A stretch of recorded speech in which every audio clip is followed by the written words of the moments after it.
Hi, welcome back guys. This is your friend, the What If guy, back with another fanfiction. This is the second part of What If Issei Found Stuffed Foxy. Now before starting, please give this video a like and subscribe to the channel if you want more videos like this. Now let's get into the fanfic. Rias said, "Bucho, take care of him, be careful," Marcos urged as he resumed his fight with Serorg. Regulus lunged at Rias, but she dodged its bite. Rias counterattacked with her power of destruction, but seeing how fast the lion was, she decided to try close combat. It was her first time fighting against an animal, but she had nothing to lose by attempting it. Meanwhile, Marcos resumed his battle against Serorg, surprised by his superior strength. Just as he barely dodged a punch, Serorg delivered a kick to his stomach. Marcos tried to defend himself, but Serorg gave him no respite. It seemed Serorg had increased his speed slightly, although Marcos managed to boost himself 3 times to counter that aspect. Serorg continued his assault, but at one point, he attacked with his right arm 3 times in a row. Marcos noticed something about it. Every time he strikes with his right arm, it's weak and, on top of that, slow, he thought, recalling Kiba's words before being eliminated. Marcos dodged Serorg's right punch and aimed a strike at that arm. Serorg felt the pain from the hit, which distracted him.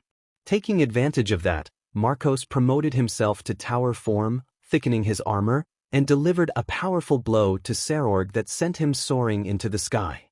Marcos then promoted himself to bishop, deploying his cannons from his back and quickly charging to fire at Serorg, hitting him directly.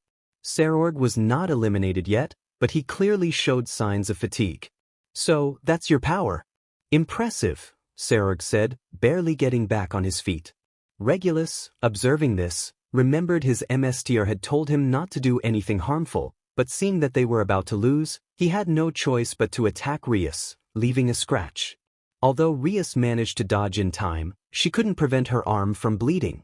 Rias attempted to push him away with a kick, but Regulus dodged and bit her other arm, tearing a bit of her clothing. Now both of Rias's arms were bleeding. She was going to deliver another kick, but Regulus placed a paw on her chest, applying enough force to immobilize her. Rias gasped in response, catching Marcos's attention. "Hey, if you want to save your MC, use the Phoenix tier, otherwise, the wounds I inflict will lead to her disqualification," Regulus warned. "I suppose the feeling of losing isn't pleasant for anyone. Even if I said I would fight like this, my position as king would be questioned." "Very well, I accept it," Serorg said. "I'm sorry," Regulus said as Marcos rushed to Rias and gave her a Phoenix tear. "And to think that even with all the training I did, I couldn't withstand this," Rias lamented. "Don't worry, Bucho. Everyone has their advantages over others, as well as their disadvantages," Marcos reassured her. "Certainly," Regulus called, prompting Serorg to turn and look at him. "If you use me, you'll have a better chance of," Regulus began to say. "Shut up. I'll use you when the underworld is in danger," Serorg interrupted, and Marcos stared at him. "Use that power," Marcos urged. "Didn't you hear what I said?" Serorg replied. "I did, but I feel that if I don't defeat you with everything you have to offer, all the effort and training I've done with the others will have been for nothing," Marcos insisted, and Serorg remained indecisive. "Serorg, you say you respect those in battle. Tell me, wouldn't it be rude not to show what someone like Regulus can do? I feel he would also be excited to fight alongside you," Rias encouraged. "Please, Serorg-sama, use me," Regulus pleaded. "So that's how it is. I'm sorry for not doing it, but seeing that you want to fight with everything and me not doing the same makes me angry with myself." "Very well, here I go, Regulus," Serorg said as Regulus approached him and began reciting an incantation. "My lion, the king of Nemia, you who call yourself the Lion King, answer my fury and transform into my attire. Balance breaker." I'm not sure if that chant is necessary for the balance breaker. After the chant, a blinding flash of light engulfed everyone. When the light faded, they saw Serorg clad in golden armor that covered his entire body. "Regulus Ray Rether Lex," Serorg announced. "I must thank you for taking this seriously. Now come on, give me a good hit," he challenged. "Of course," Marcos replied, eager to impress Tori. The armor thickened as he swung a punch, but Serorg stopped it effortlessly with his hand. Marcos applied more force, but the armor on his arm cracked under the strain. He threw another punch with his other arm, but the result was the same. So, this is your limit. Serorg taunted before delivering a blow to Marcos's stomach that pierced through his defense, causing him to bleed and fall backward, unconscious. He was then transported inside the boosted gear. The Juggernaut drive, someone remarked, prompting Marcos to turn and look. Exactly, that man desires it, another added. More people began to transmit negative emotions to him, igniting feelings of hatred towards Serorg and even his own family, including Issei. Meanwhile, outside, everyone was cheering for Marcos not to give up. Hey, keep cheering for the heroic dragon. He will never give up. Irina shouted, rallying everyone to show their support. Inside the boosted gear, it felt like nothing could pull Marcos out of there. I guess you're lost, aren't you, brother? Said a figure resembling Issei. Marcos turned to see him, but the illusion subdued him. I'm glad to see you again, but don't you think you're being foolish? The figure said as Marcos struggled. Issei then threw a right hook, catching Marcos off guard. Can't you hear the voices of the others? It seems that stupidity doesn't go away, the figure remarked, stepping back. Wait, why are you helping me? I know you're not the real Issei, but why are you here? Marcos asked. I didn't help you, I just postponed the inevitable, the figure replied as he withdrew. Activate the Juggernaut drive. That way, you can defeat him with the power of domination, someone from the bearers suggested. I don't think so, Marcos replied firmly. The celestial dragon is destined to become the dragon of domination, said another bearer. You're mistaken, I will not become the dragon of domination, Marcos insisted. Of course you will. You will become the dragon of domination because that is the fate that awaits us, another bearer declared. What's wrong with that? Two people chimed in. I am a bearer of the White Emperor Dragon. I am here because you inserted an Albion gem during your battle against Valle, said another person. Marcos recalled that battle and remembered using that power, but he had refrained from using it again after Drake warned him that combining opposing energies would be counterproductive. Nice to meet you, I'm Belzard, one of Drake's bearers, the identified man said. You can push your limits by using both celestial dragons, the other added. That's why we will help you with that, Belzard said. But how? Marcos asked. Think of something you want to protect, and the words will come to you, Belzard instructed, disappearing as the bearer of Albion began to illuminate the entire space, reducing the negative emotion somewhat. Something I want to protect. The only thing that comes to mind is the crimson. What memories? She revived me, saved me. Her crimson hair, like BLD, now feels warmer, brighter, kinder. That red was the beginning for me. Marcos thought. The bearers of Drake were starting to get frustrated, so they began to chant. I, the one who will awaken, am the celestial dragon who stole the principles of God's domination. I, who am about to awaken, am the cherished who has discarded the principle of domination. I laugh at the infinite and disdain the dream. I will walk the path of justice, carrying infinite hopes and dreams. I will tread the path of the king. I will become the dragon of domination. I will be the emperor of the crimson dragon. I will plunge you into the depths of the crimson purgatory. I promise all of you that I will show you a future that shines with an intense crimson.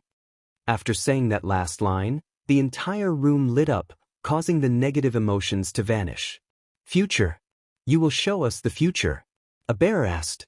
Of course I will. No, I won't show it to you because we will demonstrate it, Marcos said with conviction.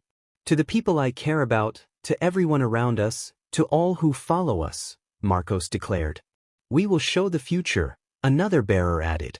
Exactly, after all, I am the cherished, a bearer who will keep moving forward to achieve his dreams, Marcos affirmed. Rias was preparing to fight, but a glow near her expanded, causing armor to rise in front of her.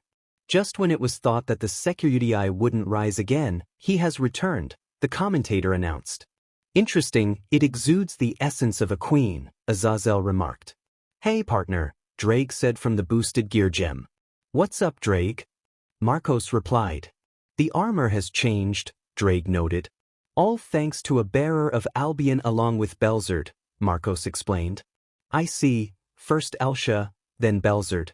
It's truly amazing. Now I understand why you exude the essence of a queen and unleash the power of the Red Emperor Dragon, Drake said. So, I've been promoted to queen, Marcos joked. Cardinal Crimson promotion, right? Look at that armor, it's a deep crimson, Serorg said. Crimson red, the color that defines the Gremry, he added. Listen to me now, Serorg. I will defeat you, but not for myself. Rather, for all the people who support us, especially for my lady, the woman who gave me a second chance, who gave me a purpose. I will fight for Rias Gremry Stream, Marcos declared. This might sound ridiculous, but I don't care because I declare to the whole world that I love Rias Gremry. Marcos shouted, releasing his aura with excitement. The crowd erupted in cheers, and Issei watched in awe. I don't know if that's brave or foolish, Kurz remarked. To me, it sounds like both, but at least he managed to confess, Issei replied. Doesn't that make you a bit envious? Kurz asked. I'm not envious.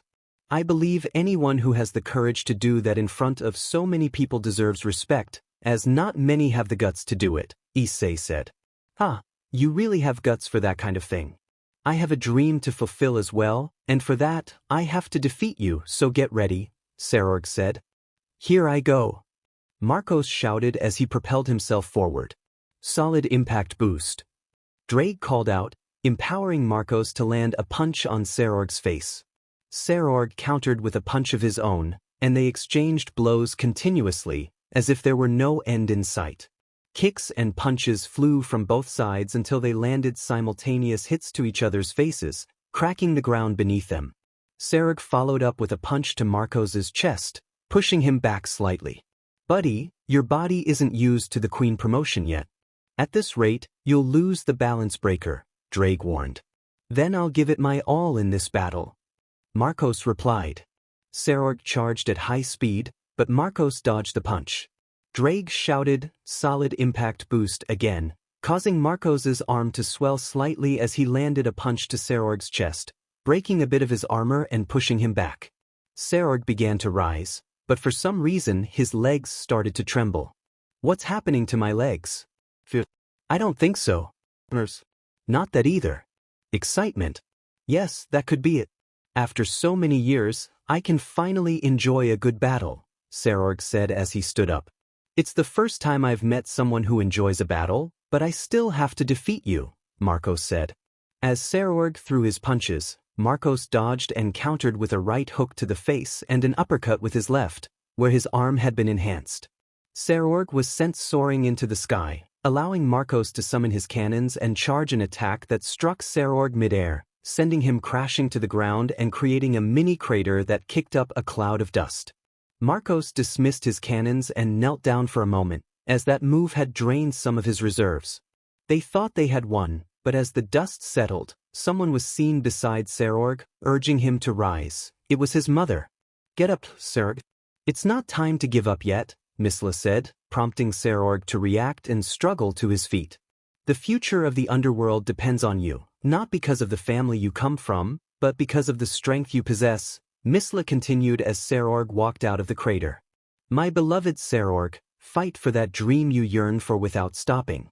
Keep moving forward, Misla encouraged, causing Serorg to release a significant amount of Tuki, though it didn't stop the BLD from flowing. Misla then vanished. Hyodo, I have a dream to fulfill and I won't lose to this. Serorg shouted as he charged forward. Me too. And I won't back down for anything. Marcos shouted back. Marcos shouted as he got up and launched himself forward. Both fighters collided their fists against each other's faces, but Serorg landed another blow to Marcos's chest. Determined to keep pace, Marcos realized the battle had turned into a test of endurance. The first to tire would lose. Despite the damage he has taken, his body keeps fighting. Valley and Chow Chow are tough opponents, but there's something they lack, Marcos thought as he dodged a punch from Serorg and retaliated with another hit to the chest, the same spot he had previously struck. Serorg staggered back a few steps, still in a fighting stance, his arms trembling.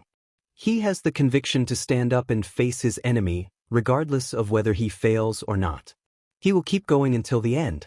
It seems that both he and Knight are people who will fight for those they truly care about, Marcos thought as he resumed the fight. Serorg advanced towards him, both with their fists raised. My past doesn't matter, I must win. Otherwise, everything I've achieved so far will crumble. I grew up without magic, and all I have is my strength.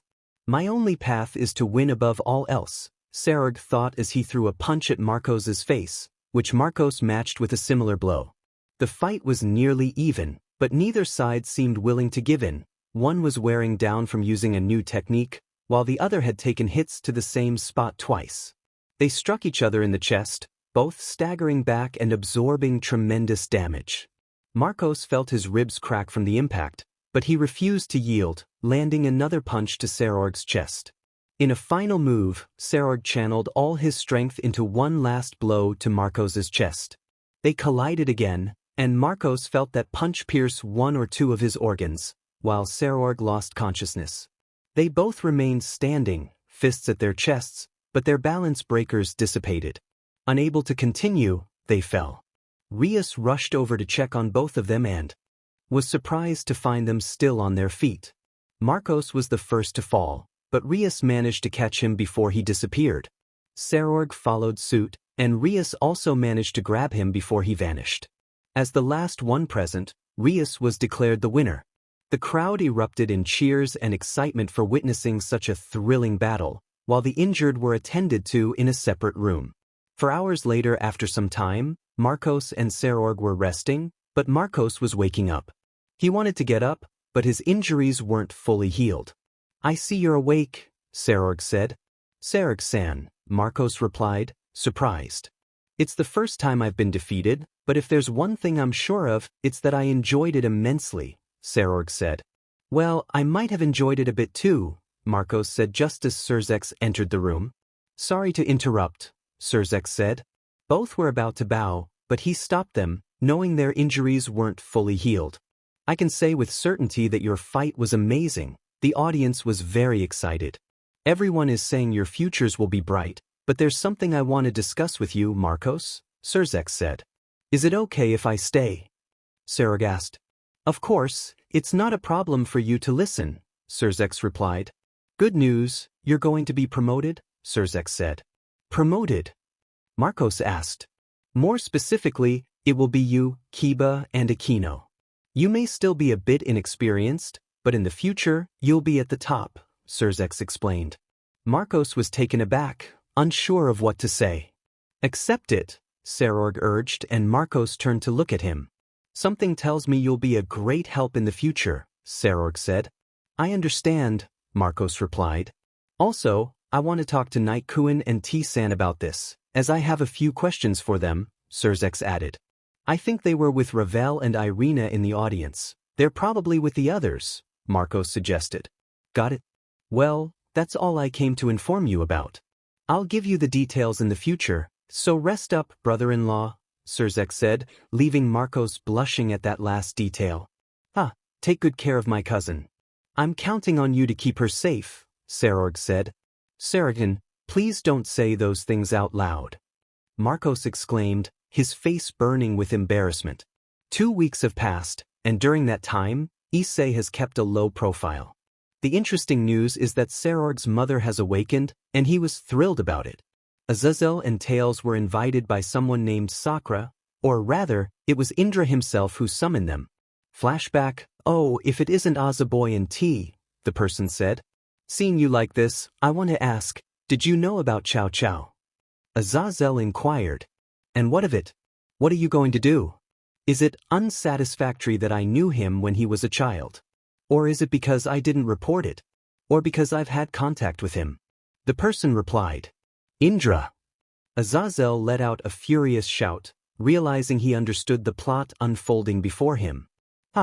Don't make that face, Azaboy. It seems you enjoy calling me that. Besides, if you knew about Hades, it could change the world, Indra said. But I only called you both here to deliver a message, just like I did to Security and Kanjite Knight.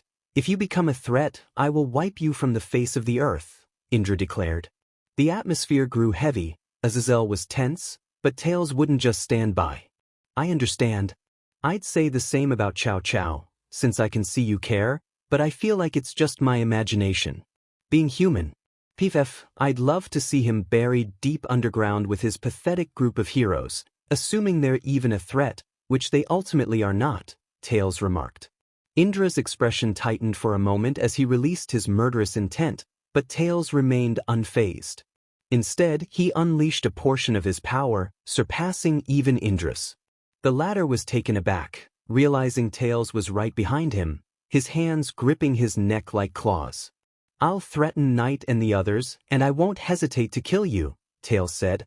Indra broke a sweat, but eventually, the heavy atmosphere dissipated as Tails moved to stand beside Azazel, who nearly fainted. I never saw when he moved, Indra thought, having not caught a glimpse of Tails' movement. Even Tails' power easily surpassed his own. I understand. For now, I'll support from the outside. You may leave, Indra said, allowing Tails and Azazel to depart. Before leaving, Tails added, I just hope Shiva doesn't have any issues with you. Indra felt a wave of tension at those words. I don't think he knows, or does he? Indra pondered.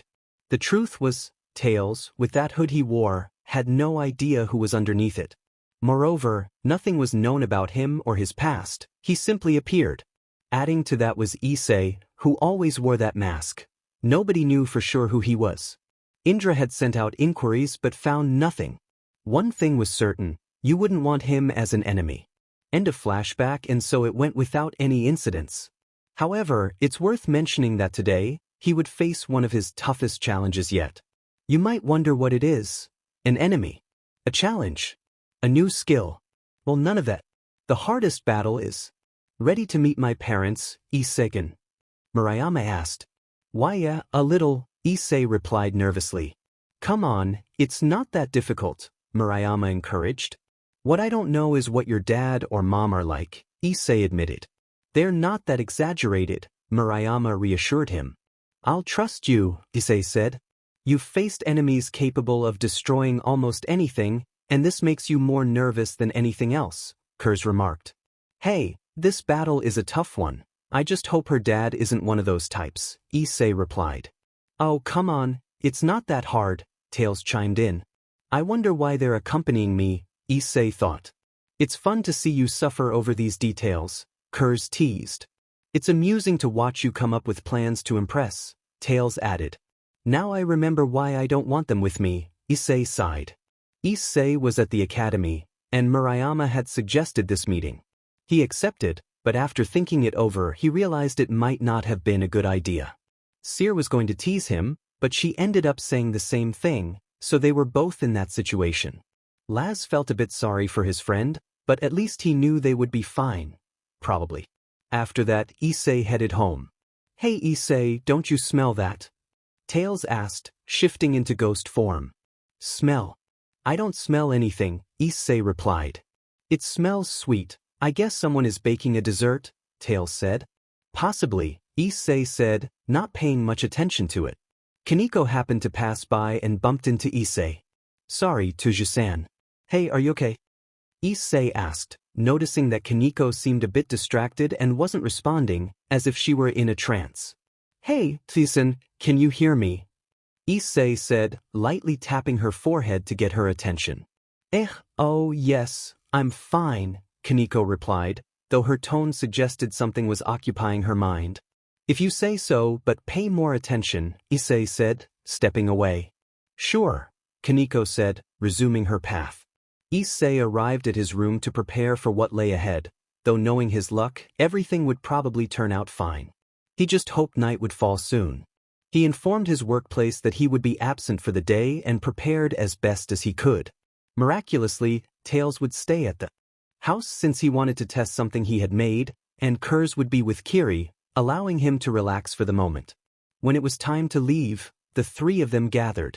Ready to see how it goes at your meeting? Tails asked. Ready, Kiri and Kurz, who was a mini version on Kiri's shoulder, replied. Let's go, Tails said, shifting into ghost mode, with Kiri in kitsune form. Issei arrived in front of Murayama's house, knocked on the door, and it was Murayama who answered. "Come in, my parents are waiting inside," she said. "Okay," Issei replied calmly, though he was nervous inside. As he entered, he found her parents in the living room. Upon seeing Issei, they stood up to greet their daughter's boyfriend. "Good evening, young man," her father said, raising his hand for a handshake. "Gee, good evening, I mean good night," Issei stammered, accepting the handshake. "Oh, so nervous, huh?" her father teased. "I was, Issei managed to say, causing her father to burst into laughter. "Ha, relax, I won't bite, but I must say, you seem a bit indecisive," her father commented. "Darling, don't be mean to him. Besides, you were the same when you met my parents," her mother chimed in. "Love, don't reveal that detail," her father said, embarrassed. "Fufu, don't worry, my husband just wants to protect his daughter from bad guys," her mother added. "Please don't mention that detail," her father pleaded, feeling flustered. "I see," Issei said, but Murayama was blushing from embarrassment at how her parents were acting in front of her boyfriend. "Your family is fun, Kari-chun," Issei said with a smile. "Well, they're not usually like this," Murayama replied. "Oh dear, do you see what my eyes see? Our beloved daughter and her boyfriend calling each other by their names, isn't it romantic?" her mother exclaimed. "In my day, things were different," her father remarked. "Well, Issei, right? Please take care of our daughter, she can be a bit stubborn," said the mother. "Oka-san, don't share that detail," Murayama said, embarrassed. "Oh, my lovely girlfriend is embarrassed by that detail. I'd love to know what else you have to say," Issei teased. "Issei, no," Murayama said, blushing. "Issei, yes," Issei replied with a grin. Outside the house, Tails, Kurz, and Kiri were watching the scene unfold. "All right, you know your positions. I'll go first and then you, Kiri." "Understood." "Kurz, if you have any extra information, let us know," TD instructed, and both nodded. Tails transformed into his human form and knocked on the door. When it opened, it was the mother. "Excuse me, young man, but who are you?" the mother asked. "Oh, it's nothing. My son came in, and I'd like to know if he's inside," TD replied. "Issei?" the mother asked. "Exactly," TD confirmed. "If that's the case, then come in. It'll be nice for them to have our company," the mother said. "Oh, believe me, Issei will love that," TD said as he entered the house. Once inside, Issei spotted him. "Tails," Issei said, surprised and a bit panicked. "Exactly. You're a terrible son for not telling your father you'd be meeting your girlfriend's family," TD remarked. "Sorry, but I thought you wouldn't be interested," Issei replied, knowing full well that was a lie since he was well aware of Tails and the embarrassment that was likely to follow. "Oh, I am interested, but enough chit-chat. I want to meet my future in-laws," TD said. Issei paled at that but quickly shook his head, convinced that there was no way Tails could embarrass him. Well, upon further thought, there was a way, and that was by showing embarrassing childhood photos. Luckily for him, Tails didn't have any of those, but unfortunately, we're talking about Tails here. Everything went smoothly. The parents met Issei and liked him. They knocked on the door, and as it opened, a white blur dashed past, tackling Issei. He looked down to see Kiri in her human form, calling him Dad. Everyone, except Tails, was surprised, and Murayama was equally taken aback to hear her call him Thum. Issei explained that she was his daughter and that he was currently taking care of her. Murayama found the girl familiar but couldn't quite place her. Naturally, Murayama's parents didn't know what to think, but seeing Issei adopt a more protective and paternal attitude, they decided to let it slide. However, now that they were grandparents, they couldn't help but embarrass Issei and Murayama a bit. They were in the living room, and Murayama's parents showed Issei photos of her as a child. Issei felt safe until he saw Tails pull out a photo album, especially one that featured him. He thought there might be a few embarrassing moments, but instead, it was filled with pictures from his childhood, baby photos, and other memorabilia. Issei experienced the most embarrassing moments of his life alongside Murayama.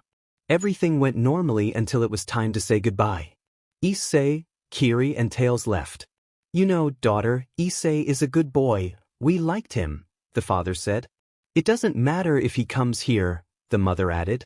I'm glad you liked him, Murayama replied. Although it wouldn't hurt if you gave us another grandchild, the mother said with a smile. Ogasan, Murayama exclaimed. Issei was chatting with Tails, who was in collar mode. I can't believe they were like that, Issei said. Oh, come on, you can't say you didn't enjoy it, TD replied. I'm not saying that, but seriously, Issei said, stopping abruptly as he felt his phone vibrate with a message. It says someone wants to see me at a food place, Issei said, checking the time.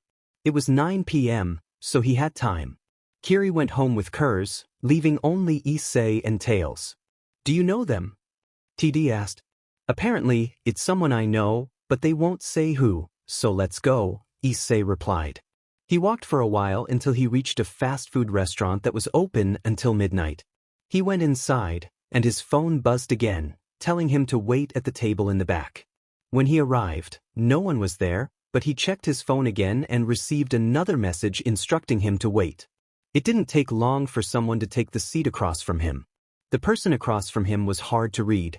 They looked to be in their mid-20s, but they exuded a sense of maturity and danger that felt oddly familiar. They were dressed casually, and no matter how much he analyzed them, he couldn't recognize them. Tails was in the same boat, not recognizing the person either. The adult simply stared at Issei without saying anything.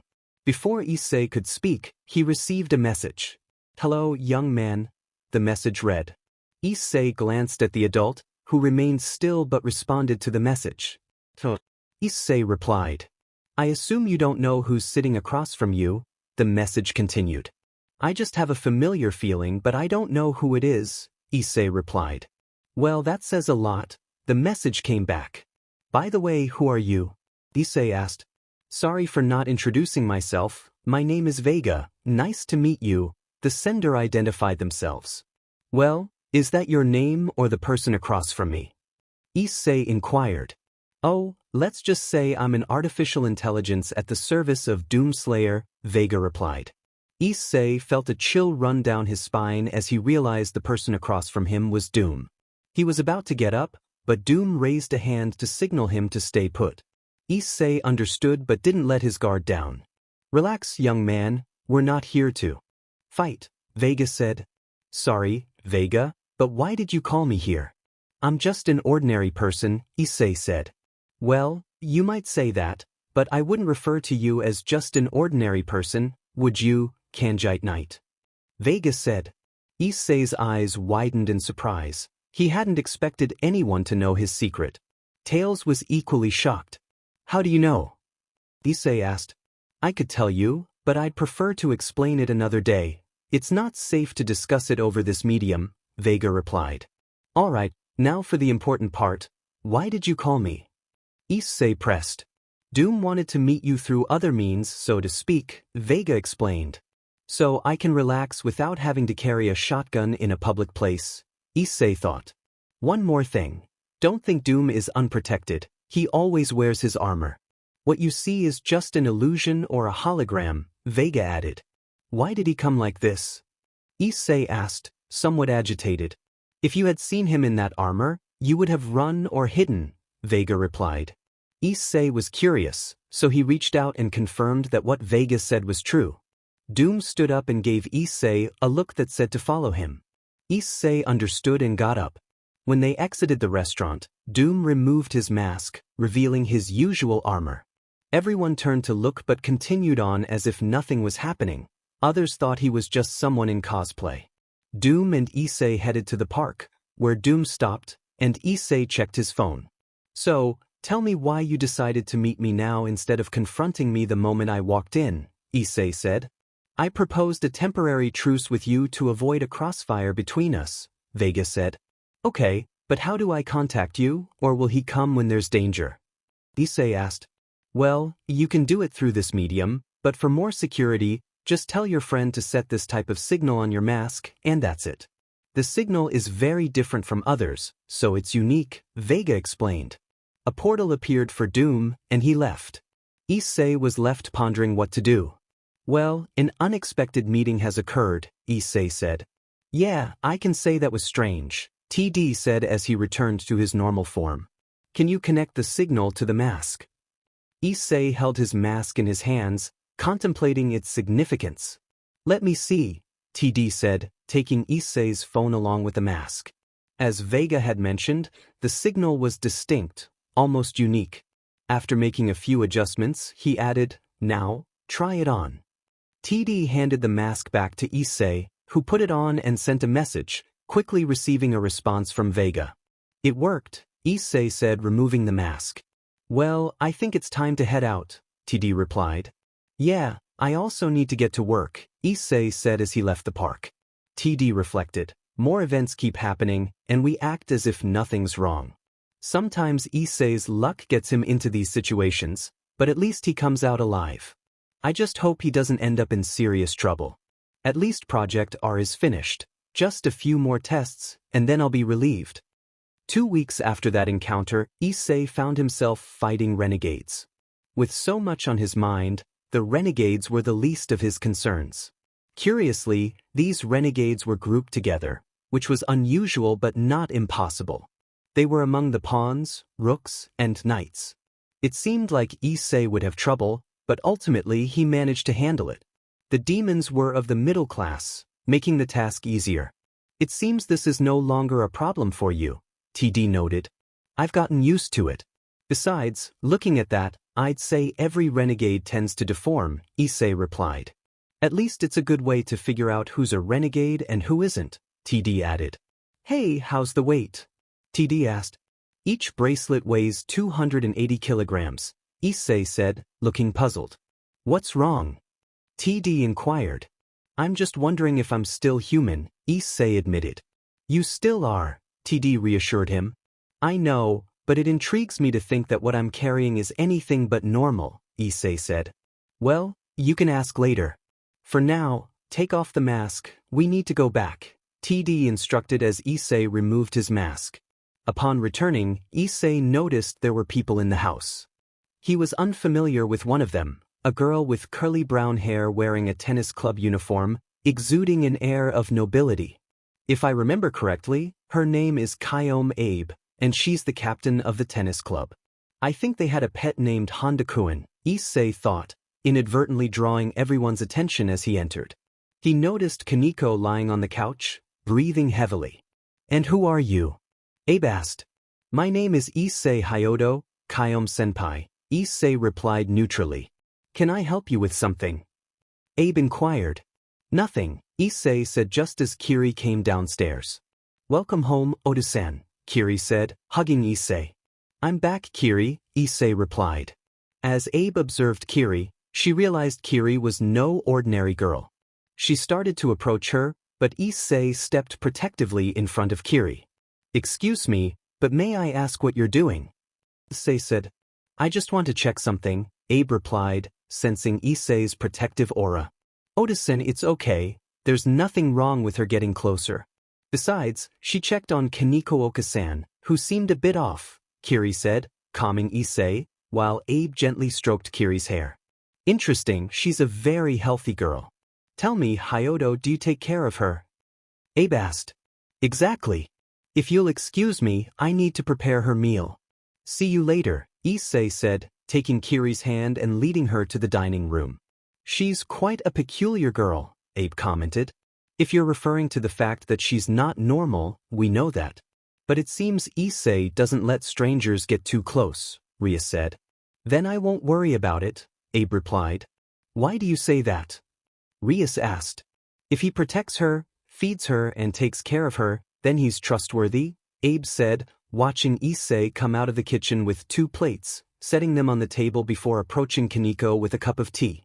Here you go, Toji-san, Issei said, and Kaneko lifted herself slightly.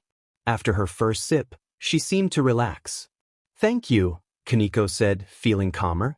You're welcome, Issei replied, returning to the table to eat with Kiri.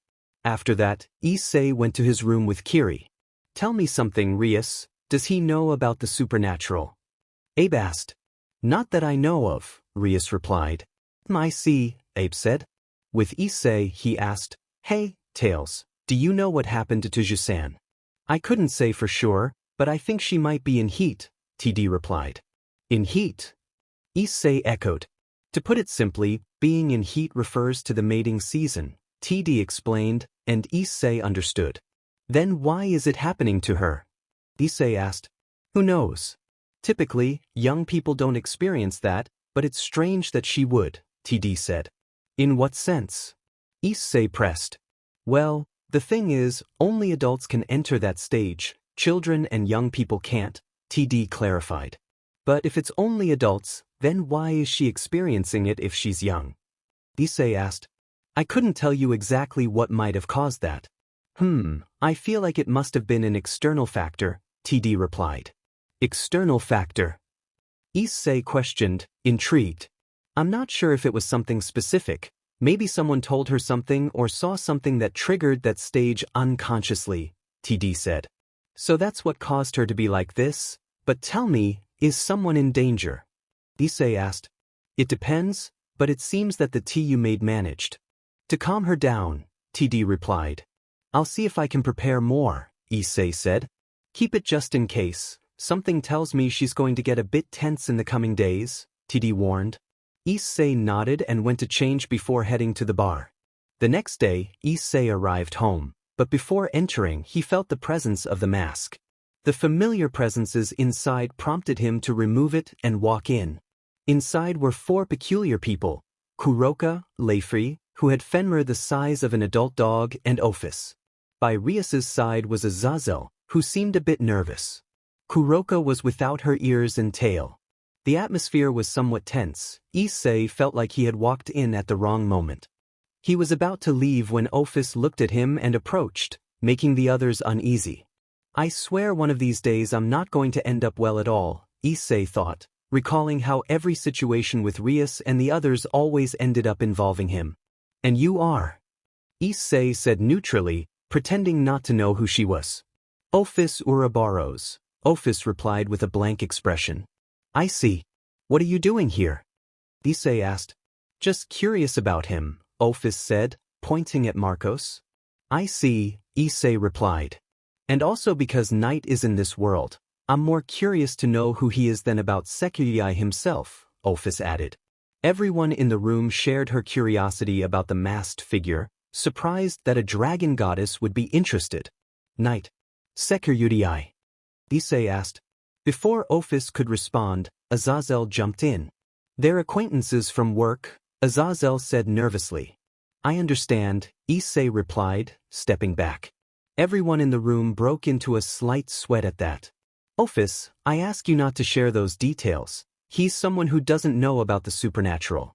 This goes for you too, Leifri and Kuroka, Azazel said. The 2 nodded, keeping a close eye on Ophis, who might slip up again. Ophis was about to speak when she caught a different scent. Unbeknownst to her, a bit of saliva dripped from her mouth as she followed the scent to the dining room. There, she saw a white-haired girl sitting down. Issei came out with 2 plates of pancakes and noticed Ophis. Would you like some, Ouroboros-san? Issei asked. Yes, Ophis replied, moving to sit next to Kiri. Issei left and returned a few minutes later with a plate of pancakes drizzled with syrup. As soon as she took a bite, her eyes lit up like stars. Without realizing it, she devoured her food in minutes. Ophis was enchanted by the flavor and watched Issei as he collected the plates to wash them. Ophis followed him. Ourobosan, can I ask why you're following me? Issei said, puzzled. Just because, Ophis replied. Okay, Issei said, heading to his room with Ophis. Everyone was left speechless. Issei had just talked to a goddess and was still alive to tell the tale. 5 days later, it was Saturday, and Issei was resting. It seemed that Kaniko's season had faded away, or rather, thanks to Issei giving her tea and massages, Kaniko had calmed down. Unbeknownst to him, he was applying pressure to certain points on her back with a bit of his energy, thanks to Tails, who was giving him instructions. No one had noticed. During this time, Asia and Irina had been able to talk to Ophis or play with her. Whenever Issei was in the kitchen, Ophis and Kiri would appear at the table. Sometimes Kiri would play with Ophis, and even though she appeared emotionless, deep down, she was curious and allowed herself to be led by Kiri. Office enjoyed the sweets that Issei prepared, including milkshakes, fraps, pancakes, and sometimes small cakes or cookies. Tails had amusingly told him, "If you want to tame your loli, you must offer her food." Nowadays, Office, Kuroka, and Leifri went with Rias and the others to the underworld, except for Ross, who went elsewhere. Gasper had gone to Grigori at his own request for study and improvement of his sacred gear. Marcos, Kiba, and Aquino went to take the test to ascend to mid-class demons. Surzex had come to the house one day to inform them about it. It's worth noting that Office was not detected. Marcos studied with Ravel regarding the underworld exam while Samuel and he prepared for an exam at Kuo Academy. Issei had taken it a week earlier and passed along with his friends. As soon as Marcos, Kiba, and Aquino arrived, they separated, took the written test, and passed. Only the practical test remained. They asked Azazel and Surzex about it, but they made strange faces in response, only mentioning not to take it too seriously. The practical test turned out to be combat. As soon as it began, Marcos didn't need the boosted gear, as he used excessive strength and ended up knocking out his opponent. Marcos wore a surprised and uncomfortable expression. He now understood why Surzex had made that strange face. Compared to the other demons present, the strength he displayed was monstrous, but considering who his teachers were, it left much to be discussed. Aquino and Kiba had the same experience. They had no problems now. After that, they headed to a specific location where Ravel was waiting. She had accepted the proposal to be the representative of Security. Rias and the others, along with Azazel, were waiting for them there. They had to dodge a few people since they were somewhat famous. Kuroka, Leifri, and Office were there too, but they had lowered their presences and concealed their characteristics, especially Kuroka, as she was someone sought after throughout the underworld. They were about to leave when a mist transported them to a different dimension. Marcos, Kiba, Zenobia, Azazel, and Irina recognized that ability and immediately took a combat stance. The ones who appeared were George and Chow Chow, leaving everyone confused. "Hello again, Security and Governor of the Fallen Angels," Chow Chow said. "Chow Chow," Marcos said, invoking the boosted gear. "I see you still remember me well. How's everyone?" Chow Chow asked. "Fine, but seeing you here makes me wonder why you brought us here," Azazel replied. Chow Chow simply pointed at Office. "Seeing that Valley and Shadow aren't here makes me realize we didn't anticipate this," Chow Chow said. Leifri raised her hand. "We suspected someone would come after Office. We had doubts about who it could be, but that answer came to us," Leifri said, pointing at Chow Chow. Unbeknownst to anyone, she was charging magic. "We had planned to use Office as bait, at least thanks to Shadow and Sonic, who helped us camouflage Office's essence. Seeing that she was interested in Security and Night, we took advantage of that," Leifri explained. "I knew that Vala's group and Chow Chow's group didn't get along, but this makes me wonder why Chow Chow is after Office," Marcos thought. "What do you plan to do with Office?" "Nothing, we only need Office, but at the same time, we don't need her," Chow Chow said, causing a glimmer to appear on his spear. He vanished from our sight, but Lu Fei and Kuroka created a mist around the others. Chow Chow reappeared in front of Office, piercing her, and the next thing we knew, the entire place lit up. "We almost didn't make it, Naya," Kuroka remarked. Marcos thought, "I wonder how badly we would have been hurt if that mist hadn't appeared, considering that light radiated sacred power. I can't even imagine the outcome." As the light dissipated, we saw Chow Chow piercing Office's stomach, but surprisingly she wasn't bleeding. Chow Chow simply withdrew the spear, and Office's stomach returned to normal. "See? She didn't even dodge because she knows I'm insignificant compared to her power. This represents infinity," Chow Chow declared. "If that's the case, then why is he so confident that he'll win?" Marcos pondered. No one had noticed, but a magical circle appeared in front of Lu Fei and Kuroka. "Naiha." "Finally, Lu Fei, it's time to summon him," Kuroka said. Lu Fei nodded, and within the circle, Fenrir appeared and vanished, replaced by a platinum-haired figure on the field. "Valley!" Marcos exclaimed in surprise, and Chow Chow and Valley exchanged glances. It's been a while since I've seen your face, Chow Chow, Valley said, smiling at him. I believe it, Valley, but your arrival was unexpected, Chow Chow replied. We switched places with Fenrirchen, Lu Fei explained. I had Fenrir and Biko fight against your faction, though now that I think about it, I hope your allies are okay. I feel a bit sorry for them, Valley said, and Chow Chow frowned. Is there someone who could cause problems? Chow Chow asked, a hint of mockery in his tone. If I told you that Shadow and Sonic are there, what would you say? Valley replied. The thought of those two sent a chill down Chow Chow's spine. They were indeed a problem now. I don't think they'll have any issues, Chow Chow said confidently. He had seen what Shadow was capable of on his own, and with Sonic there, they made an unstoppable duo. Putting that aside, your presence here makes me think you can hold your own. Tell me, will you summon the Dragon Eater, or do you have someone capable of using Dragon Slayer magic, or are you the trump card? Valley asked. Chow Chow shook his head. The Dragon Eater is just a code name because it already existed, but its creator is none other than the God of the Bible, Chow Chow explained, and George merely looked at him in response. Is it time? George asked. Of course, Chow Chow replied. Understood, George said, and a giant circle appeared behind him. Next, a creature appeared, crucified before us.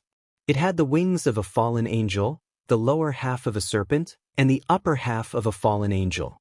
It was covered in various seals and inscriptions, limited in movement, and emitted a chilling aura. That thing gives off a murderous instinct to dragons, Drake said, nervous and fearful. Marcos couldn't help but wonder what could cause Drake to react this way. How do you have this thing? It's supposed to be forbidden and sealed, Azazel said, though his tone revealed anger. It said that this can completely exterminate dragons, a being, or rather a weapon, against the hatred of the God of the Bible towards dragons. Samuel, the Dragon Eater, could be said to have been an angel tasked with bearing the hatred of both dragons and serpents, as well as a dragon whose existence was never recorded, Chow Chow explained. Azazel-sensei knows who it is because somehow my body is telling me to run as far away as possible from it, Marcos said. What I remember is that my father came to hate serpents because it was one that led the first humans in Eden to eat the forbidden fruit. Because of that action, my father unleashed his fury. As for the dragons, I think it was because the two celestial dragons wiped out many of us. I believe that was one of the reasons he came to hate dragons in general, Azazel said thoughtfully, as he couldn't quite recall why there was so much hatred towards dragons back then.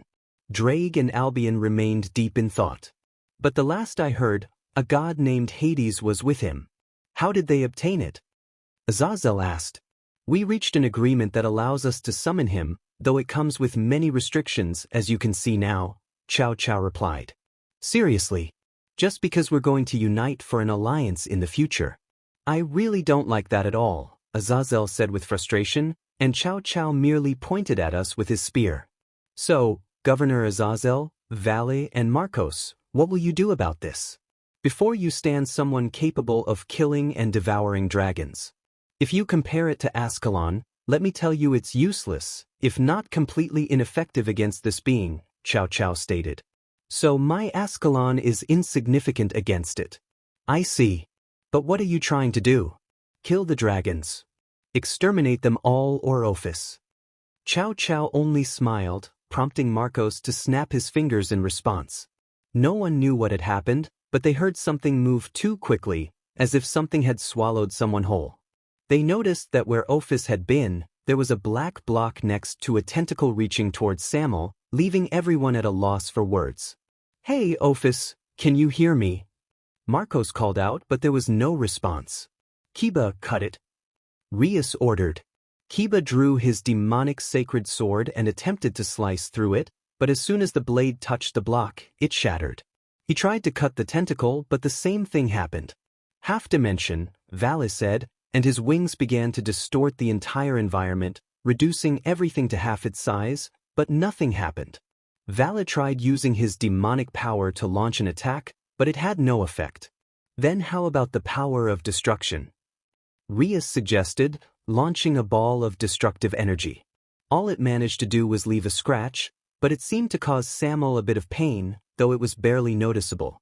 Not knowing what else to do, Marcos activated his balance breaker. Wait, we don't know what effects it will have on you, Azazel warned, but Marcos fired a dragon shot anyway, only for the blast to disintegrate completely. Damn it, Marcos muttered, frustrated that his attack had no effect. Zenobia approached with Durandal, preparing to deliver a vertical slash infused with a wave of sacred power. That was the sound of something countering Zenovia's attack. It was Cao Cao who had deflected it with his spear. Good attack, but unfortunately, there won't be a second chance, Cao Cao said. Marcos thought, so that means they were cautious in Kyoto in case something like this happened again. Seeing who my opponent is, I have no complaints about facing two Longinus users, Valis said, taking a combat stance alongside Kuroka and Leifi, while the rest of them followed suit. Ravel, as a guest, you should step back. You're my precious manager, and I promised your mother I would protect you, Marcos said, and Ravel moved away. Since I'm facing you all as my opponents, it could be dangerous if I don't take this seriously. Since Hades only allowed the use of Samuel once, I have to take this a bit more personally. George, I'm going to hand over control of Samuel to you, Cao Cao declared. You can handle them all, George replied. I can do it, otherwise, there would be no point in having this spear, Cao Cao insisted. And if Shadow, Knight, Sonic, or T show up? George asked. Cao Cao didn't respond, knowing it would be difficult for any of the four to appear. We'll see, Cao Cao said as the spear began to glow. Balance breaker, he announced, causing 7 orbs to appear around him. Shall we begin? Cao Cao asked. No one moved from their positions. Cao Cao had invoked his balance breaker, while Marcos had his balance breaker activated alongside Valley. Asia held her sword, Zenobia had Durandal, Irina wielded Excalibur Mimic, which she had borrowed from Zenobia, and Samuel was ready with his spells alongside Leifi. Kuroka and Kaneko were in their Nikomata forms. I present to you my balance breaker, Polar Knight Longinus Chakra Valdine, though it's still incomplete, Cao Cao announced. A subspecies, huh? Azazel remarked. I could say that now I have no weaknesses. Against anything, Cao Cao replied. I'd be careful if I were you. That balance breaker is called the 7 treasures, each orb counts as a sacred gear and has different abilities, Valu warned. 7. Marcos asked. Unfortunately, I don't know all of them, but they have dangerous abilities. As you can see, among all the Longinus, this is one of the reasons it's so perilous, Valley explained. I see, Marcos said. Considering that he would be the strongest human of all, or at least that's what I would normally say, but thanks to others, that title goes to someone else, Valley added. How curious, I also have someone in mind, Marcos replied, and Cao Cao simply raised his hand, causing one of the spheres to react. Enough talk, it's time to show you one of the 7 treasures, Chatsuka Ratana, Cao Cao declared. In an instant, the sheath that held all the Excaliburs in Durandal lay shattered. The only one that managed to survive was Durandal, though it was visibly cracked. Everyone was left speechless. My Durandal has been destroyed. Zenobia exclaimed in shock, and no one knew what to say. This is just the beginning. Chatsuka Ratana is designed to destroy weapons. Normally, Durandal would have been obliterated, but I see it withstood the attack. Only beings of great strength can resist this ability, however, Cao Cao said, and Zenobia suddenly received a piercing wound to her stomach. Zenobia SN. Asia shouted, quickly rushing to heal her while holding the sword in one hand and using the other to cast her healing magic. Looking closely, this can also be transformed slightly into a mini spear. If you couldn't see this, bearer of Durandal, then you have no way of defeating me, Cao Cao taunted. DMNIT. Get him, shouted Marcos and Kiba, launching themselves at Cao Cao. He simply dodged their attack and Kiba's sword. Rias and Aquino stood ready with their powers. In response, an orb appeared in Cao Cao's hand. It's Sudai Ratana, he said, directing the orb toward Rias and Aquino. A light enveloped them, but at first, nothing seemed to happen. They raised their hands, trying to activate their powers, but still nothing occurred. Confused, they exchanged glances, prompting Cao Cao to explain. Issei Ratana can temporarily seal the powers of women, but it requires a certain level of strength to be effective. With this, I've sealed 3, he said, believing he could keep them at bay. What he didn't expect was for Rias and Aquino to charge at him, delivering a punch to his stomach and a kick to his head. Cao Cao was caught off guard. I didn't see that coming, he thought, surprised that sealing their powers had not rendered them ineffective. He dodged Aquino's kick, but Rias managed to land a punch on his face, pushing him back slightly. I must say, Gremory Eris, this is unexpected for me, Cao Cao remarked. Oh, thanks, but just saying that won't get you anywhere, Rias replied, recalling how Tails had trained them to fight without relying on their magic. I'll be more careful next time, Cao Cao said, positioning his lance defensively. Nearby, Kiba charged forward at high speed, aiming a slash at Cao Cao, who raised his lance to block it. Even if you can do that, you can still be predictable, Cao Cao said. In response, Kiba kicked at him, but Rias and Aquino stepped in front, launching a combined attack. Cao Cao dodged, using his lance to gain momentum. How distracted you are, Kuroka said, charging her attack alongside Lufei towards Samuel and George. Hearing her, another orb appeared in Cao Cao's hand. Atsusa Ratana, he declared, teleporting the two to another location. Unfortunately, their attacks were directed at Asia and Zenobia, who were barely conscious. Marcos was about to act, but Asia moved quickly with her sword, extending it to split the incoming attack in two. Chatsuka Ratana, Cao Cao said, launching the orb. Asia, seeing it, gripped her sword with both hands and held it in front of her. As soon as the orb collided with her sword, it rebounded, leaving the sword unscathed.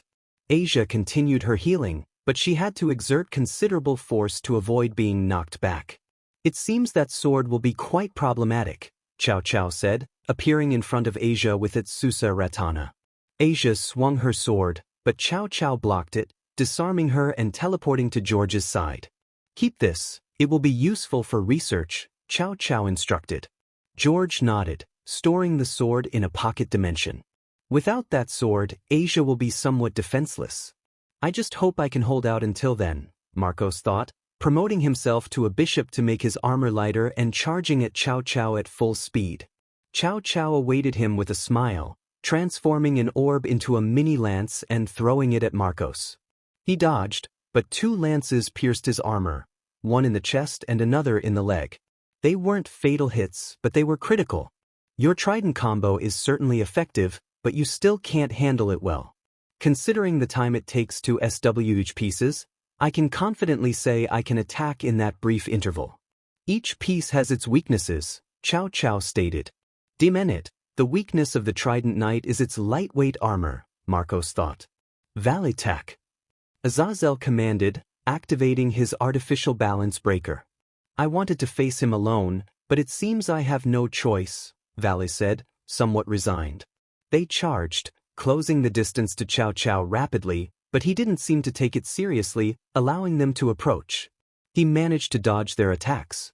Seeing that you have a sacred gear, it's unnecessary to say there are too many openings in that armor. If you focus on where the aura is directed, it's easy to predict the attack, Cao Cao explained. Azazel continued to attack until Cao Cao's right eye began to glow. Even if I know where you're going, I need to immobilize you for a moment, Cao Cao said, dodging the attack and looking down. Azazel's legs began to turn to stone. The eye of Medusa, Azazel exclaimed, feeling a piercing pain in his stomach that caused him to fall to the ground. That power, Timinit, Azazel coughed, spitting out some BLs. Valley shouted angrily, unleashing more power. Oh, what's wrong, Valley? Are you upset with the one who took you in when others looked down on you, or is it something else? Cao Cao taunted. Valley unleashed his demonic power toward him. Wow, with that strength and power, you could probably die, but I have a good idea for that. Mala Ratana, Cao Cao said, summoning a tornado to absorb Valley's attack. The tornado appeared near Kaneko, who crossed her arms in an X to try to cushion the blow. What she didn't expect was for Kuroka to step in front of her, taking the hit. Enne-sama. Kaneko exclaimed, surprised that her older sister had defended her. Eshiron. Kuroka said, somewhat pained from the attack. Chow Chow, did you dare to use my own attack against one of my companions? Valley asked, furious. What, are you worried about that like Hyoudou? I thought both dragons would be different, but you're not so different from the others, Chow Chow replied. You'll see, I am the one who is about to awaken, Valley began to recite his chant. George, Chow Chow called. Understood. Samuel. George raised his hand to summon a circle that would release one of the seals holding Samuel. Suddenly, a block appeared around Valley, covering him. After several seconds, the block vanished, revealing Valley bleeding and without his armor. He collapsed to the ground. Seriously not. Even Valley, who is stronger than me, could do anything. If only Ninth or Sensei were here, Marcos thought.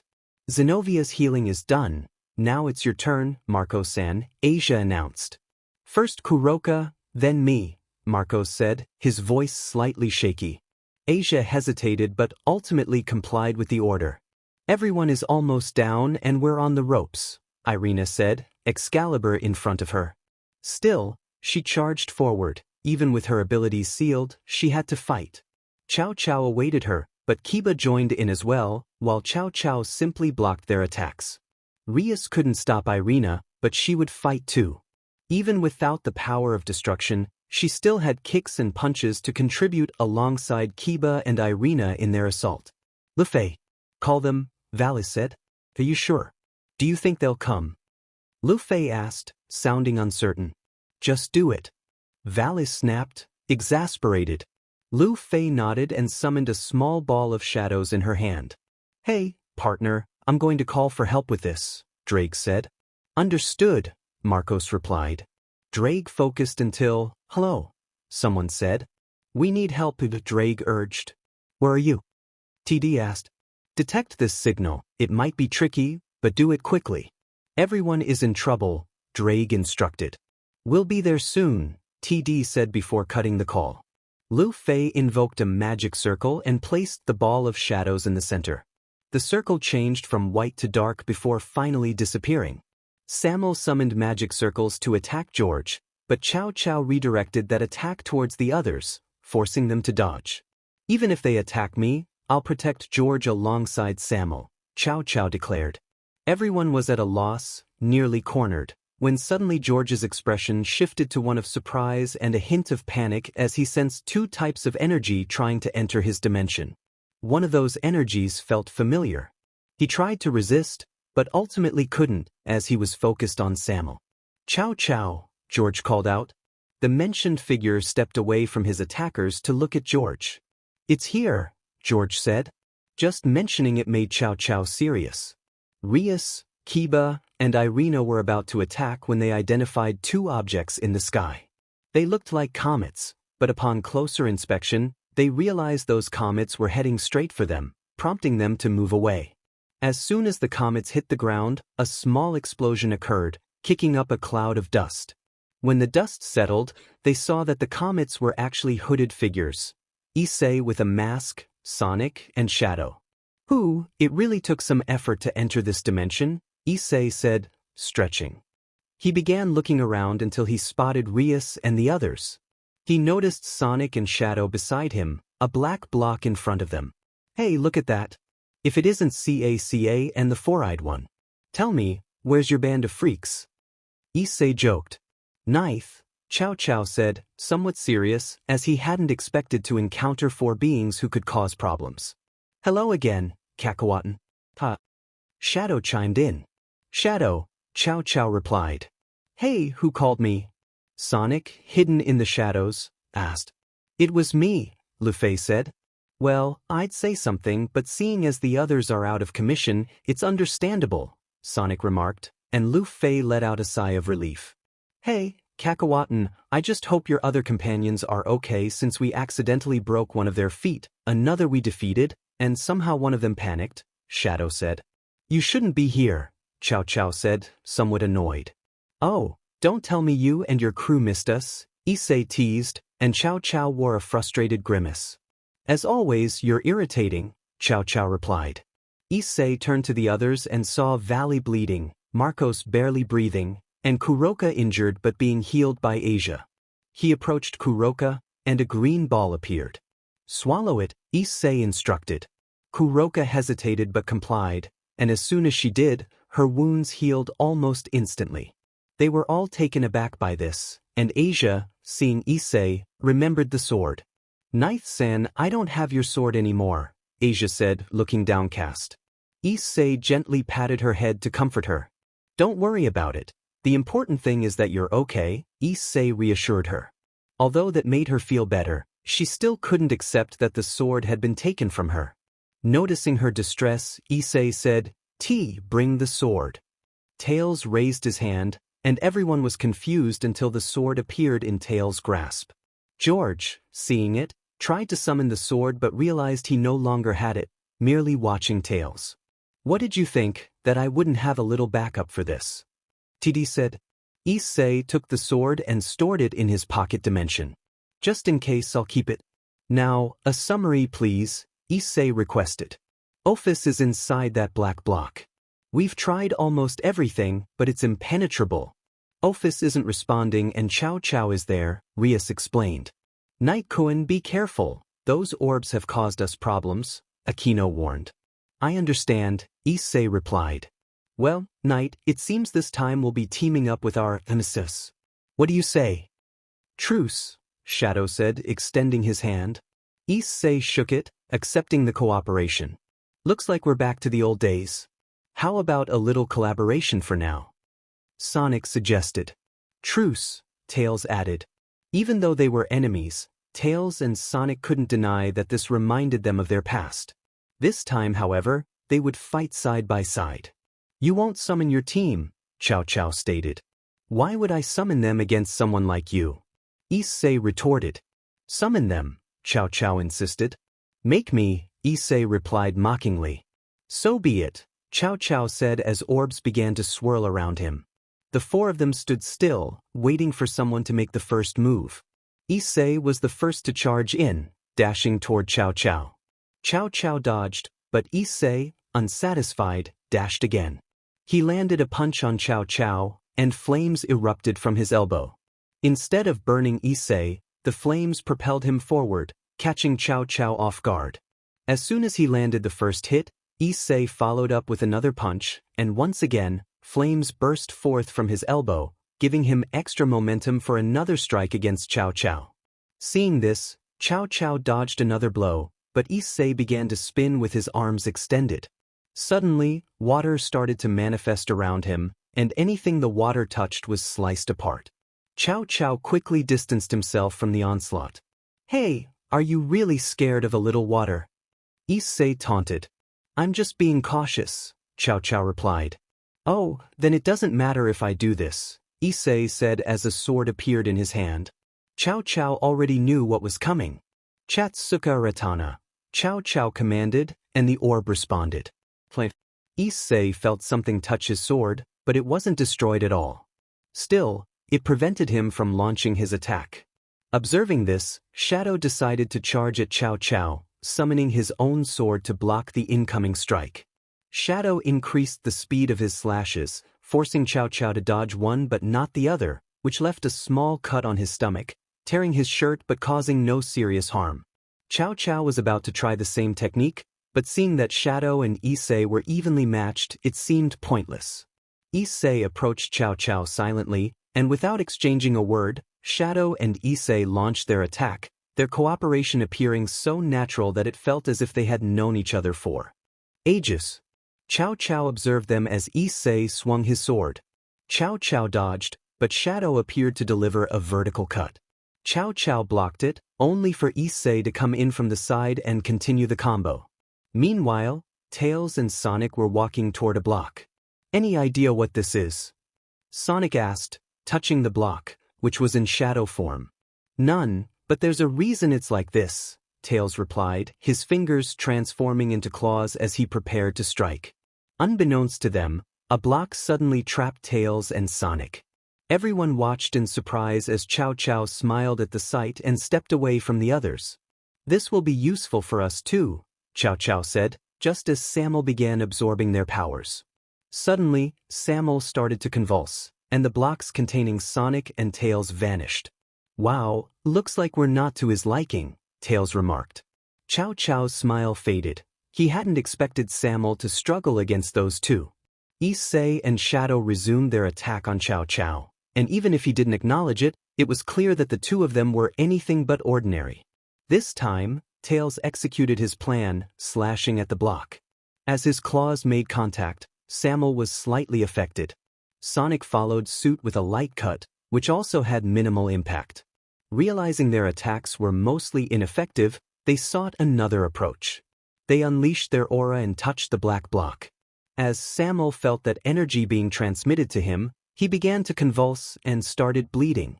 Unable to withstand it any longer, the block that had contained Ophis disappeared, revealing that she had suffered no physical harm. Samuel stood still, doing nothing. George was at a loss for what had happened, while Chow Chow moved beside him. "Tell me how much you managed to take from him," Chow Chow asked. "Only 3/4 of his total power," George replied. "Well, at least that's a sufficient amount for now. It's time for us to retreat," Chow Chow said. George nodded, and Samuel vanished in a magical circle. Everyone turned to Ophis, who was examining her hands. "My power was taken. What are you planning?" "Only to create a new Ouroboros," Ophis said, looking at Chow Chow. "At first, we all followed you, but you started to become someone abnormal. In other words, we want to create a new Ouroboros that will follow our orders without objections," Chow Chow replied. "So that's why you summoned that thing," TD said. "Exactly. Although we wanted to do the same with you too, for some reason, Samuel rejected you. I don't know what it is about you, but your power is different," Chow Chow explained. "So you've been planning to defeat her all along," Azazel remarked. "You're mistaken, Governor. We need a strong influence to attract unimaginable forces. But seeing that there's someone almost as strong as Ophis on our side, there shouldn't be much of a problem. Still, this is a precautionary measure," Chow Chow said. "Zalgo," Sonic said loudly enough for everyone to hear. "It seems he won't be pleased when he finds out you're here," Chow Chow noted. "Let him do what he wants." "After all, I'm free," Sonic replied, while Tails simply observed.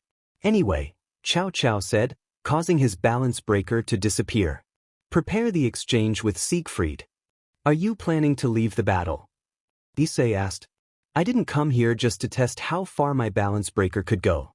Let's play a game. A group of Soul Reapers will come under Hades' orders, along with Siegfried, to retrieve the weakened Ophis. I don't know what Hades will do afterward, but I wouldn't want to be here getting in his way. I hope next time you fight more seriously, Night and Shadow," Chow Chow said before disappearing. To buy some time, George threw a fireball at Asia. Issei didn't react quickly enough, but Ophis got ahead of him. Even without her full power, that fireball wasn't enough to seriously harm her. "Damn it," Issei said, throwing a fireball at George as well. He invoked a magic circle, but when the fireball made contact, it created smoke. Everyone took advantage of this and headed toward the building, a 70-story hotel, carrying the injured. Once they arrived, they went up to a high floor. Although only 2 hours had passed, there were still no Soul Reapers in sight. Issei observed this. He still had a lot to do, but for now, they needed to plan a strategy. Sonic helped Luffy dispel the curse that Valley had. Although he didn't fully recover, at least he could heal himself. "Well, it seems we're all here," Azazel said. "Looks that way," Sonic replied. Rias and the others noticed this and were about to attack, but Tails raised his hand as a signal to stop. "Rias, I suggest you don't do anything. He's on our side now," TD said. "But in the meeting Rias began. I know, Rias, but even if you fought against him, you wouldn't win. If you couldn't defeat Chow Chow, and you were in greater numbers, he nearly took you out of the fight with just a few moves. Don't do anything foolish," TD warned, and everyone accepted the order. "First of all, tell me how the injured are doing," TD said. "Valisama is exhausted and injured. Even though the curse has been dispelled, he needs rest," Luffy reported. "Asia is resting a bit. Healing a puncture isn't her specialty, but at least she managed to heal Marcos," Rias added. "Kuroka is resting. That attack caught her off guard," Luffy continued. Zenobia is somewhat tired since she hasn't fully recovered. Her Durandal has been damaged, not severely, but excluding Excalibur Mimic, the others are orbs we recovered, Rias explained. I see, TD said, contemplating the direction to take in this battle. By the way, how did you all get here? He asked, referring to Tails, Sonic, Issei, and Shadow. They called us, as I see it, Sonic and me, but now it seems they were different people, TD replied. I see, Azazel said. Sensei, may I ask you a question if it's not too much trouble? Aquino inquired. What is it, Aquino? TD responded. Who is Zalgo? Aquino asked. Tails looked at Sonic, who just turned away, having accidentally revealed information that no one should know. I forgot we had company, Sonic thought, as Tails' gaze was one of complete reproach.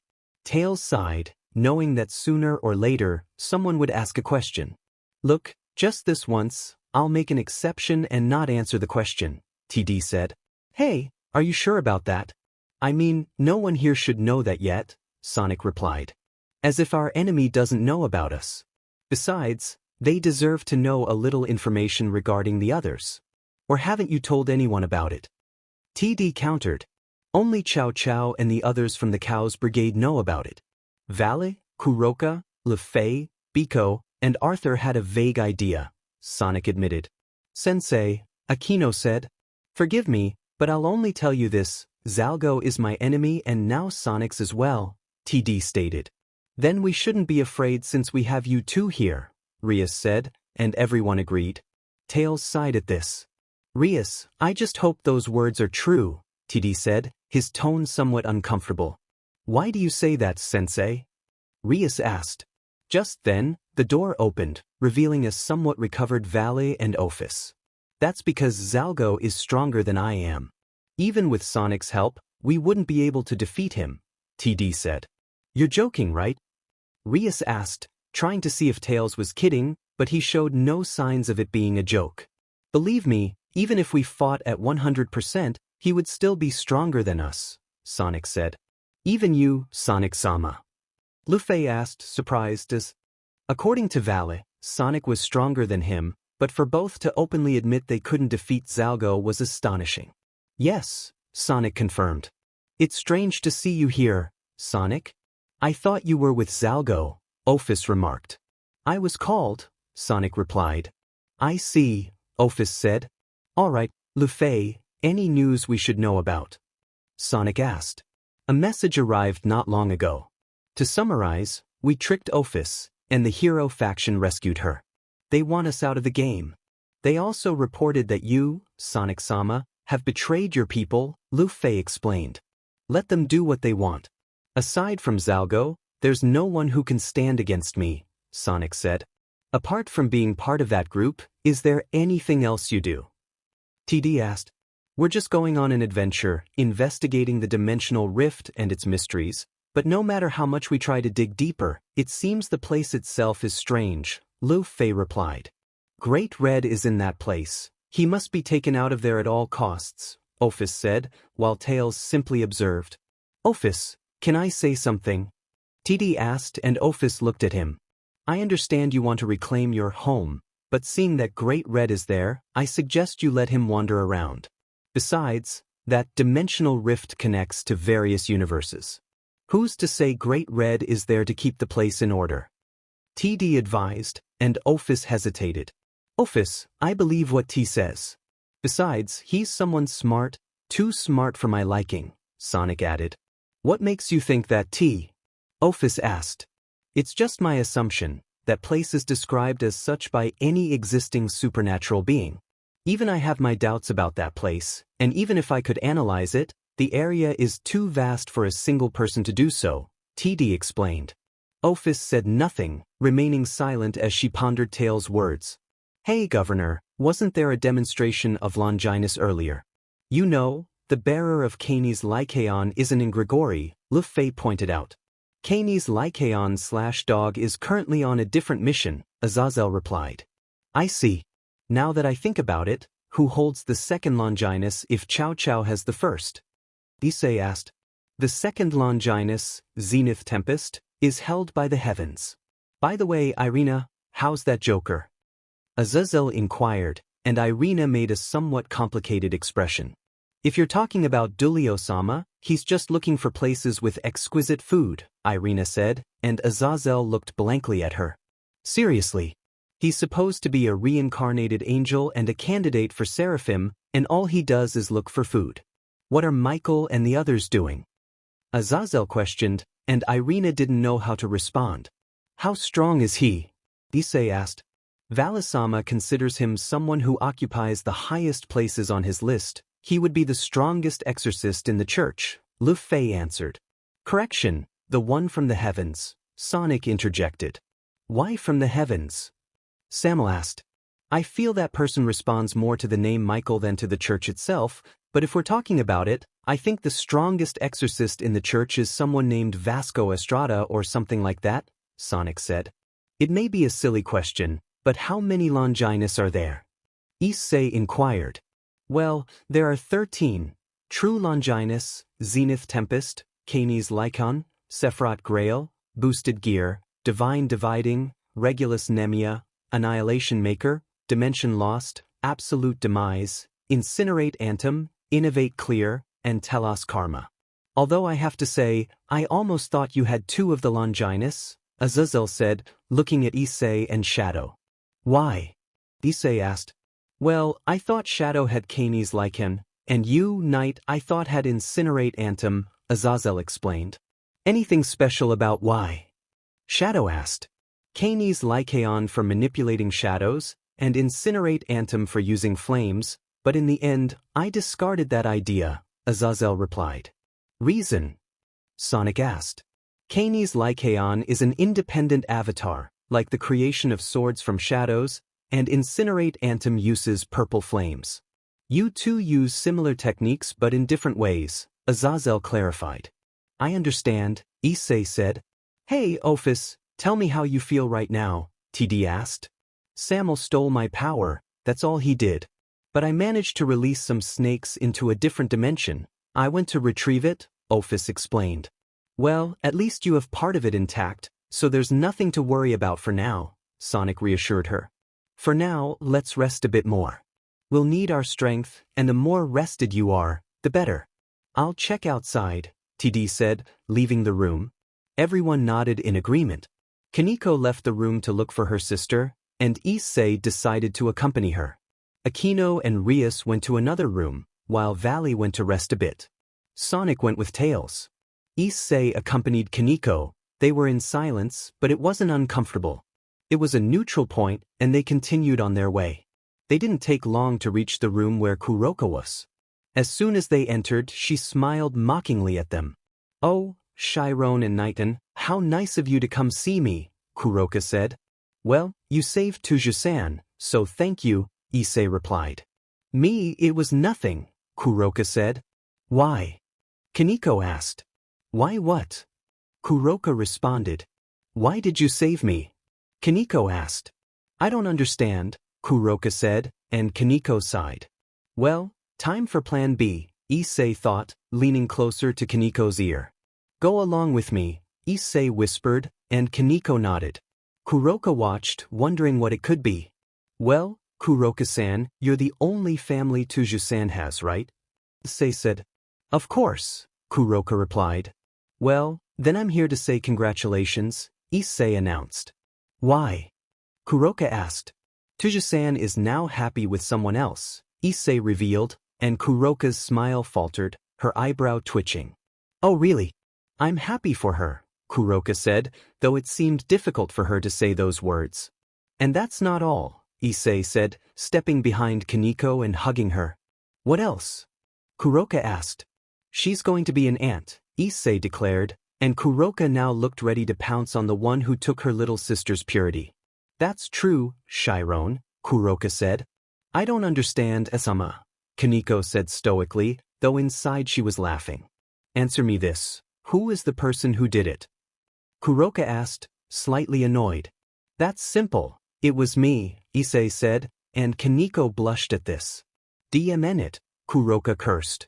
What's wrong, Kuroka-san? Oh, wait, why don't I just call you sister-in-law? Issei emphasized the last word. I won't accept you as Chiron's partner, Kuroka insisted. What are you saying, sister-in-law? Don't you see this cutie is happy by my side? Issei replied, and Kuroka didn't know what to say.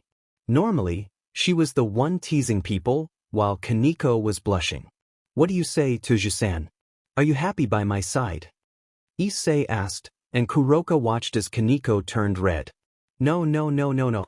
Chiron, you can't do this to me. Kuroka exclaimed.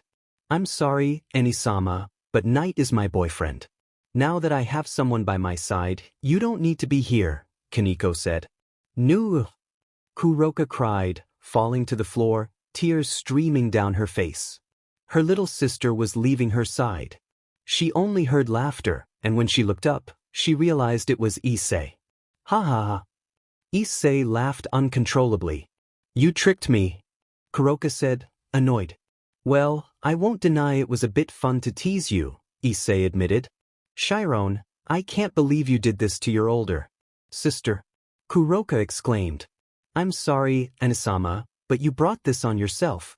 All I want are answers, but you won't tell me anything. I'll wait until then, Kaneko said, leaving the room. She doesn't seem as upset as I expected, Kuroka noted. Well, thanks to T, she learned not to get mad at you and to give you the benefit of the doubt, Issei replied. I still won't accept you as a partner for Chiron, Kuroka insisted. Well, that tells me something, Issei said. What does? Kuroka asked. That you still care about her. Too bad she can't hear you, Issei remarked. Let her believe what she wants. Even if she hates me, I'll protect her. Even if she doesn't accept me, I'll still welcome her with open arms. She's my only family, Kuroka declared. That's sweet, Issei said. I don't understand, Kuroka replied. It would be a shame if someone recorded that, Issei said, and Kuroka's eyes widened in shock. You wouldn't dare, Kuroka said, somewhat fearful that it had been recorded. Issei pulled out a mini recorder and played back what Kuroka had said. Even if she doesn't believe the others, showing her this might change her opinion of you, Issei suggested, and Kuroka pouted slightly. Chow Chow is right about you, you're irritating, Kuroka said. I know, but you know, I could help you a bit with Kaneko to get closer to her, Issei offered. Really? Kuroka asked, excited. Cute, Issei said without realizing he had said it out loud. See cute. Kuroka stammered, embarrassed, as no one had ever said that to her. No one said anything. They just stood in silence, unsure of what to say. Well, if you'll excuse me, Kuroka-san, I'll take my leave. I can help you reconcile with her, but you also need to put in some effort. If you don't tell her the truth, she'll leave your side, and you won't be able to get her back, no matter how hard you try, Issei said, exiting the room. As Kuroka watched him leave, she pondered what he had said. Should she tell her the truth about her previous MSTR or not? If the earlier conversation hadn't been a joke, who knows what would have happened? But she felt hurt at the thought of her sister distancing herself. Alternative scene: everyone was against Chow Chow, and Office had been captured. Before anyone could act, a voice shouted, Zuwarudo. Time froze except for Chow Chow, who was bewildered until he heard footsteps. A figure appeared before him, leaving him speechless. It was a male version of Office, older and more expressive. Chow Chow braced himself, but ultimately he was overpowered. You hurt Office-tan, and as her older brother, I can't allow that, the stranger said. Who are you? Chow Chow asked, confusion etched on his face. Call me Ouroboros, the figure replied before knocking Chow Chow unconscious with a swift blow. Well, little sister, your amazing Oni-sama is here. Unfortunately, I have to go. See you later, Ouroboros said, vanishing as if nothing had happened, and time resumed. On a rooftop, Tails glanced down as Soul Reapers began to fill the area. Sonic stood beside him, and they remained silent, analyzing the situation. Come on, Tails, tell me Knight trusts you, Sonic. Exe said. Of course, Tails replied. You even mentioned the past to him, Sonic. Exe noted. Not entirely, Tails said. Are you planning to tell him? Sonic. Exe asked. Later on.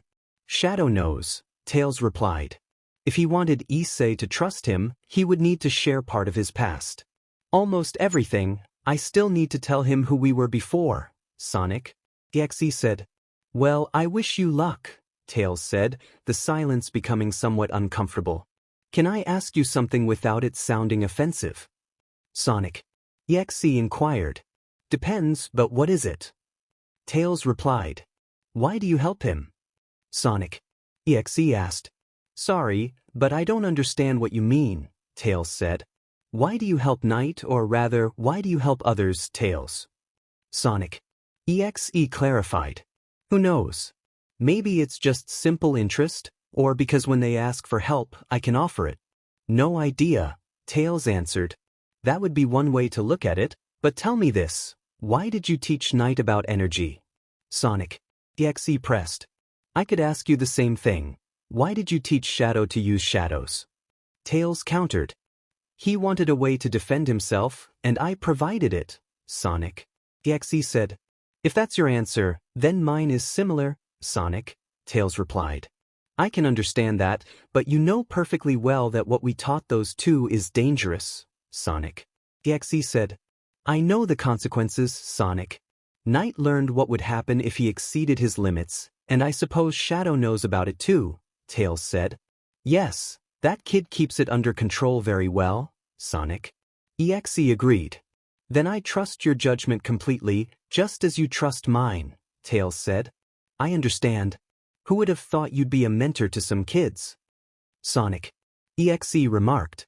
Not even I imagined it, but I guess I'm not the only one, right? Tails replied. If you're talking about Valet and the others, I'd say that's partly true. Although the first time we were formally introduced, he wanted to hit me for locking him up with the others, Sonic. Issei recalled. Well, coming from you, that wouldn't be strange at all, Tails said. True, Sonic. Issei acknowledged, and they fell silent for 10 minutes. Don't you miss our old world? Sonic. Issei asked. Partially, but I can't complain. This wouldn't be the first time something like this has happened to us, Tails replied. Good point. Before I forget, Sonic, Issei said, and 3 strange cups appeared in his hand, radiating a mysterious power. And what are those? Tails asked. These 3 cups are known as Holy Grails, or rather, only 2 are real, 1 is artificial, Sonic. Issei explained. And you have them because... Tails prompted. I want to give you the artificial one and the real one, Sonic. Issei said, handing over both cups. Why are you giving them to me? What makes them special? Tails asked. Well, I'll tell you, but this stays between us, Sonic. Issei insisted. Fine, but tell me why these are important, Tails urged. Tails, the 2 Holy Grails are the Sephiroth Grail, Sonic. Issei revealed, and Tails was taken aback. Wait, isn't that the Longinus we heard about earlier? Tails asked. Yep. Originally it was 1, but it ended up splitting into 3. I took 2 from their current bearer but left some replicas that work almost the same. I stole the artificial one from the labs, and I left a replica of that too, although it doesn't work at all, Sonic. Issei explained. How did you take it from her? Tails inquired. I went on a trip with someone else. We met with another faction, and they introduced us to the one who possessed this Longinus. As soon as I found out, well, you know what I did, Sonic. Issei said. Okay, but why are you giving it to me? Tails pressed. Tails, do you know what that Longinus does? Sonic. Issei asked.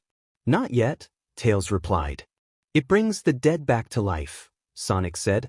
Tails was left speechless. He would need to ask Azazel about it. So you want me to keep this safe? Tails asked.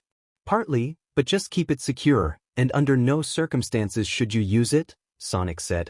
Tails knew they didn't need to revive the dead since both of them had a similar ability to resurrect, but they hadn't used it in a long time. Let me guess, there are side effects, right? Tails said. For a normal human, yes, but not for us. I've tested it a bit, and there are no consequences. With another being, let's just say they go insane. Or lose a bit of their sanity, Sonic. Issei explained. Why do you trust me? Tails asked. I trust you, Tails. Of all people, you stopped reviving them a long time ago, Sonic. Issei replied. Tails was surprised as no one knew that little detail. Well, I got bored of doing it. It wasn't fun, Tails said, somewhat teasingly.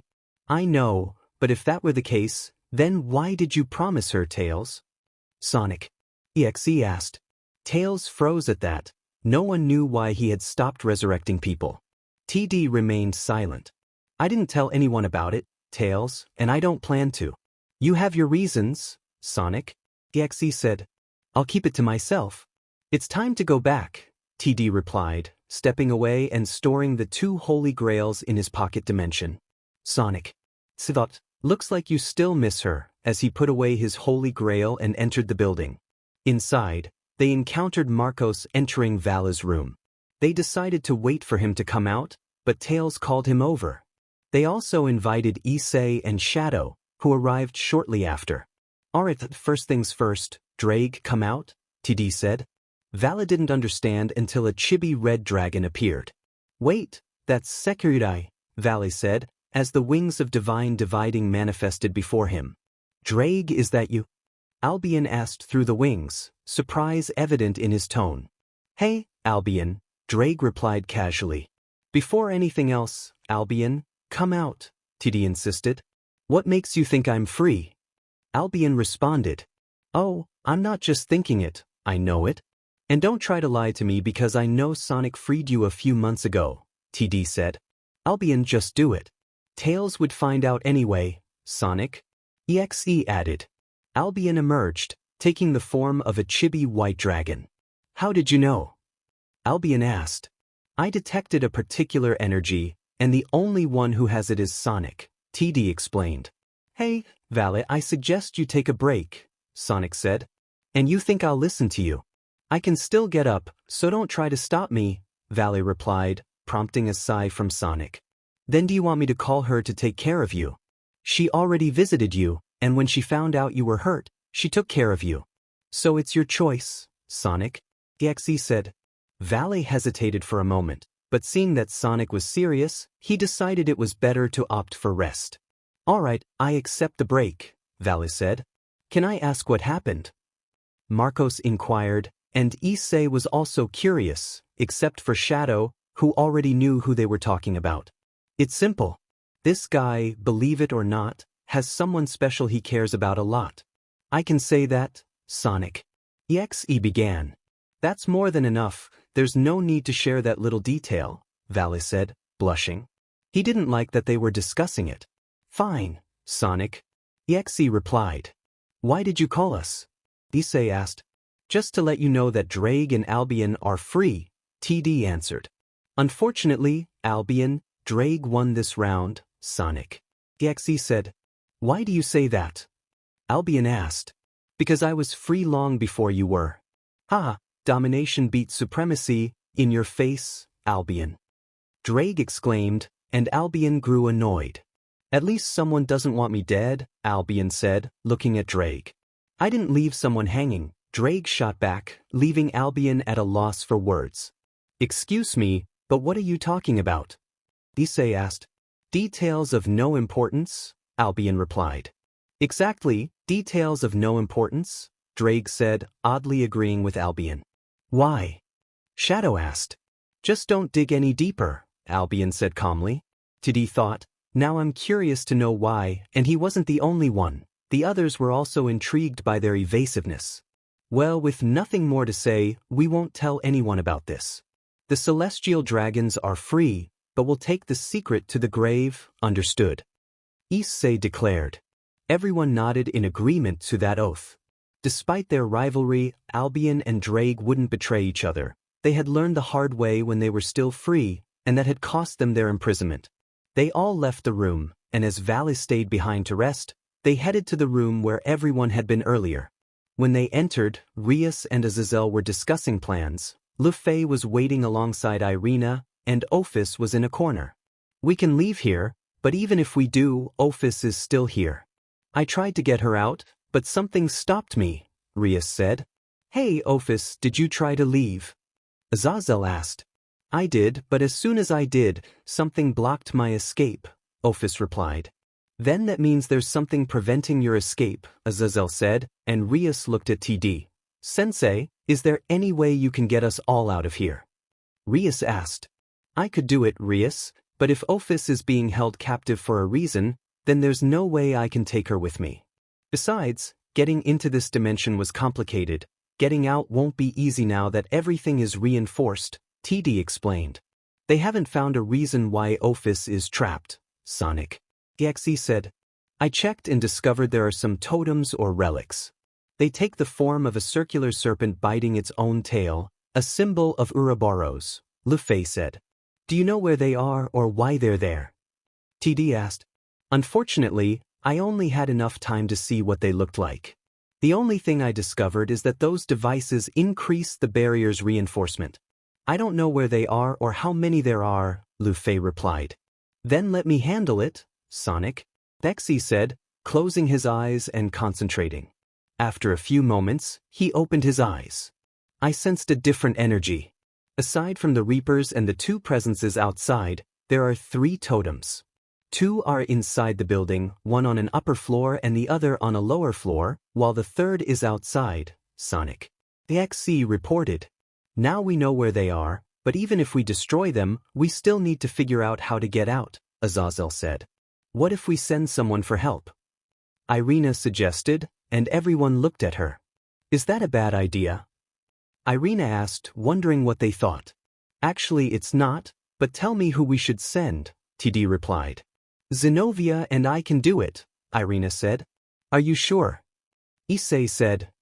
Definitely, aside from Excalibur and Durandal, they need repairs, Irina replied. Issei didn't say anything. If she wanted to volunteer, he wasn't going to stop her. All right, as soon as they try to leave, George will try to prevent that. So, Luffy, can you prepare a spell to get someone outside? Sonic. Issei asked. I can do it, but I'll need some time and help to force the exit, Luffy responded. In that case, Marcos can transfer some energy to you with a few boosts, so that's settled, TD said. We'll need at least a distraction and a way to destroy those devices, Sonic. Issei added. Everyone was brainstorming until Rias came up with an idea. What if we use the Trident Alphil? Its power is strong, and it could shoot to both places at once, Rias suggested. Not a bad idea.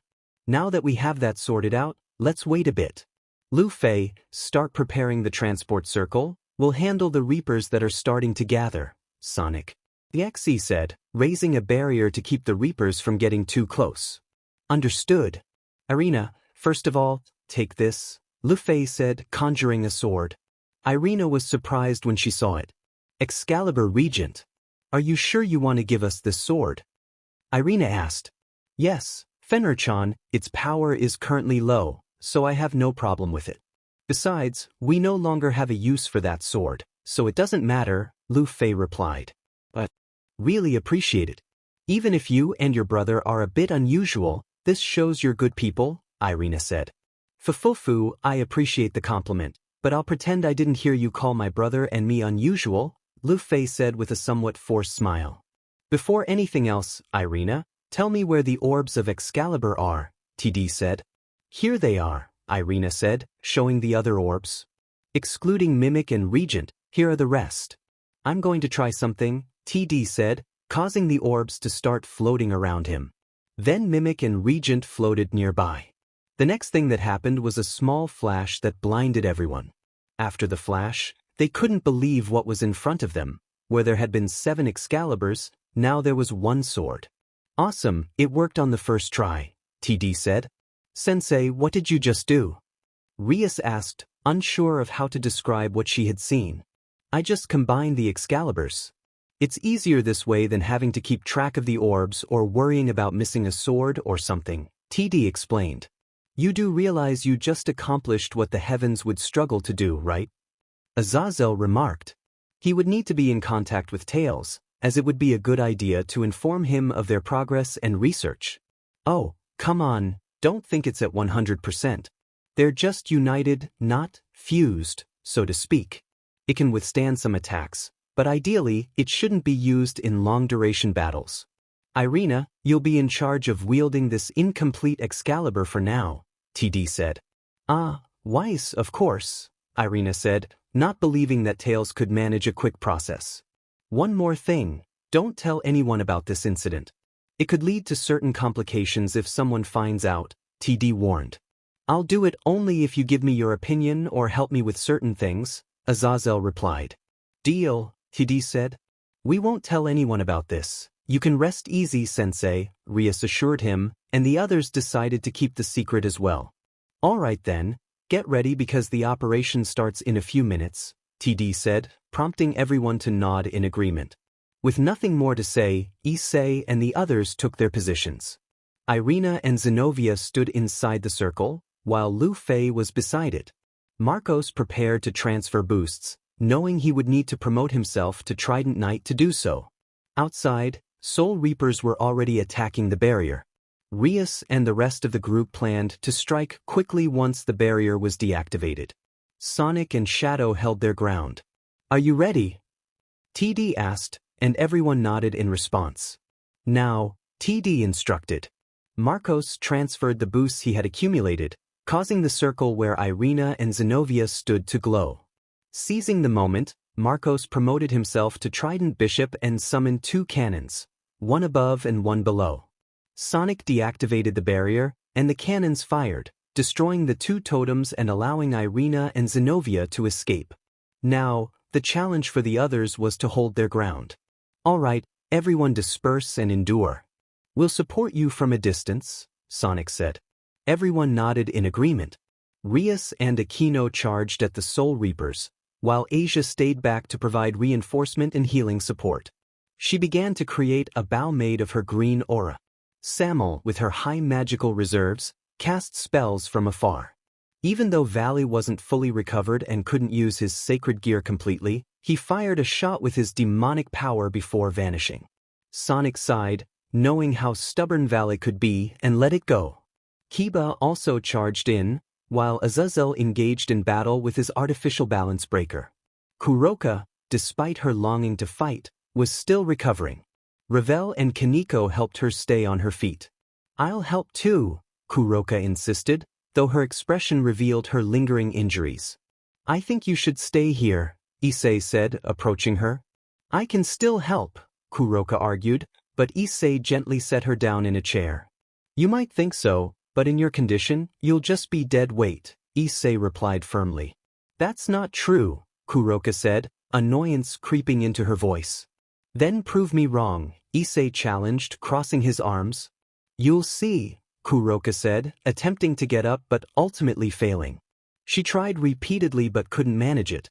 Deep down, she knew Issei was right. You were saying. Issei teased. Kuroka turned her head away, unwilling to acknowledge the truth. Issei sat beside her and began to slide her head, surprising her. Just recover, and you'll see it won't be like that, Issei said, continuing to pet Kuroka. She blushed at the sensation, secretly enjoying it. Kuroka began to purr, catching everyone's attention. She quickly turned her head away, but the blush remained.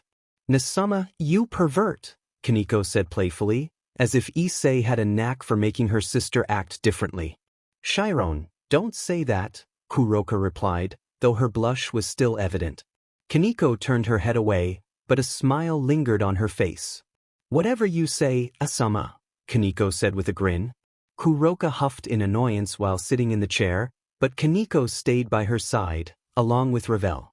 It seems some things are getting better, Issei thought, remaining close to Asia to provide support from a distance. If an enemy approached an ally, he would be ready to shoot.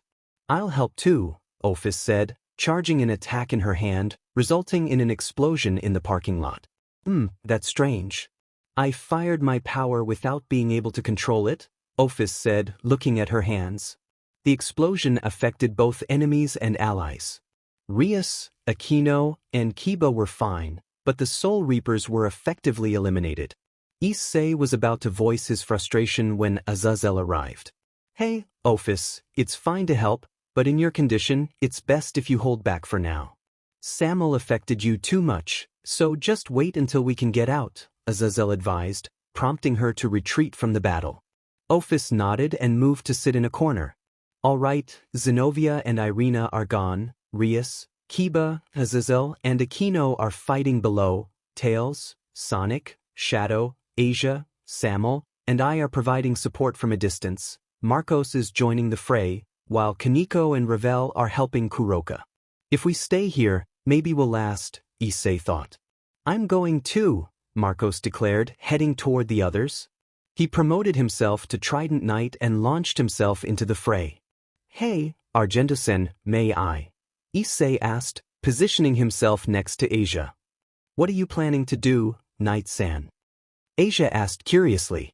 This, Issei said, touching Asia's hands and creating a fire arrow. Asia flinched, fearing it would burn her, but when the fire passed through her hands, nothing happened. If I may, Shadow said, creating arrows of darkness. Asia was unsure, but Issei caught them. They're safe, Issei assured, handing the arrows to Asia. Thank you, Asia replied, placing the arrows beside her, giving her a means to both injure and heal others. Well, if that works, then I'll try it my way, Marcos said, pulling out his cannons and firing. Issei looked around and noticed the barrier was cracked, but it wasn't enough for the space to collapse.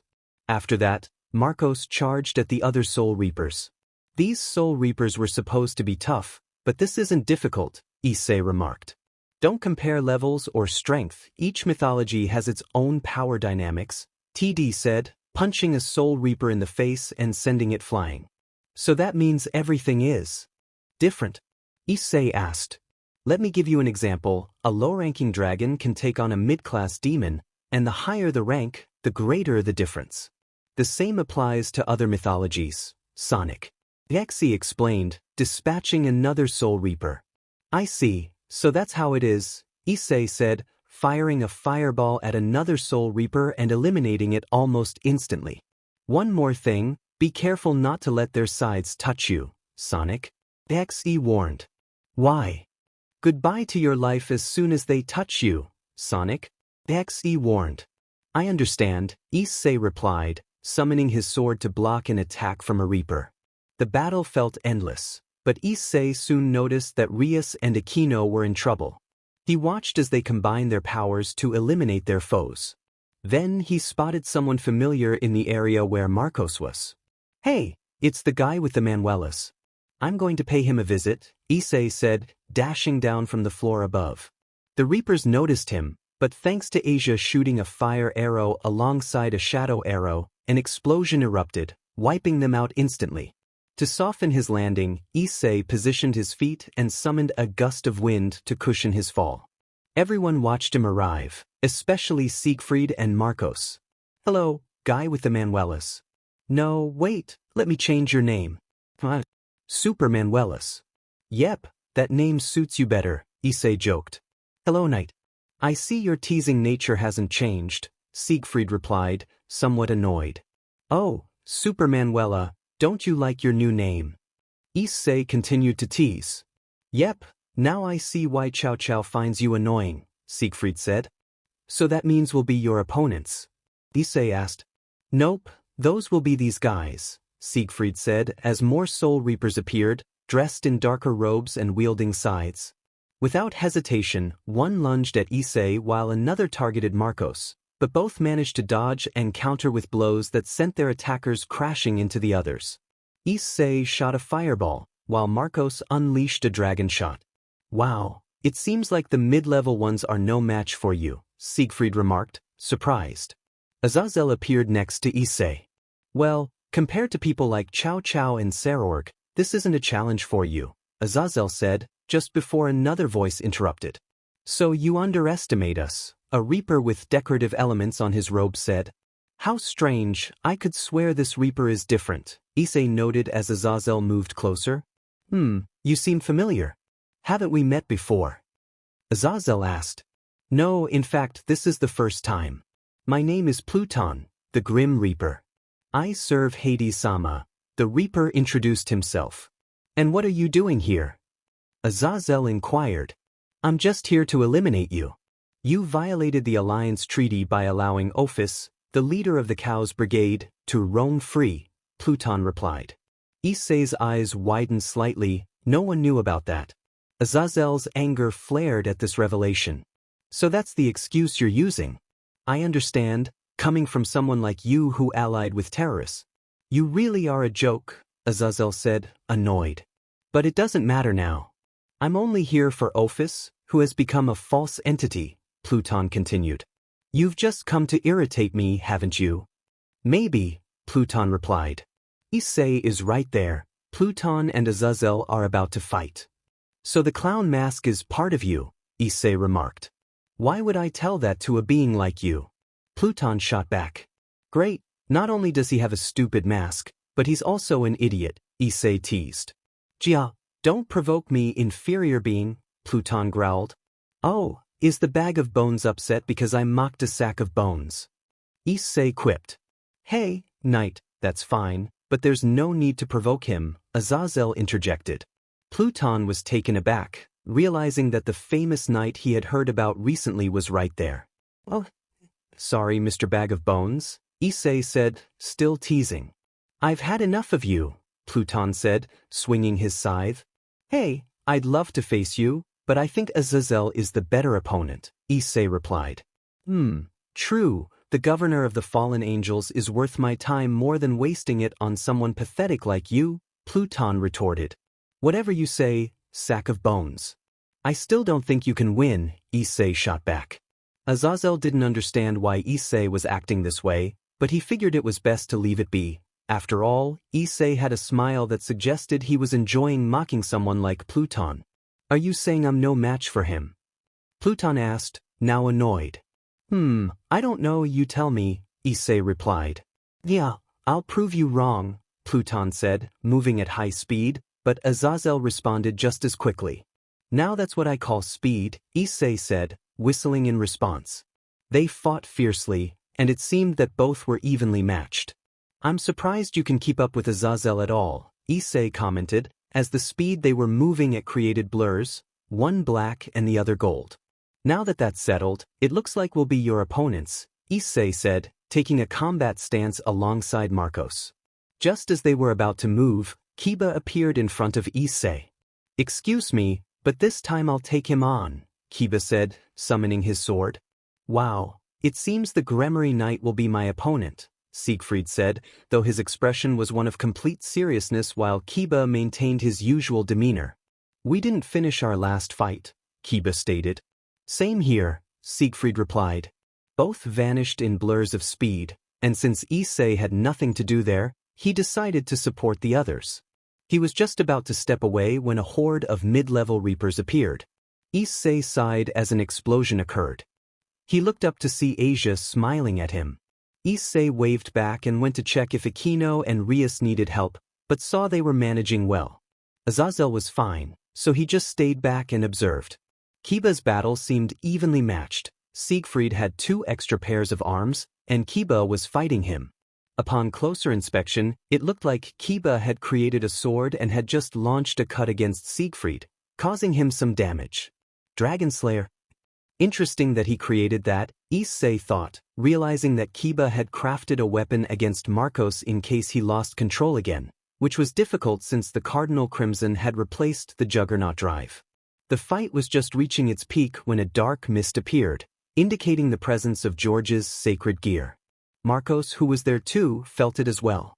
As the mist dissipated, a multitude of Soul Reapers appeared, numbering around. Do they really think quantity can beat quality? That god must be foolish if he thinks he can defeat us with that, Issei said. I share your viewpoint, Marcos replied, just about to deploy his cannons when Issei signaled him to stop. Wait, let me handle this, Issei said, walking toward the newly arrived Reapers. Siegfried, who was in his battle, paused for a moment. If you think you can do it alone, I encourage you to try. If you can, Siegfried said with a hint of mockery. Better get lost, Supermanuel, and go get comforted. I didn't ask for your opinion, Issei shot back, also teasing. Siegfried would have replied, but he was now busy with Kiba. The Reapers stood before Issei, and he faced them head-on. Issei began to walk forward, but the Reapers charged at him. Asia was about to shoot, but Tails told her not to. Asia obeyed, knowing Issei was strong enough to handle it, so she felt at ease. Issei dodged one Reaper's scythe and delivered a powerful blow to its chest, pushing it back into the others. He dodged another scythe, but instead of evading, he grabbed it by the handle and wrenched it from the Reaper's grasp, using it to slice through the Reaper, killing it almost instantly. Issei then made a deep cut, finishing off the Reaper. "Nice scythe," Issei remarked, and the other Reapers, enraged by the loss of their comrades, charged at him with ferocity, but he wasn't scared. A Reaper appeared from behind, but Issei simply raised his newly acquired scythe to block the attack and delivered another cut. The Reaper raised its scythe in defense, but Issei quickly decapitated it. He threw the scythe at another group of Reapers, who had the misfortune of being in its path, killing 5 of them. Issei dashed to retrieve the scythe quickly. Not satisfied, he summoned his sword with his other hand, now wielding 2 lethal weapons. Issei dashed toward another Reaper, catching it by surprise and stabbing it in the chest with the sword. He then threw the scythe at another Reaper, embedding it in the ground and delivering a blow to its chest, separating that part of the Reaper's body. Seeing this, Issei decided to end things quickly, so he collected his 2 weapons and stored them in his pocket dimension. He jumped back to gather his hands, and all the Reapers were unsure of what he was doing, but the ground began to tremble. No one knew what was happening until they saw the earth forming 2 pillars that approached the Reapers. By the time they realized it, it was too late. The pillars crushed them. Everyone stopped their battles, witnessing a single person exterminating a group of mid-level Reapers as if it were nothing. Issei separated his hands and looked at the others, who were watching him in astonishment, except for Tails, Sonic, and Shadow.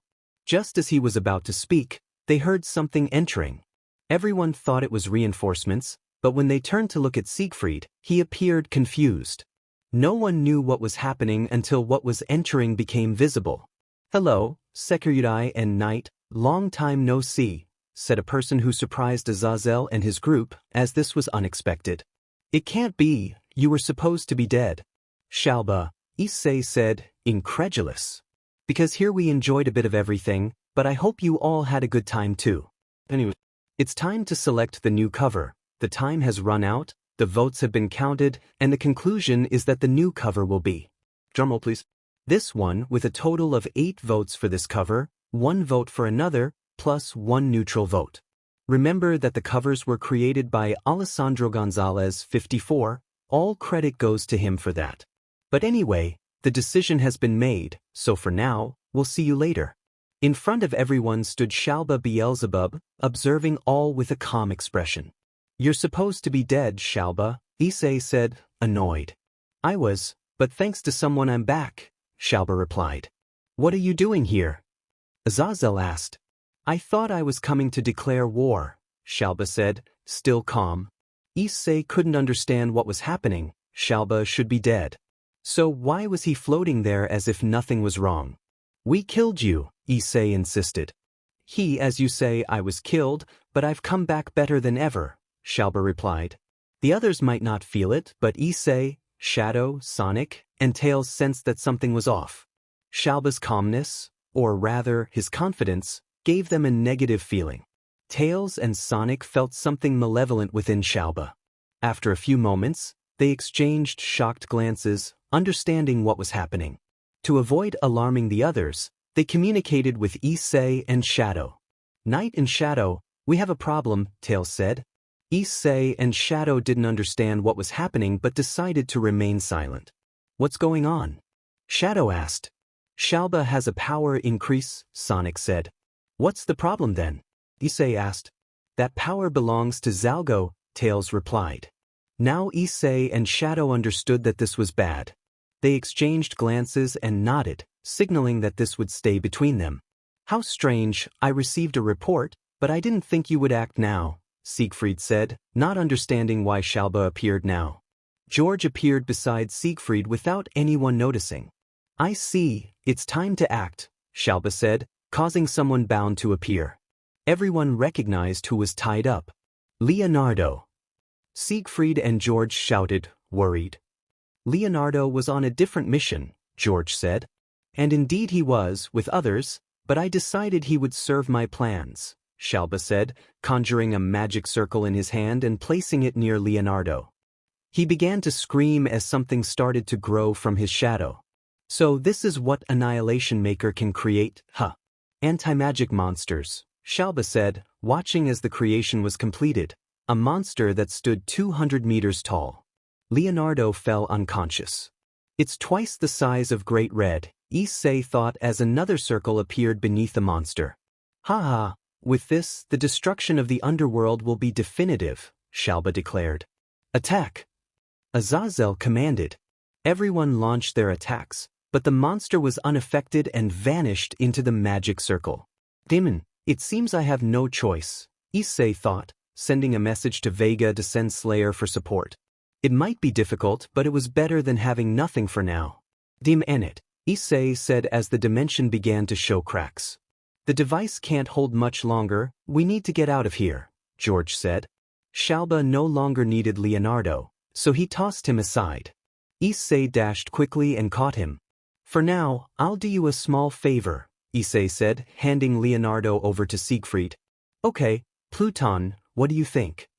Siegfried began, but then realized that Pluton had disappeared.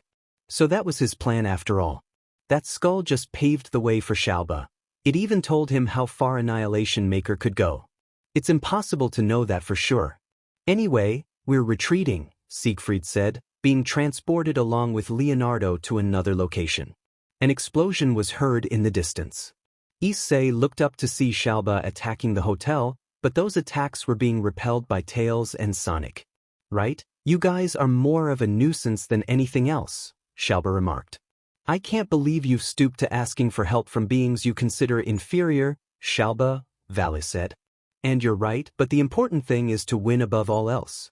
But first, Shalba said, drawing Ophis toward himself. So it's true, the current Ophis isn't as strong as before. Well, I'd ask for at least a serpent, but it's not worth it now, Shalba said. I won't allow it, Marcos said, spreading his wings and heading toward Shalba. Well, Security, here you are. But it doesn't matter, Shalba replied. Hey, the stability of this dimension won't last, we need to leave urgently, Kuroka said. Everyone nodded at her words and moved closer to her, but Issei and Marcos did not. We need to go now, Rias insisted. Come on, Night-san, Asia urged. But everyone saw that they weren't leaving. They felt that what was coming next wouldn't please them at all, and they were right. Leave. Issei shouted. What? Rias exclaimed. We're staying to save Ophis, Marcos declared. Are you crazy? Kuroka said, somewhat agitated. We can't leave Shalba like this. If we let him live, he'll pose a threat to everyone, Issei explained. But, Aquino began to say, if you don't leave. Now, the monster will be free in the underworld, and knowing how the situation will be, we need you to go inform everyone about the situation and the possible traitor from Hades, Issei insisted. Everyone except Tails, Sonic, and Shadow hesitated. Hey, Marcos and I will come back, we promise, Issei assured. Rias and the others just sighed. Don't go dying on us, Rias warned. We're tough to take down, so just go, Issei said as the dimension began to collapse even more. We need to leave now, Kuroka urged. Hey, Hyodo, Valley said, and Marcos turned to look at him. I'll summon a dragon portal to bring you and Ophis back. You're okay with that, right? Night-san. Be careful, Asia warned, and Issei nodded, signaling for the girls to leave. Issei and Marcos charged toward Shalba, who was perched atop the building. They weren't sure how long the dimension would last, but they knew it wouldn't be much longer. They sprinted to the building, finding Shalba with his arms crossed. So, the dead man has come back to life, huh? It seems it's difficult to kill you after all, Issei remarked. Oh, Knight, what a surprise. Tell me, why did you return? Is it because you can't leave without Ophis because I'm here, or is it something else? Shalba replied. Who knows? But I'll just say that letting you go is a bad option for us, Issei shot back. I understand. Unfortunately for you, you're no problem for me. You can have Ophis. She's not of much use to me now, Shalba said, releasing Ophis. She moved away to avoid interfering in the battle, catching Issei and Marcos off guard. They hadn't expected Xiaoba to let Office go. Before anything else, Xiaoba said, pulling out an empty syringe. No one knew what it was for until Xiaoba unleashed a magical attack. Issei dodged, but Xiaoba appeared behind him, injecting him with the syringe and drawing a bit of BLD. The syringe filled quickly, and Xiaoba moved away as Issei threw a punch. "What did you do?" Issei demanded. "Nothing, just that I was asked for this in exchange for power," Xiaoba replied, as the syringe was transported to an unknown location, even Xiaoba himself unaware of where it was going. "Enough games, let's get started," Xiaoba declared, releasing a dark red aura. Just seeing it made Issei tremble involuntarily, and Marcos did too, but that wouldn't stop them. Marcos was still in his balance breaker. Issei lunged at Xiaoba, but he blocked the punch and another strike coming from the side. Xiaoba regarded them calmly, quickly pushing their hands aside and delivering a blow to their stomachs. Issei and Marcos were pushed back by the force of the hit, but they recovered quickly. Issei dashed toward Xiaoba, who was ready for him, but every time Issei threw a punch, Xiaoba deflected it. Issei tried again, but Xiaoba continued to evade. Marcos joined Issei, but Xiaoba had no trouble deflecting or stopping their attacks. Reaching a deadlock, Issei and Marcos decided to try a different approach. Issei stayed put while Marcos moved back a bit. "What will you do now?" Xiaoba asked. "Just this," Issei said, taking a combat stance. Marcos launched a dragon shot from behind, but Xiaoba dodged it. "Seriously?" Xiaoba said, but he managed to block Issei's punch. What he didn't anticipate was that Issei's hand would start to emit flames. Xiaoba quickly pulled his hand away, but Marcos seized the opportunity, rushing in to land a hit on Xiaoba. However, it wasn't enough, as Xiaoba recovered quickly and counterattacked. They continued to fight, but it seemed that nothing affected Xiaoba. Issei and Marcos found themselves cornered, unsure of what to do, until a light bulb went off in Issei's mind. "Curse, are you there?" Issei thought. "What's up?" Curse replied. "How long can I stay in rage mode?" Issei asked. "At the rate you're going, I'd say about 6 minutes at most." Curse answered. "Do you think I can beat Xiaoba?" Issei inquired. "Whether you can or not, you can't know for sure, but if you don't try, you'll never find out." Curse. Issei hesitated a bit, but he didn't have many options left. "Let's go, Drake," Marcos urged. "Here we go, partner," Drake replied. "I'm about to awaken. I am the cherished who has rejected the principle of domination. I will walk the path of justice, carrying infinite hopes and dreams. I will tread the path of the king. I will be the emperor of the Crimson Dragon. Cardinal Crimson Queen." After that chant, the armor changed to a crimson color, reminiscent of the false Mao. Just seeing him irritated Issei. "So, Knight, you have nothing to offer in this fight," Xiaoba said. Marcos glanced at Issei, sensing a significant pressure. Drake recognized the sensation and feared Issei would lose control. Issei began to manifest his wings of fire, and though Xiaoba didn't understand why, seeing Issei like that filled him with a sense of danger. "Drake, what is this?" Marcos asked. "That's right, partner. It's Knight's rage mode," Drake replied. "Calm down, I'm still in control," Issei said, somewhat exhausted. "So, this is how things are." "It doesn't matter, you'll die anyway," Xiaoba said confidently. However, he didn't expect Issei to suddenly appear in front of him, catching him off guard. Xiaoba barely dodged the strike, but Marcos appeared beside him with astonishing speed. "Solid impact booster." Drake's voice resonated as Marcos landed a blow to Xiaoba's side. Xiaoba was pushed aside, but Issei appeared behind him, kicking him in the back. Xiaoba couldn't comprehend what was happening but decided to get serious. He began to release more aura from his body, and his levels were rising rapidly. The rage mode was also escalating, and Marcos's aura was growing as well. "Grr," Issei growled, and Marcos knew that was a bad sign. Calm down, Issei thought, managing to steady himself. 3 minutes, and after that, say goodbye to your control, Curse warned, and Issei simply nodded in agreement. "You can still fight," Marcos said. "Let's just defeat him," Issei replied, and Marcos nodded. "Let's end this once and for all," Xiaoba declared. I feel the same way, Issei said, launching himself at Xiaoba once more. This time, Issei would use fire on his arms to strike Xiaoba. Xiaoba dodged the blow, but Issei unleashed a water WHP to ensnare him and bring him crashing to the ground. Issei transformed the WHP to earth, hurling large chunks at Xiaoba. He could barely stay on his feet, and he didn't expect those pieces to cause him trouble. Issei left him somewhat injured, but Marcos appeared in front of Xiaoba, delivering a combo of blows that left him hurt. Xiaoba was growing desperate. He couldn't believe he was being treated this way. Take this. Xiaoba shouted, launching an arrow that struck Marcos in the arm. He tried to pull it out, but suddenly he began to feel weak. In it, what's happening to me? Marcos exclaimed. That arrow contains Samuel's poison. I intended to use it against Valle, but who would have thought I'd have to use it on you? What a surprise, Xiaoba laughed. So this is what it feels like to die, huh? No, I still have things to do. This won't stop me yet, Marcos said, surprising both Issei and Xiaoba as he stood up. Impossible. That should have knocked you down. How is it possible that you're still standing? Xiaoba said, incredulous at what he was witnessing. If I let you roam free, it wouldn't be good. Besides, seeing how you threaten peace everywhere, I can't allow that, Marcos said, landing a punch to Xiaoba's stomach. Xiaoba began to spit blood.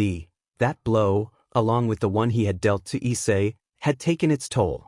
In desperation, he turned to Ophis. Ophis, give me a serpent, give it to me. Xiaoba pleaded, hoping that with it he might gain more strength than Issei and Marcos. I can't. I'm unstable right now, and in my current state, I can't create one that grants strength, Ophis replied. Xiaoba was now completely out of energy. He could fight, but seeing that Marcos and Issei outmatched him, he couldn't do much. Marcos and Issei positioned themselves in front of Xiaoba. This is your end, Marcos said, pulling cannons from his back. Issei began to charge the Gaia force. Last words? Issei asked. At least I know the Sekyudai will die, Xiaoba said. Issei and Marcos unleashed their attacks, ending Xiaoba's life. Issei deactivated his rage mode, leaving him exhausted, while Marcos could barely stay upright. The effect of Samuel's curse was eating away at him from the inside. Ophis approached both of them. Why did you stay? Ophis asked. We had to defeat him, Issei said, tired. We couldn't leave him like that, Marcos added, deactivating his balance breaker. Hey, are you okay? You look very tired, Issei said. Yeah, just a bit tired and sleepy, Marcos replied. I don't understand, Ophis said. You saved Irina and Asia, Marcos said. They just played with me and talked to me, nothing more, Ophis replied.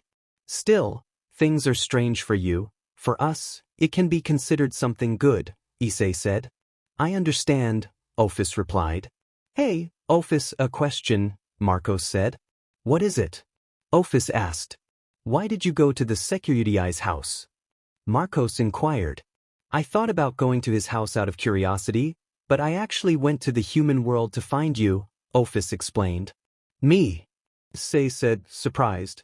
Yes, you're always in the human world.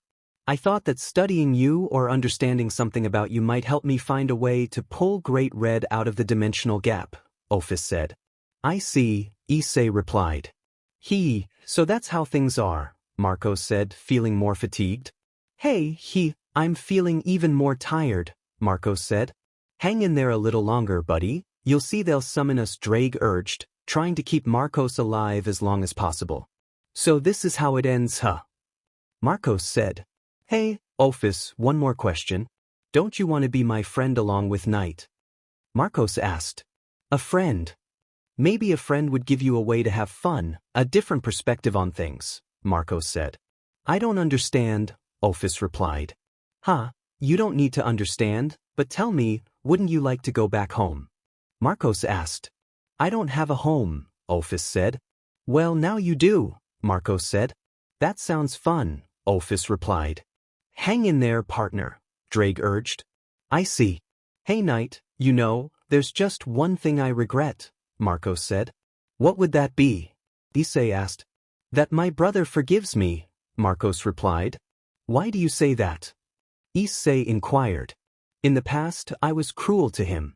I felt jealous that he got all the attention from our parents, but then I realized I was wrong.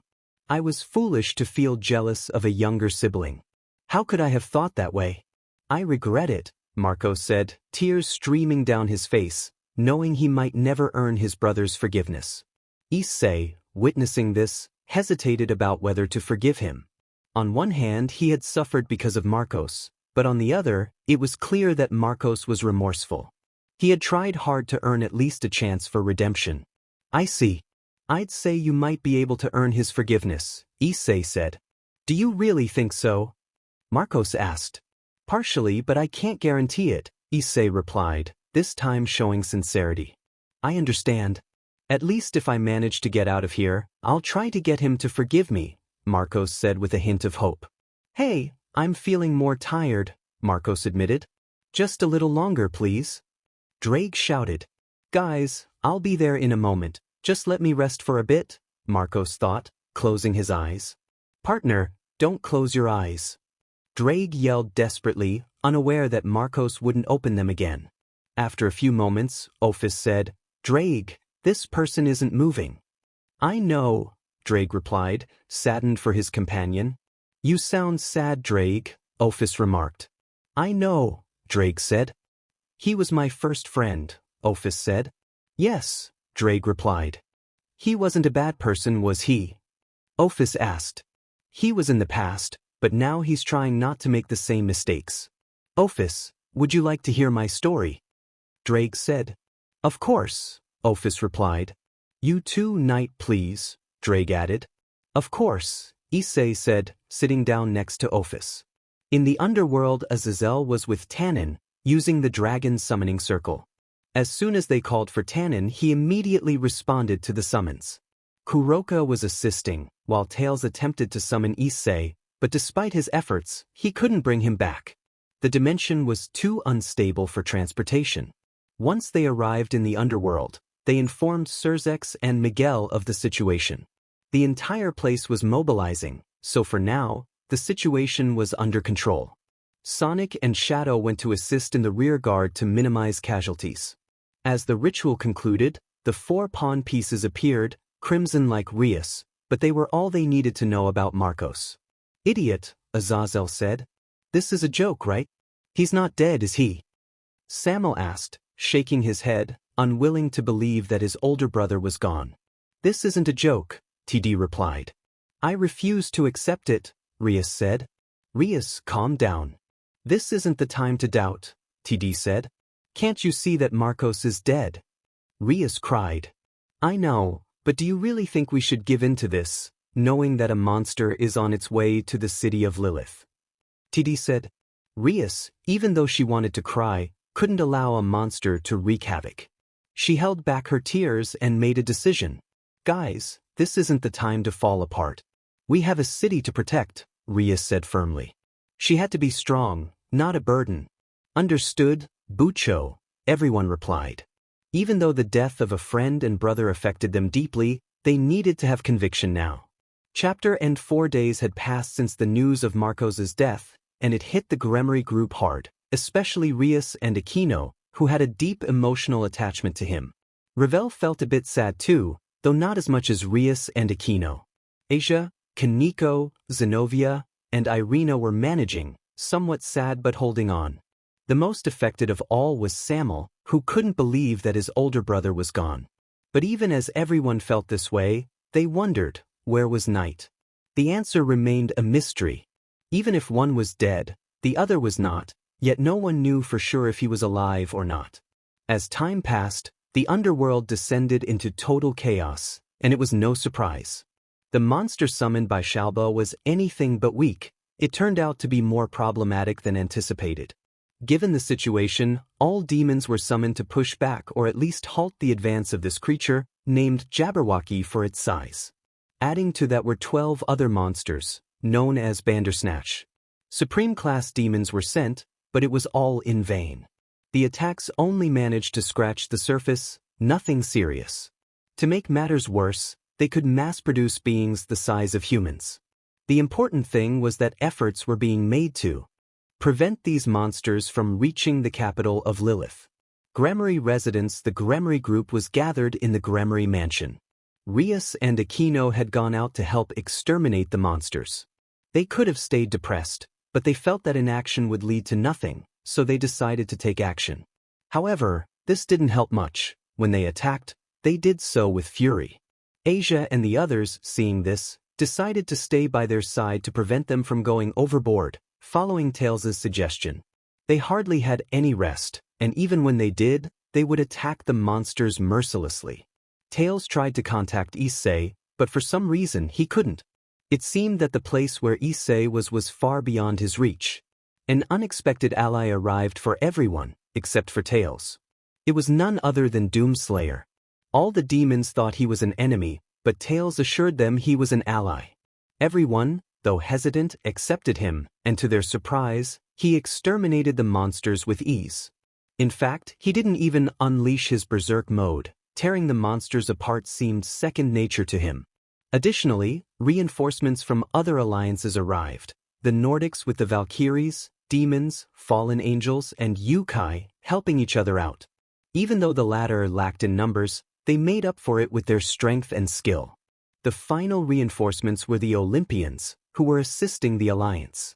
Although they hadn't signed a treaty yet, they were trying to help as compensation since one of their own was responsible for this mess, though there was still no concrete evidence that Hades was involved. Throughout all this time, these events unfolded. In the Gremory residence, Rias's entourage, Rias, Aquino, and Samuel, the most affected, had locked themselves in their room. They only emerged to vent their anger or when necessary. The others didn't know what to do.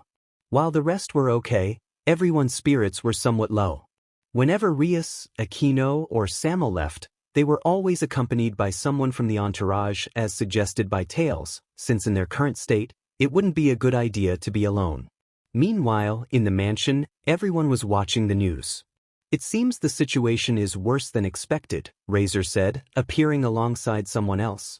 You have no idea of the problems we're facing, Kiba replied, sounding somewhat exhausted. You look terrible, said the person next to Razor. Who would have thought the older brother would come too? Kiba remarked. Someone has to look after my little sister above all else, the person said. Ruvel, calm down, Razor said, identifying him as Ruvel. Okay, sorry. It's just that my sister being exposed to danger doesn't sit well with me, Ruvel admitted. Don't worry, it's normal to be concerned for someone, Kiba reassured him.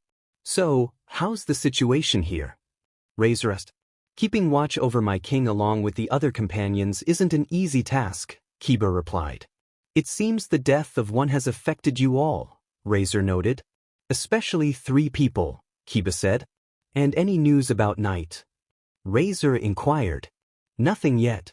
Sensei has tried to communicate, but he hasn't made any progress, Kiba said.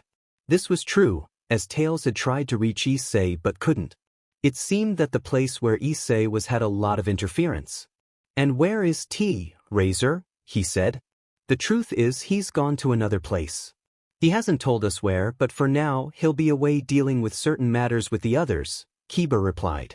I understand, Razor said. By the way, why did you come?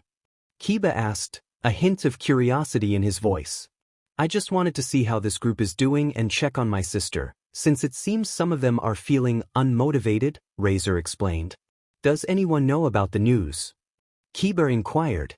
No one knows. This news has only been shared with a few people. No one outside is aware of his passing, Razor replied. Before I forget, Ruvel interjected, pulling 5 phoenix tears from his pocket. Given the situation, we can't give any more. I feel bad about this, Ruvel said. That's understandable, Kiba replied. After that, a silence fell over them. It didn't feel uncomfortable as both sides understood the gravity of the situation. Kaneko appeared with a tray holding 3 cups of tea. Enjoy your drink, Kaneko said with her stoic expression. Your other companions aren't affected by his passing. Razor asked. As I said, only 3 people were deeply affected. The rest of us are just sad about his loss, Kiba answered. And what if Night dies? Ruvel asked. The moment he spoke, The atmosphere grew heavy, largely due to Kaneko, who, despite maintaining her stoic expression, clearly didn't appreciate those words. "He hasn't died yet," Kaneko said firmly. "How can you be so sure?" Ruvel challenged. "Even if our comrade has died, that doesn't mean he is," Kaneko replied, glaring at Ruvel. "I take that back," Ruvel said, feeling Kaneko's intense gaze. He knew that things were delicate in that place. Instead of responding, Kaneko moved to sit elsewhere. "Please excuse her, it's just that comments like that aren't well received right now," Kiba explained. "Don't worry, I understand that perspective, but for now, there's nothing else to discuss." "We'll take our leave," Ruvel said, heading for the door with Razor. After that, Ravel appeared and sat next to Kaneko. Neither of them spoke, they simply sat in silence for 10 minutes. "Doesn't it hurt to lose one of your comrades?" Ravel finally asked. "Yes, it hurts, but just mentioning it makes the pain worse," Kaneko replied. Ravel wanted to ask more questions, but given the state everyone was in, it wouldn't be advisable. "Kiba, Yuto-kun," someone called from the entrance. Kiba recognized the voice. It was Barakiel. He stood up but paused before leaving. "Kaneko-chan, Ravel-san, could you check on how Asia is doing?" Kiba asked. Kaneko nodded, and Ravel followed her. Kiba then went with Barakiel while explaining Akino's situation. "I see, so that's how things are," Barakiel said. "I'm sorry if I can't do much right now, but no one can get close to her, she only listens to Sensei or Rias," Kiba said as they reached Akino's room and knocked on the door. "I don't want to see anyone." Akino's voice came from inside, sounding both annoyed and sad. "Akino-san, please open up," Kiba urged, but received no response. Barakiel sighed and knocked again. "Didn't you hear me, Kiba?" "I don't want to see anyone," Akino repeated. "Not even your father?" Barakiel asked. There were quick footsteps, and the door opened to reveal Akino, looking disheveled with red eyes. "Papa," Akino stammered. "Akino," Barakiel said, pulling her into a hug. She clung tightly to her father. I. Akino managed to say, her voice breaking. "It's okay, Akino. Just relax. It's all right to cry if you need to," Barakiel reassured her. Akino cried on her father's chest while he gently patted her back, trying to soothe her. Seeing this, Kiba stepped back to give them some time. He went downstairs and found Sona, Tsubaki, and Saji. The three turned to face him. "So it's true that he died," Saji said.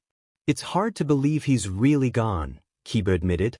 "I feel the same way, but let me ask you something," Saji said, his tone serious. "What is it?" Kiba replied. "Is the one who killed him dead?" Saji asked. "Yes, he is, or at least, we don't know for sure, but there haven't been any signs of him since then," Kiba answered. "I see," Saji said. "Also, considering that Knight was involved, I'd say he could come back," Kiba added, though he doubted it and couldn't prove otherwise. "I understand. I'll take revenge on the ones who did this," Saji declared. "Don't rush into it, Saji," Sona cautioned, and Saji nodded in agreement. "Then, Yuto-kun, I have just one question for you if you don't mind," Sona said. "I don't mind answering," Kiba replied. "The question is whether T is nearby," Sona asked. "I couldn't say if he's close or not since he went somewhere else. I think it was to gather allies or experiment with something," Kiba explained. "I understand. I'd like to talk to Rias, but it seems she won't listen to me," Sona said. "Has she already gone to see her?" "Yes, I would like to stay longer, but due to orders and the situation, we have to go help the others," Sona said. "I'll try to take care of everyone as much as I can," Kiba replied. "Don't worry, I called someone reliable for this situation," Sona assured him. Kiba was left wondering who it was, but he figured that since Sona suggested it, it wouldn't be a bad idea to let whoever was coming take care of Rias for the time being. Sona left the Gremory residence, and Kiba went to the living room to check the news for any updates on the invasion of monsters. However, all he heard was that nothing was stopping them except for Doom, who was doing an excellent job of holding back the advance. To make matters worse, he was one of the few beings they truly respected. Even Surzex and Ajuka, the strongest in their faction, recognized that Doom was above them. That was why, when he started exterminating, they made sure not to get in his way. Still, everyone held out hope that Marcos would return. Frustrated by the lack of progress, Kiba turned off the television, which left them at a standstill. Just then, someone arrived at the Gremory residence. The situation got complicated when we least expected it, someone said. Kiba turned to see Serorg standing there. So Rias is charging into battle without thinking of the consequences, huh? Serorg remarked. Kiba simply nodded with a sigh. I see. The good thing is that Sona contacted me for situations like this, Serorg said. Kiba didn't respond but led Serorg to Rias's room. Instead of saying anything, Serorg entered the room, where Rias sat with a sad expression. Rias, Serorg called. What do you want? Rias snapped. Do you really think you can stay like this? Serorg asked. What do you mean? Rias replied. The underworld is in chaos, and you're throwing yourself into danger as if you want to die. Your nobility is in a state of decline, Serorg pointed out. You don't understand, Rias said, glaring at Serorg. What don't I understand, according to you? Serorg challenged. I lost someone important to me, Rias confessed. And? Serorg pressed. What do you mean, and? Rias shot back, annoyed with her cousin. Rias, do you really think you can crumble just because of a loss? Serorg asked. What do you know? You haven't lost someone important, you don't know anything, Rias retorted. Say what you want, Rias, but there's something you're missing, Serorg replied. And what would that be? Rias asked. You need to mature more, Rias. You won't always be a child. No matter how difficult the challenges are, you must find a way to face them. This just shows me that you're still that immature girl I saw in the past. I'm not asking you to get over it immediately, but at least face reality a little. Trying to end your life won't bring them back, and it will only cause others to mourn your loss, Serorg said firmly. But what am I supposed to do? Rias asked, lowering her head. You need to be strong. Try not to fall into despair. You have the advantage I didn't have, Rias, Serorg encouraged. What advantage is that? Rias inquired. You have the support of your family, friends who care for you, and people who love you. That's the advantage you have now. Besides, I still feel he's alive. Many have gone through near-death experiences and lived to tell the tale, Serorg added. What makes you think he'll come back? Rias asked. It's just a guess, but knowing him, he'll return when you least expect it, Serorg said. I'll try to be strong, at least enough not to fall apart, Rias promised. I'm glad to hear that, Serorg replied. By the way, who sent you? Rias asked. Sona sent me. Don't worry, the news hasn't spread, and no one knows what happened, Serorg reassured her. I understand. Thank you for coming, Rias said. Good. I'll take my leave, they need help from all sides, Serorg said as he exited Rias's room. Kiba accompanied him while Rias contemplated what to do next. As Serorg was leaving, he mentioned something to Kiba. Actually, I came because Sona wasn't the only one who sent me a message. Who's the other person who contacted you? Kiba asked. It was a request from T, Serorg revealed. From Sensei? Kiba exclaimed, surprised. Yes, he had an idea of what the others would go through, although we still need to see what happens with his sister since she's almost in the same state as Rias, Serorg explained. Don't worry, we'll take care of her, Kiba assured him. Rias has good friends. I'll take my leave, Serorg said as he departed from the Gremory residence. Kiba thought, Knight-kun, Marcos-kun, what would you do in our situation? Azazel and Kiba were seen heading to the basement of the Gremory residence. The reason was simple, Vala's team was hiding there. Azazel decided to keep them under the radar since no one knew they had left the Cows Brigade. Only a few people were aware of that. Although they initially intended to refuse, they opted to accept it after hearing that the team had helped with the escape. Vala still hadn't fully recovered. Even if the curse had partially dissipated, it didn't mean he was free of its remnants. As soon as they entered the basement, it was clear that Vala was being treated by Sun Wukong. Sonic and Shadow were also there, checking on some things. As soon as they entered, everyone's attention was on them, except for Vala and Sun Wukong, who was focused on his work. After a moment, Vala was seen expelling a dark liquid, which Sun Wukong collected in a sealed jar. Alright, I'm done here. When I saw Biko calling me, I thought it was just a waste of time, Sun Wukong said. Biko merely made a strange grimace but said nothing. Who would have thought that the descendant of a monkey would be like this? Sonic remarked, causing Biko to feel down. Oh, I really only serve to be a clown, Biko sighed. Yeah, Sonic and Sun Wukong agreed. Biko chose to remain silent, knowing that if he spoke, the two would make fun of him. By the way, Sonic, Sun Wukong, could you answer a question for me? Kiba asked. Both nodded, indicating he could go ahead. Is there any case of someone having the curse of Samel? Maybe it's not a good idea, Kiba said. Sonic had been reflecting on how he once cast curses to torment his victims, relishing their suffering. But that was a long time ago. With Sun Wukong, he simply rested his chin on his hand, knowing that no one had ever survived a curse like that. My answer is no, since Samel is well known for killing almost any dragon that comes into contact with him, Sun Wukong replied. As for me, I can't say for sure, since curses depend on who they're directed at, Sonic added. I understand, Kiba said, somewhat disappointed. But only the body is affected. When it comes to the soul, that's a different story, Sonic explained. His soul? Kiba asked. Yes, you see, curses are usually cast with the intention of harming the user. However, there are other curses that could be considered special for certain beings, like Samel, which primarily affects snakes and dragons more than other creatures, Sonic elaborated. But what does the soul have to do with this? Kiba inquired. If the curse doesn't affect the soul, then there's a possibility he might have survived.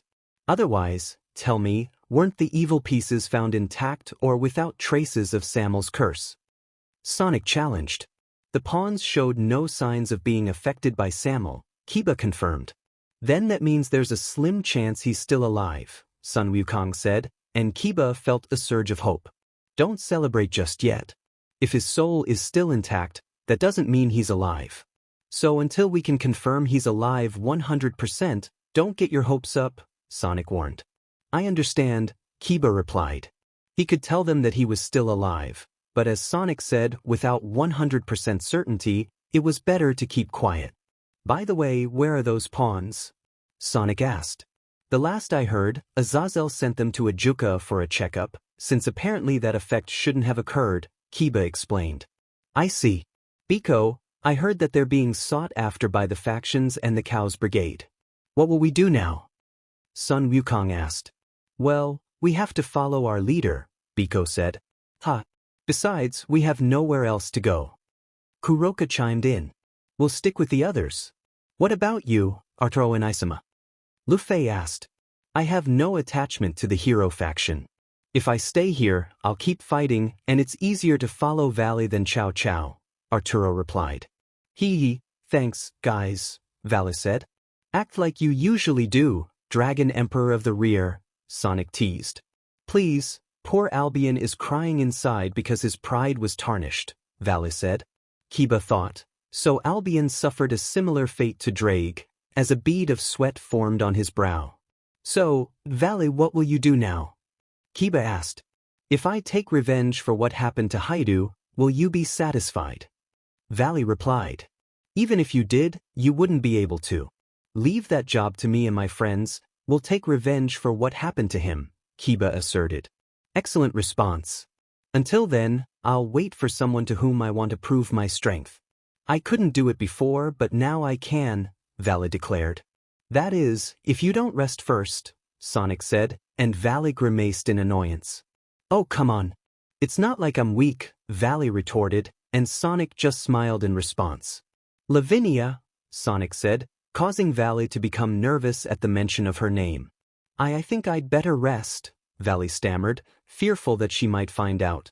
Everyone laughed at Valley's reaction. And that's how a fight maniac becomes a pushover, Shadow said, causing even more laughter among the others. Valley had to swallow the words he was about to say, as he had no way to defend himself. Seeing that I'm no longer needed here, I'll take my leave, Sun Wukong said. Kiba also had to leave, as his questions had been answered for now. He noticed Graphia approaching him, but she was wearing armor. Hyodo-san, I was looking for you, Graphia said. Did something happen? Kiba asked. It's nothing bad, they're just calling for you, Graphia replied. They're calling for us. By whom? Kiba asked, puzzled. Instead of answering, Graphia handed him a letter. I would tell you the news, but I've also been summoned to the battlefield. With your permission, Graphia said as she walked away. I wonder who it's from, Kiba said, reading the letter and being surprised by the person who summoned them. I see. I need to inform the others about this, Kiba said as he headed toward Rias and the others. In the dimensional rift, this place is described by many beings as a space inhabited by Great Red, but even if they know that, it's the only thing that's known for sure. There's no concrete evidence about what this place is. Does it connect to other universes? Who knows?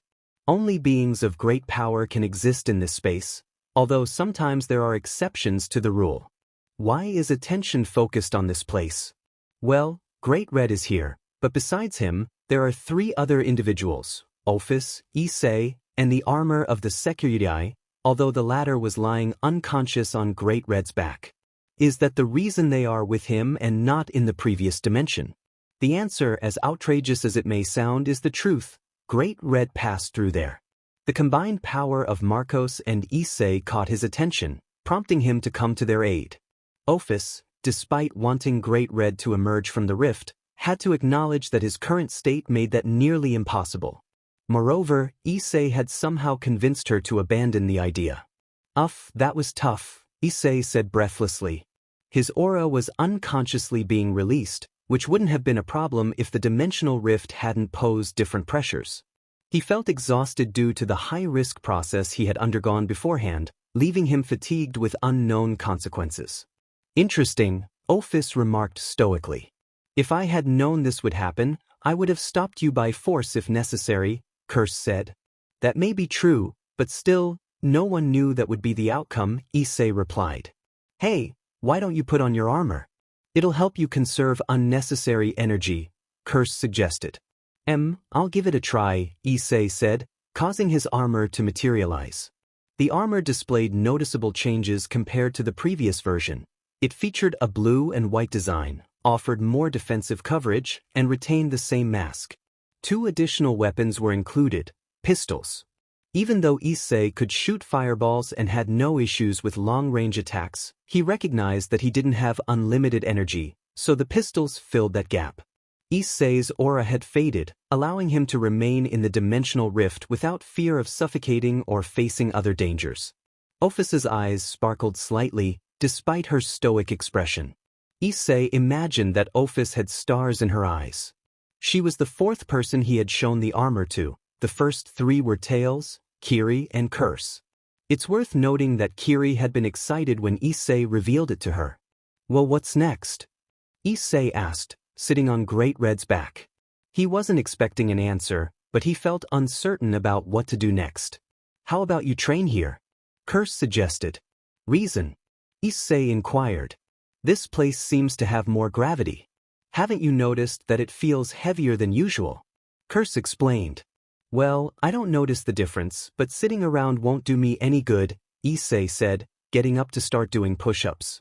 By the way, can you increase the weight of each bracelet? Issei asked. Yes, I can. How much do you want me to increase it? Curse replied, intrigued. Increase it to 450 kilograms on each bracelet, Issei requested. Are you crazy? Do you want to dismember your arms? Curse exclaimed, surprised by the request. Hey, before fighting with the Gang of Phenomena, I was carrying 330 kilograms on each bracelet, and I've already gotten used to that weight. Increasing it to that amount won't be so outrageous, Issei argued. Curse didn't respond further but did increase the weight for Issei. He felt the change but was determined to stick with it for the days he needed to. In the human world, Rias and the others were heading to a specific location summoned by Mao Ajuka Beelzebub. He was intrigued by the pawns who were not affected by Samuel's curse, which was why they had been called. No one knew the exact reason for Ajuka's summons, but they recognized it as one of his hideouts in the human world. While he had more, this was the only one known for the time being, as only a few people were aware of its existence. As they entered the place, Many people pointed their cell phones at them, though it was merely for appearances. These levels and power, what does this mean? One person said, astonished. Their power is over 9,000. Another exclaimed. 9,000. That's impossible, said another voice. Rias and the others felt uncomfortable, as the people present lacked the demonic essence they possessed. A woman entered through a door. Excuse me, but these individuals need to see the boss, she said, causing the others to shift their attention away from Rias and focus on other tasks. She gestured for Rias and the others to follow her into an elevator. I apologize for that. These individuals are responsible for entertainment and wanted to test some models, the woman explained. Don't worry, we were just caught off guard, Kiba replied nervously, sharing the discomfort felt by the entire group, as such attention was unusual for them. The woman guided them to an elevator that ascended to the rooftop. It was night, and everything was nearly dark. They could see someone sitting there. It was a Juka Beelzebub, patiently waiting with his eyes closed. When they arrived, Ajuka opened his eyes calmly. I was expecting you, Gremory Group, said Ajuka. Why did you call us, Ajuka-sama? Rias asked. I called you because the pawn pieces I received turned out to be interesting. Given that Samuel's curse didn't seem to affect them as it usually would, I would say this is an unexpected occurrence, Ajuka said, displaying the 4 pawn pieces. Do you know the reason for that? Rias inquired. Even though I am the creator of the evil pieces, I can't say for certain why only those pieces were unaffected. However, it makes me think that if the pieces weren't affected, it means the user's soul is intact, Ajuka replied. Rias, Aquino, and Samuel regained a bit of confidence. But I must say, even if I mention this, the chances of him being alive are low. I advise you not to get your hopes up, Rias Gremory, because until we confirm that he is still alive, I can't say that with certainty, Ajuka warned. Rias felt a bit disheartened, but at least she could entertain the idea that he might still be alive. As for Knight, I can't say with 100% certainty what his condition is, as no one knows exactly what happened to him. However, knowing him so far, I would say he is alive. Speaking of which, I see that T is not with you. I had the impression he would accompany you, but it seems he is attending to his own matters, Ajuka noted. Sensei said he would check on a few things before appearing in the city of Lilith, Rias explained. Everyone was somewhat familiar with Tails, and he might be looking for a way to address the problem they were facing. No one knew exactly where he was at that moment. I could say more, but it seems this conversation will have to be postponed, Ajuka said. Everyone was puzzled until they sensed different essences approaching their location. Suddenly, more people appeared on the rooftop. I didn't think you'd be in this place, false Mao, said one newcomer. All the newcomers were demons. I'm here too, another voice chimed in. It was Siegfried. Rias and the others glared at him, their expressions filled with anger. Siegfried, Kiba said, fuming. Here, Siegfried replied. It seems things have gotten a bit tense now, but what will happen next? Who knows? The atmosphere was charged, with Siegfried alongside the faction of the ancient demon kings. Rias and the others were also present, but it was clear that the environment was anything but calm. A few individuals radiated a murderous intent towards Siegfried. It was uncertain whether he sensed it or not, as he appeared indifferent, his expression betraying no concern. Look who's here, none other than Mao Ajuka Beelzebub, Siegfried said. To whom do I have the pleasure of speaking? Ajuka replied. I present myself, I am Siegfried from the Heroes faction. Siegfried introduced himself. I've heard of you, Ajuka said. Oh really? Siegfried responded. I only heard rumors that you are a descendant of Siegfried, but you are not truly him, Ajuka remarked. Well, if you mention the fact that I am merely an experiment, then you are correct, Siegfried said, unashamed and unfazed by the admission. Interesting. You say you are an experiment, so you don't mind not being anyone in particular, Ajuka noted. I've always known that, so there's no point in discovering why I was created if my life has been a lie. But I don't worry about those details, Siegfried replied. I see, Ajuka said. But we didn't come here for that, we came to negotiate, Siegfried stated. And what would you like to negotiate if I may ask? Ajuka inquired. That's simple, we want you to join us, Mao Ajuka Beelzebub, Siegfried declared. Reasons? Ajuka asked. I understand you possess power equal to Surzex, Siegfried said. That's what many say, Ajuka replied. Considering that, the other thing is that you seem interested in matters that pique your curiosity, Siegfried added. And that is certainly true, Ajuka said, resting his chin on his hand. So for that, I brought this, Siegfried said, revealing some papers. And what would that be? Ajuka asked. Just the research of the Cows Brigade, Siegfried said. Certainly, it's interesting to have the research of a terrorist group, Ajuka remarked, causing some tension within the Gremory group. So, what do you say? You're tempting me, you really are, but no, Ajuka sighed, addressing the Gremory group as the murderous intentions of the ancient Mao faction surfaced. What did I tell you? That false Mao would never support us, one demon remarked. I see. Even if you reject the offer, may I ask why you turned it down? Siegfried inquired. Well, I must admit that the only reason I'm in this position is because of Surzex. I've known him since we fought in the Civil War some time ago, and I consider him a friend, Ajuka replied. So that's how it is, Siegfried said. You don't seem angry or anything like that, Ajuka noted. Anyway, these things can happen, and I didn't expect a positive response regardless, Siegfried replied. Looking at it that way, you're right, Ajuka conceded. Enough chatter. We warned you, this false Mao will never join our ranks, another demon declared. Kill him, another commanded, and all the demons followed the order, casting numerous magical spells aimed at Ajuka. But in an instant, they vanished, no one knew what had happened. That's why I prefer to have intelligent people in my ranks, Ajuka said, disappointment evident in his voice. What did you do? A demon asked, but he ended up dead due to a spell. You see, people who don't know much, every spell you cast, I can undo because I have the calculations for it, Ajuka explained, just as another spell struck down a demon. Demon it, stop killing them. Another demon shouted, only to meet the same fate. But I didn't do anything, Ajuka protested. I don't believe you, another demon said. But all I did was redirect your spells back at you, Ajuka replied, causing a rain of spells to eliminate the remaining demons.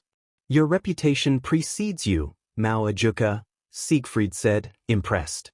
Coming from you, I might take that as a compliment, Ajuka replied.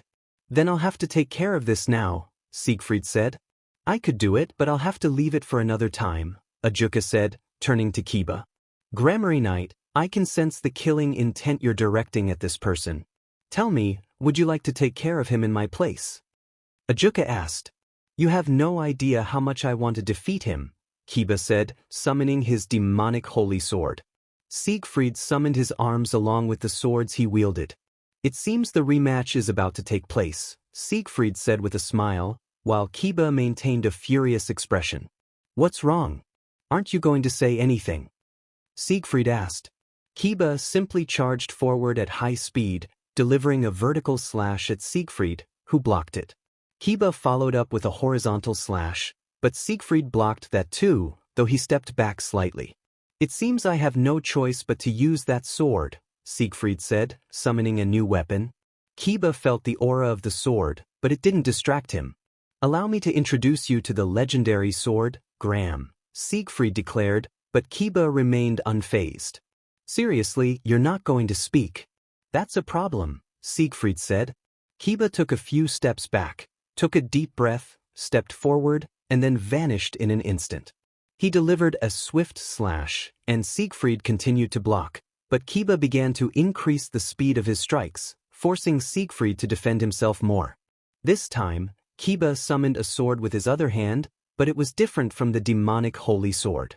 Siegfried felt a chill, but that small lapse in concentration was something Kiba seized upon to deliver a horizontal slash with the new sword.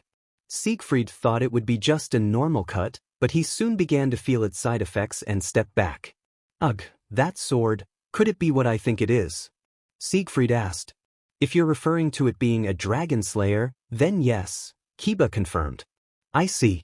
Using a sword like that against me. That's low, Siegfried said. Not as low as what I'm about to do to you, Kiba said, preparing to continue the fight. Jejejejej, if that's how it is, then I have no choice but to use this, Siegfried said, pulling out a gun. Kiba thought it was just a regular gun, so he tensed his muscles slightly.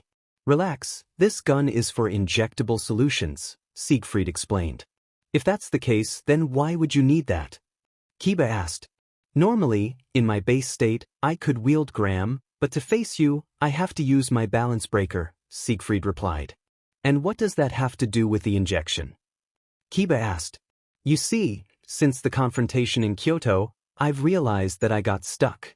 Even if I wanted to face you, I couldn't keep up with your enhanced speed. So for that, we resort to strengthening techniques. What you see here could be considered a supplement, but it's also a BLD sample from Shalba Belzebub along with a special implement, Siegfried explained. A supplement? Yes, you'll see. This, in addition to having a BLD sample, also contains a tiny part of Zalgo, Siegfried said. Upon hearing that name, Rias and the others tensed up, as Tails had warned them that this being was dangerous. Kiba tightened his grip on his swords, and noticing the looks of panic and nervousness, Siegfried gave a small smile. From the looks on your faces, just mentioning his name causes panic, Siegfried remarked. But enough talk, it's time to test this, he continued, aiming the gun at his neck. He pulled the trigger, and the injectable solution began to enter Siegfried's body.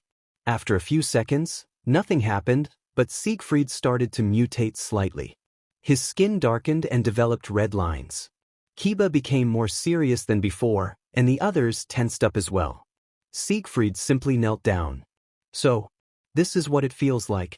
To have his power, Siegfried said, his voice strained as he struggled to maintain the transformation. Kiba lunged at him again, but Siegfried was quicker in blocking the attacks. Kiba was faster, yet Siegfried managed to deflect those strikes effortlessly. Kiba was surprised. Compared to before, he should have been faster, but Siegfried stopped him as if it were nothing. This made the situation difficult. You'll have to be something better than that, Siegfried taunted, delivering a slow sword strike. Kiba noticed this and blocked the attack. His speed for defense may have increased, but his attack has diminished, Kiba thought, launching another attack, but Siegfried blocked it quickly. Kiba stepped back. This power is incredible, Siegfried said, but suddenly he began to deform. No one knew how to describe what was happening, but in the end, Siegfried transformed into a spider-like creature, losing his Azura form in the process, and his arms and hands turned into legs. Kiba moved forward but realized he hadn't lost his reaction speed.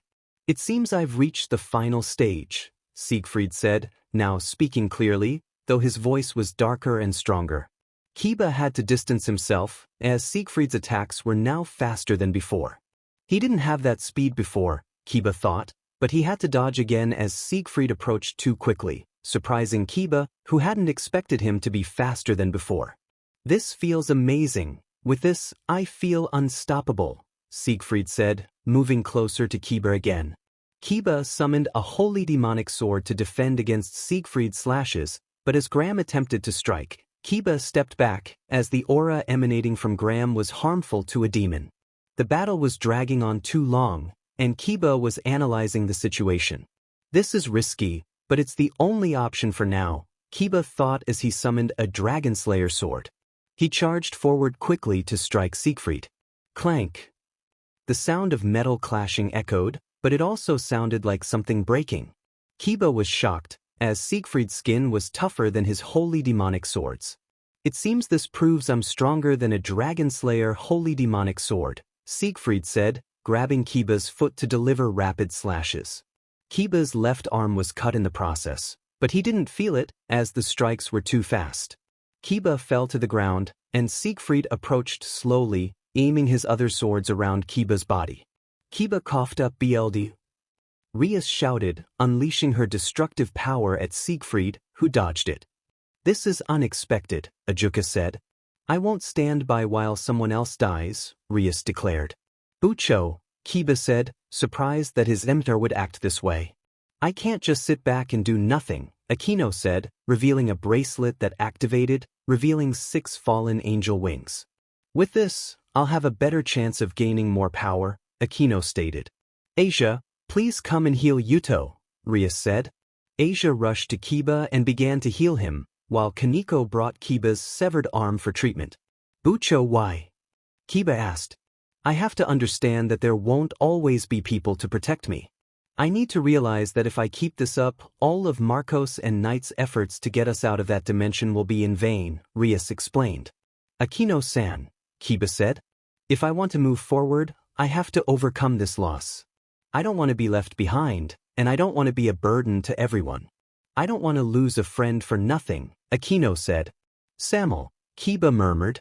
I lost my brother, staying depressed won't help me at all, Samuel said, determined. It seems they've returned, even if just a little, to their former selves, Kiba thought. You are not alone, whispered another voice. Everyone heard it and saw 4 pawn pieces in front of Kiba. A blinding light engulfed everyone, and when it faded, Ascalon appeared before Kiba. Everyone was astonished. Impossible, Siegfried said, but then Graham began to shine as well. Siegfried started to feel nervous. Graham is rejecting me. No. This can't be happening. It's rejecting me because of Kiba Hyoudou. Siegfried exclaimed, now filled with fear as Kiba observed the scene. Come, Graham. If you think I'm worthy, come to me. Kiba shouted. Graham intensified its glow, causing Siegfried to drop it and turn towards Kiba. With his healed arm, Kiba grasped the hilt of Graham, now wielding both Ascalon and Graham. Nu! Siegfried screamed in terror. This isn't over yet, Kiba replied. Seeing this, Siegfried attempted to retreat, but a dense lightning bolt shot past him, and the culprit was Akino. I won't let you escape, Akino declared. Siegfried tried to flee, but a column of earth rose up. Rias blocked the path with her destructive power, leaving only one route open, which was obstructed by Kiba, holding Ascalon and Graham. If Siegfried wanted to leave, he would have to go through Kiba. Kiba charged both swords as if preparing to slash, and Siegfried readied his own swords. They paused for a moment, then both stepped forward quickly, their swords aimed straight ahead as if they had cut something. Kiba received a cut on his chest, coughing up BLD. It seems this is goodbye, Siegfried said, but Kiba maintained his smile. That seems to be the case, but I'm not the only one with a wound, Kiba replied. Siegfried didn't understand what he meant, but he felt 2 cuts on his chest. Aha! Siegfried screamed in pain. Even if you have an enhancement, that doesn't change the fact that you're part dragon. And seeing that Graham affected you too shows that Shalba's BLD runs through you, Kiba explained. I see, Siegfried said, breaking apart into many pieces. Why don't you heal with the Phoenix Tear? Kiba asked. We've tried this project before with other specimens, but they all reacted like this with the Chaos Juggernaut, Siegfried replied. Chaos Juggernaut. Kiba echoed. A name given to denote a power boost, but seeing that it comes with these risks, it was a surprise. No one knows the exact reasons why this happens, Siegfried explained. It seems you're not afraid of dying, Kiba remarked. When your life is a lie, or you're not truly someone, death is a precious gift for those of my kind, Siegfried said, his body already shattered and his face split in half, turning to dust in the process. Kiba sighed at this, lying back a bit, but everyone appeared more at ease. Humans really do create interesting things, Ajuka commented. Chapter and after that, Rias and the others went to see Ajuka. Ascalon had disappeared, but in its place, 4 pawn pieces appeared. Upon seeing this, Ajuka picked them up and began analyzing them. Rias, Akino, and Samuel looked somewhat sad, but they no longer seemed as downcast as before. Once the pieces were analyzed, Ajuka spoke. Interesting, he said. What's going on? Rias asked. Heir of Gremory, do you know why the pieces reacted this way? Ajuka inquired. I don't know, Rias replied. I see.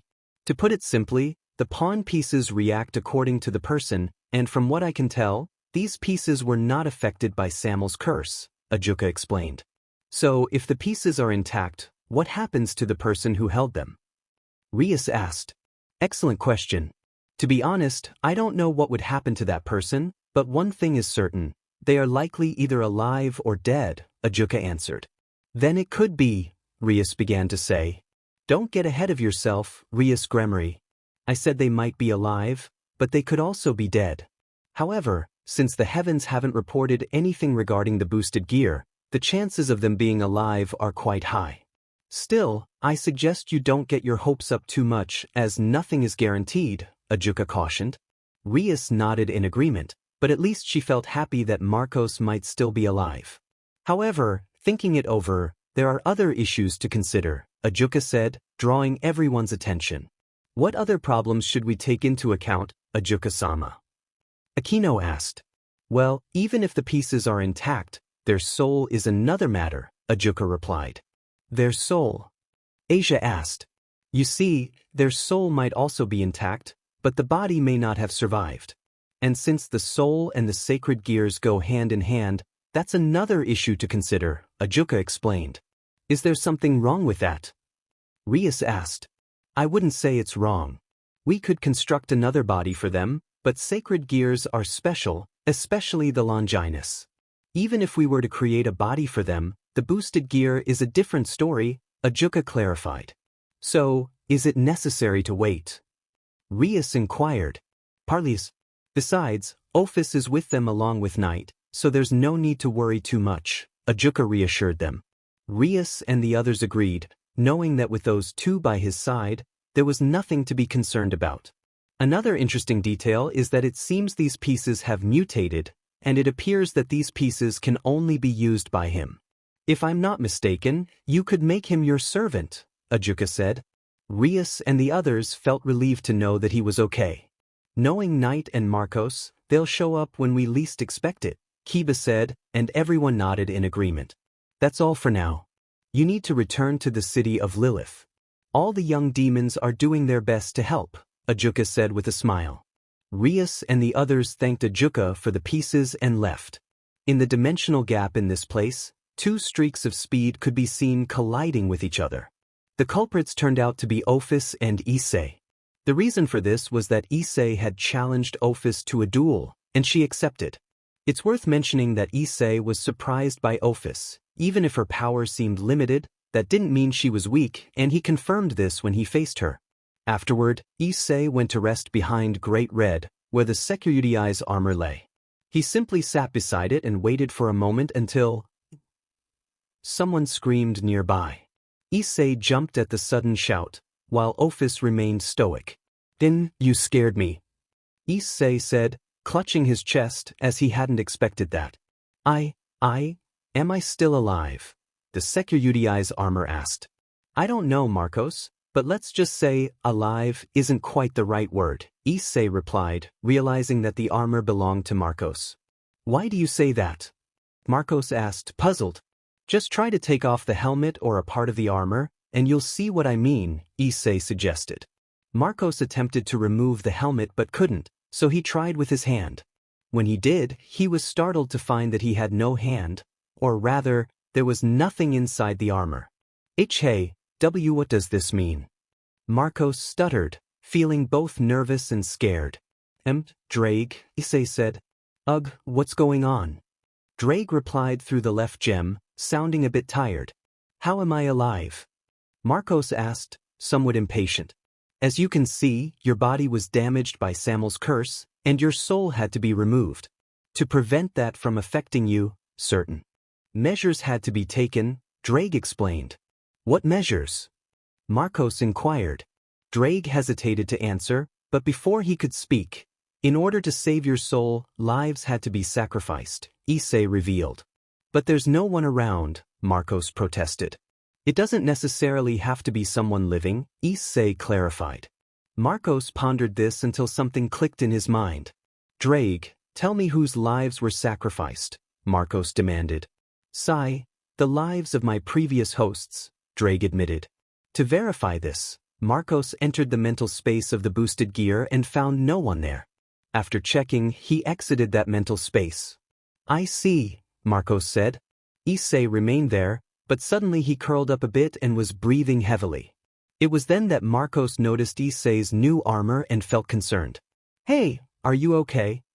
Marcos asked, moving closer to him. Why yeah, I am fine, Issei replied, breathless. Curse, Issei thought. I'm working on it, Curse said, alleviating some of the discomfort Issei felt. Did something bad happen? Marcos asked. Nothing bad, just that I might have overdone it with the training, Issei replied. Only Drake, Curse, and Ophis knew the real reason for Issei's condition, but they decided to keep quiet for now, as things would remain this way for the time being. By the way, where are we? Do you believe me if I told you we're on the back of Great Red? Issei asked. You know, at first I'd say no, but considering the crazy things that keep happening to us, I believe you, Marcos replied, unfazed by their current situation. By the way, what were you doing? Marcos inquired. Just training with Ophis, Issei said casually, leaving Marcos speechless. Are you crazy? Marcos shouted. What's wrong with that? Besides, she agreed to it, Issei said, pointing at Ophis, who simply raised her hand in acknowledgement. I don't know if you're suicidal or genuinely crazy for doing that, Marcos said. Both, Issei replied.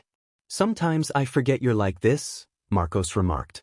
And why are you surprised? In every situation we've faced so far, we've always been in mortal danger, Issei pointed out. True, Marcos conceded. They fell silent for a few moments. There's something that intrigues me, Marcos said. And what would that be? Issei asked. I'm alive, right? Marcos said. Yes, Issei confirmed. Then how do I have sustenance if Drake can't provide it? Marcos questioned. I can answer that, partner, Drake interjected. Explain, Marcos urged. At this moment, Great Red is giving you energy, which is why you can endure for now, Drake explained. As long as I'm near Great Red, there won't be a problem, but I'll still need a body for that, Marcos said. That problem has already been resolved, Drake replied. It has. Marcos exclaimed. Look to your left, Drake instructed. Marcos turned to his left and saw something large, like a massive ball of flesh. And that? Marcos asked. That's your new body, Issei said. My new body. Marcos echoed, surprised. Yes, and it's made from Great Red's BLD combined with Ophis's power, so you'll have a powerful body, Issei explained. And you? Marcos asked, but before Issei could respond, Ophis approached and sat in his lap. I offered him the same deal, but he declined, Ophis said. And it's better that way since I have no problem with it, Issei added. If you say so, Marcos replied, but then he noticed something. New armor. Marcos asked. Yes, at least this way I have a more solid defense against everything, Issei said. So it's stronger than the previous one? Marcos inquired. Stronger, more resilient, and more durable than the last one, Issei confirmed. At least you could say you've evolved, Marcos noted. In a way, Issei agreed. Then the summoning failed. Marcos asked. More than failing, it was achieved, but the only pieces that went away were your pawn pieces, so you won't be able to use your combo trident or the cardinal crimson, Issei explained. Well, the important thing is that we're alive, Marcos said. True. Shall we train? Issei suggested. I have no problem with that, I want to see how far I can go, Marcos replied. Issei took a battle stance, and Marcos mirrored him. Well, I hope you're ready because we'll be here for a couple more days, Issei said, launching himself at Marcos, who responded in kind. In the dimly lit bar. So what do you say, Slender? Will you help? TD asked. Unless the situation requires it, now is not the time to reveal ourselves, Slender replied. Okay, but at least stay close to the chaos because those creatures are becoming problematic, TD warned. Understood, Slender said, heading to the door and putting up a sign that read, closed for maintenance. We'll be nearby, but if the situation doesn't escalate, we'll withdraw, Slender assured. Got it, TD replied. Listen up, everyone, get ready. We're leaving in 5 minutes, Slender announced, and everyone went to prepare. Everyone except Sally and Kiri, Slender added, causing the two mentioned to stop. But I want to help. Sally protested. It's better if you stay. Even if you're a ghost, that doesn't mean something can't harm you, and Kiri, I don't need to explain why, Slender said. Ah, Sally pouted alongside Kiri. If you calm down and stay here, I'll buy you ice cream, Slender offered. 1 kilo of ice cream, and we have a deal, Kiri said. Deal, Slender said, shaking hands with Kiri and Sally. Jack? Slender called. Yes, both Jacks replied. Eyeless, Slender said, and the mentioned figure approached. You'll be in charge of them, Slender instructed, and Jack nodded in agreement. No news from Issei? Slender asked. Nothing yet, but knowing him, he'll be fine, TD replied. You have a lot of faith in him, Slender remarked. He's tough and wouldn't abandon the people he cares about for anything in the world, TD stated. Knowing him, he must be planning something, Slender said. Possibly, TD replied, preparing to head to the capital of Lilith. In the kingdom of Hades, 5 people were making their way to this place. 2 of them were Azazel and Surzex, while the other 2 were Longinus wielders, Tobio Accuse and Dulio Greswaldo. The last one turned out to be Sonic, who was in shadow mode. Somehow, he was acting as both a bodyguard and an outsider. Azazel and Surzex had no issue with this, so they simply continued on.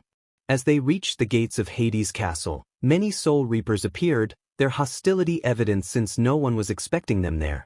However, from their perspective, it could be seen as an attack, but the 5 individuals present didn't seem to care much about that.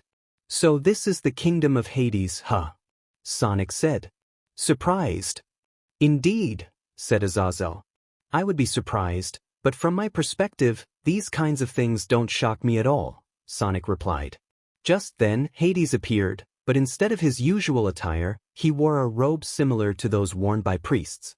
The leader of the fallen, the Mao Surzex Lucifer, and the unusual being known as Sonic, Hades announced.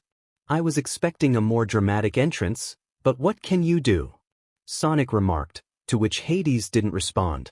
Well, I apologize for this unceremonious arrival, Surzex said. I have no issue with that, though I must admit I didn't expect such an unexpected visit, Hades replied. If you say so, said Surzex. Now that I see behind you, who is that false angel over there? I can feel their aura from here, Hades inquired. Allow me to introduce myself. I am Dulio Greswaldo, Michael-sama's Joker, and I've come as an SERT for both leaders, Dulio said. Fafa, I understand, but don't you think it's a bit intimidating for 2 leaders to come here alongside 2 Longinus users? Hades asked, while Azazel felt a surge of irritation at Hades' indirect mockery. Well, considering that if it were a problem for a mere bag of bones, then yes, it would be quite intimidating, Sonic replied. Oh, so you're saying you could take me on? Hades challenged. Of course. I mean, you being powerful is one thing, but if we're talking about just a pile of bones, then I'd say you're beneath me, Sonic shot back. Although Hades didn't show it, he was indeed annoyed by that comment, while the Soul Reapers displayed hostility towards Sonic, which he completely ignored. I'm surprised you don't feel any fear of me, Hades remarked. I've faced worse than you, encountered beings far more terrifying. So if you're planning to threaten me, I suggest you don't provoke me if you know what's good for you, Sonic said, releasing a hint of intensity that made Hades tremble slightly, though he masked it well. I'll keep that in mind.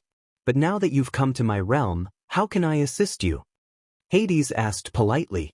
Since you welcomed us this way, I must say we've come to check on a few things related to you, Surzex stated. And what would that be? Hades inquired. To check the seal of Samel, Surzex replied. I wouldn't have a problem with that, but unfortunately, I can't at the moment, Hades said calmly. I understand, Surzex acknowledged. Then there shouldn't be an issue with us checking the seal, Sonic interjected. I haven't given you permission, Hades retorted. Oh come on, why so defensive, Hades? We just want to check the seal and nothing more. Or are you afraid we'll find something unnecessary? Sonic pressed. Besides, you also sent Reapers to another location, he added. I only sent reinforcements to prevent the leader of the fallen angels from contacting a rogue like Ophis, Hades explained. But if that's all you sent them for, then why was Samel involved? If he was there, it implies you're hiding something, Sonic accused. You have no proof of that, Hades replied. And neither do you. Besides, I was there too, And I never saw the rogue known as Ophis, Sonic said with a grin. Before anyone could respond, a Reaper whispered something to Hades, who then displayed a hologram of a location within his territory. An explosion echoed from it, revealing Vala's team. "Move aside," Biko shouted, striking a Soul Reaper, only for a giant hand to sweep past him and throw another Reaper aside. "Haha, keep going. This isn't going to stop." Shadow laughed, cleaving another Reaper in half. "This is quite peculiar," Vala remarked, also engaged in battle. Seeing this, Hades became irritated. "Is this an ambush?" Hades demanded, releasing a bit of his power.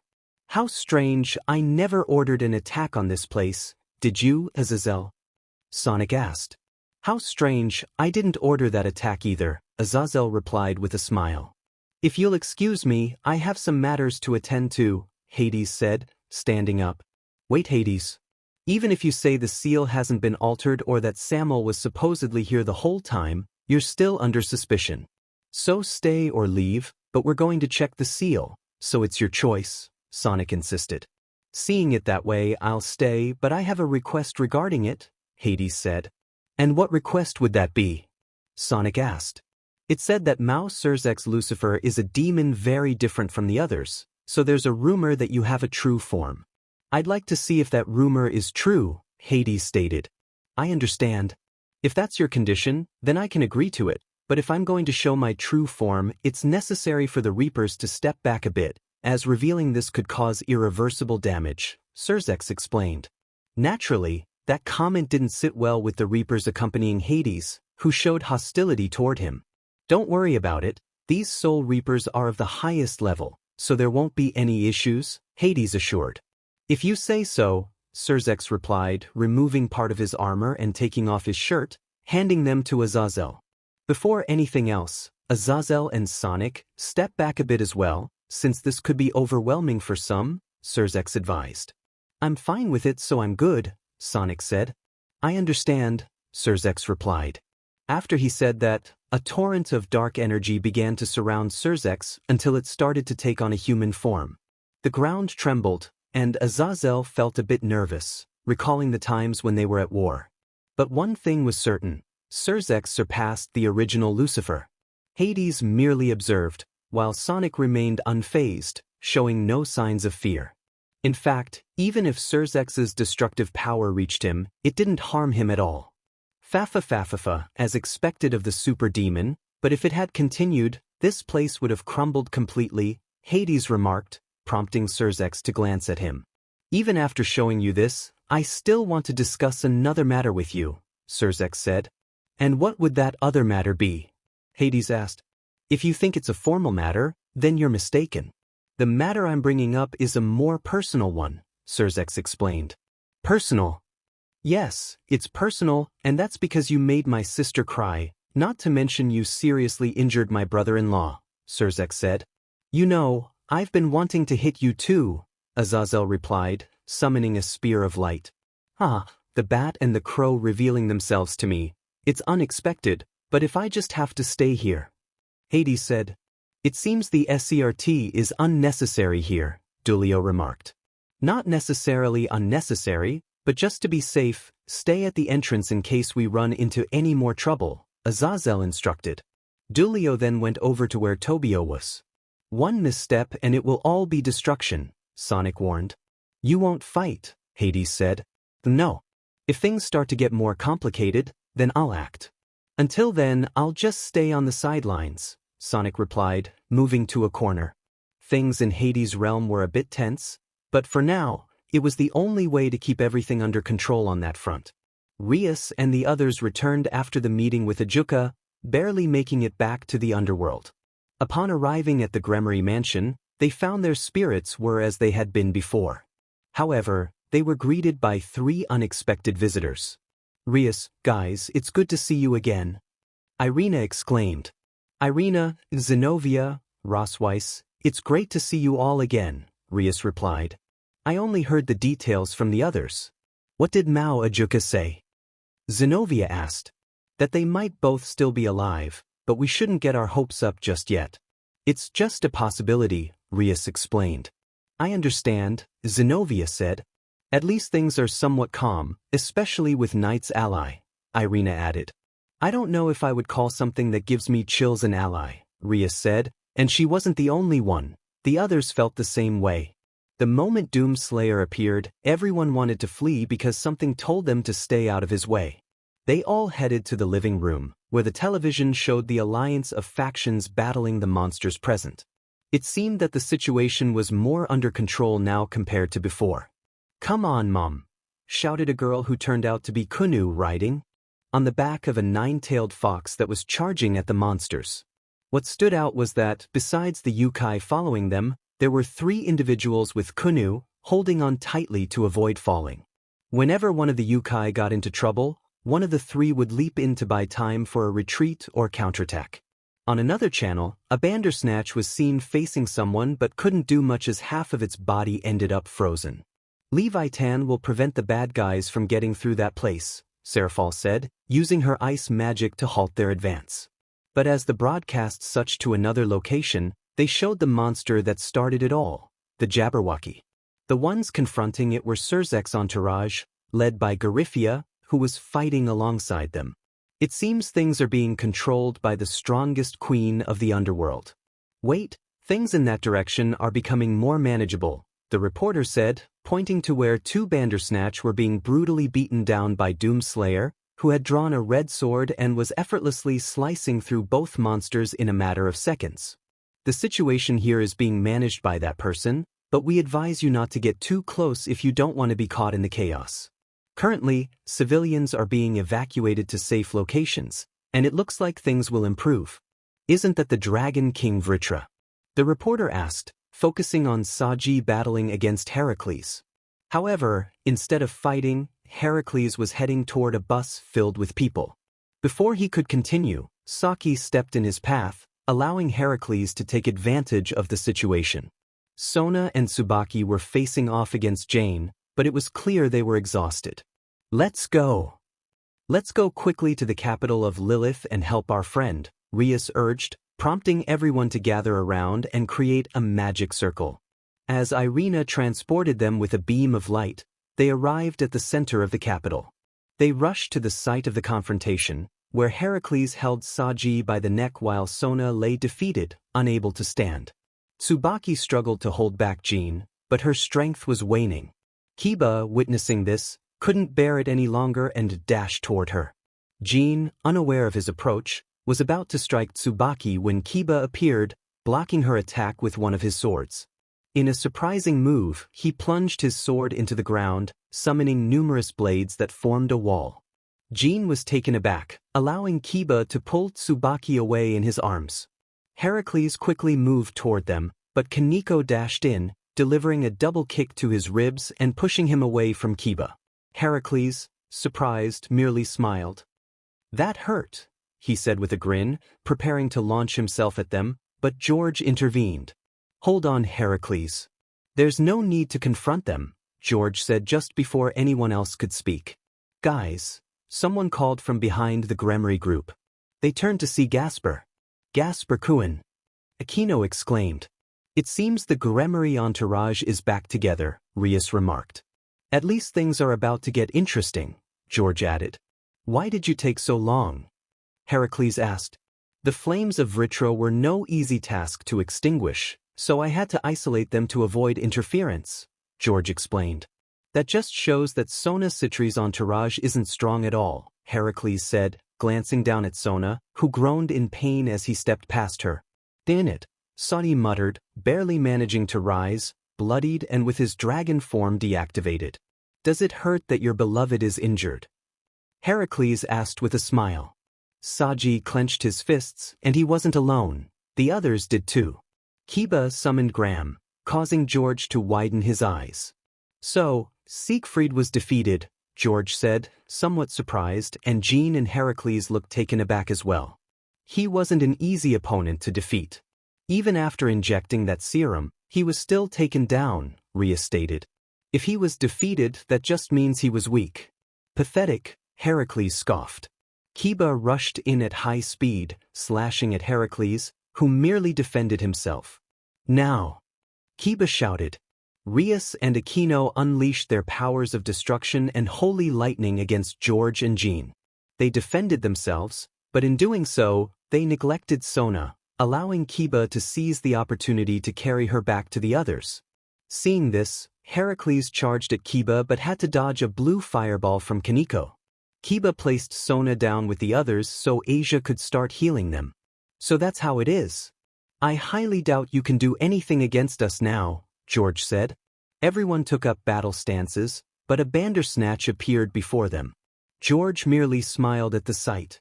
The Bandersnatch began to roar, raising its foot to crush them, but it couldn't as black tentacles emerged from behind, dragging the monster back. Two figures then came running toward them, wielding knives that dragged along the ground. Suddenly, a familiar face appeared, bringing joy to the Gremmery entourage. "Sensei!" They shouted, thrilled to see him. "If you'll excuse me, I'll be a bit busy, but I'll return shortly," TD said, disappearing in a flash of red along with the other creepypastas, taking the monster away. Now, there would be no more interruptions, but caution was still necessary, as the three weren't easy to defeat. In the midst of their thoughts, they failed to notice someone approaching. "So, here is the Gremmery group alongside the heroes' faction," said a figure accompanied by an animal. "Serorg," Rias said, surprised. "What's up, Rias?" Serorg replied. "Interesting to see someone like him show up," Heracles remarked, while Serorg observed the others until his gaze settled on Jean. "I heard you had a tie with her, but it seems someone wants a rematch," Serorg said, prompting Irina to draw a sword that radiated a demonic yet sacred aura. "At least she won't be doing it alone," Zenobia said, revealing a sword wrapped in bandages, which she unwrapped to reveal Durandal, now emanating a more intense sacred aura than before. "Thanks to Sensei, the repair of Durandal wasn't too difficult," Zenobia noted. "I don't think you can defeat me now," Jean challenged. "We'll see about that. Since your partner isn't here, I'll measure a few things with you," Zenobia said, striking the ground and causing small cracks to form.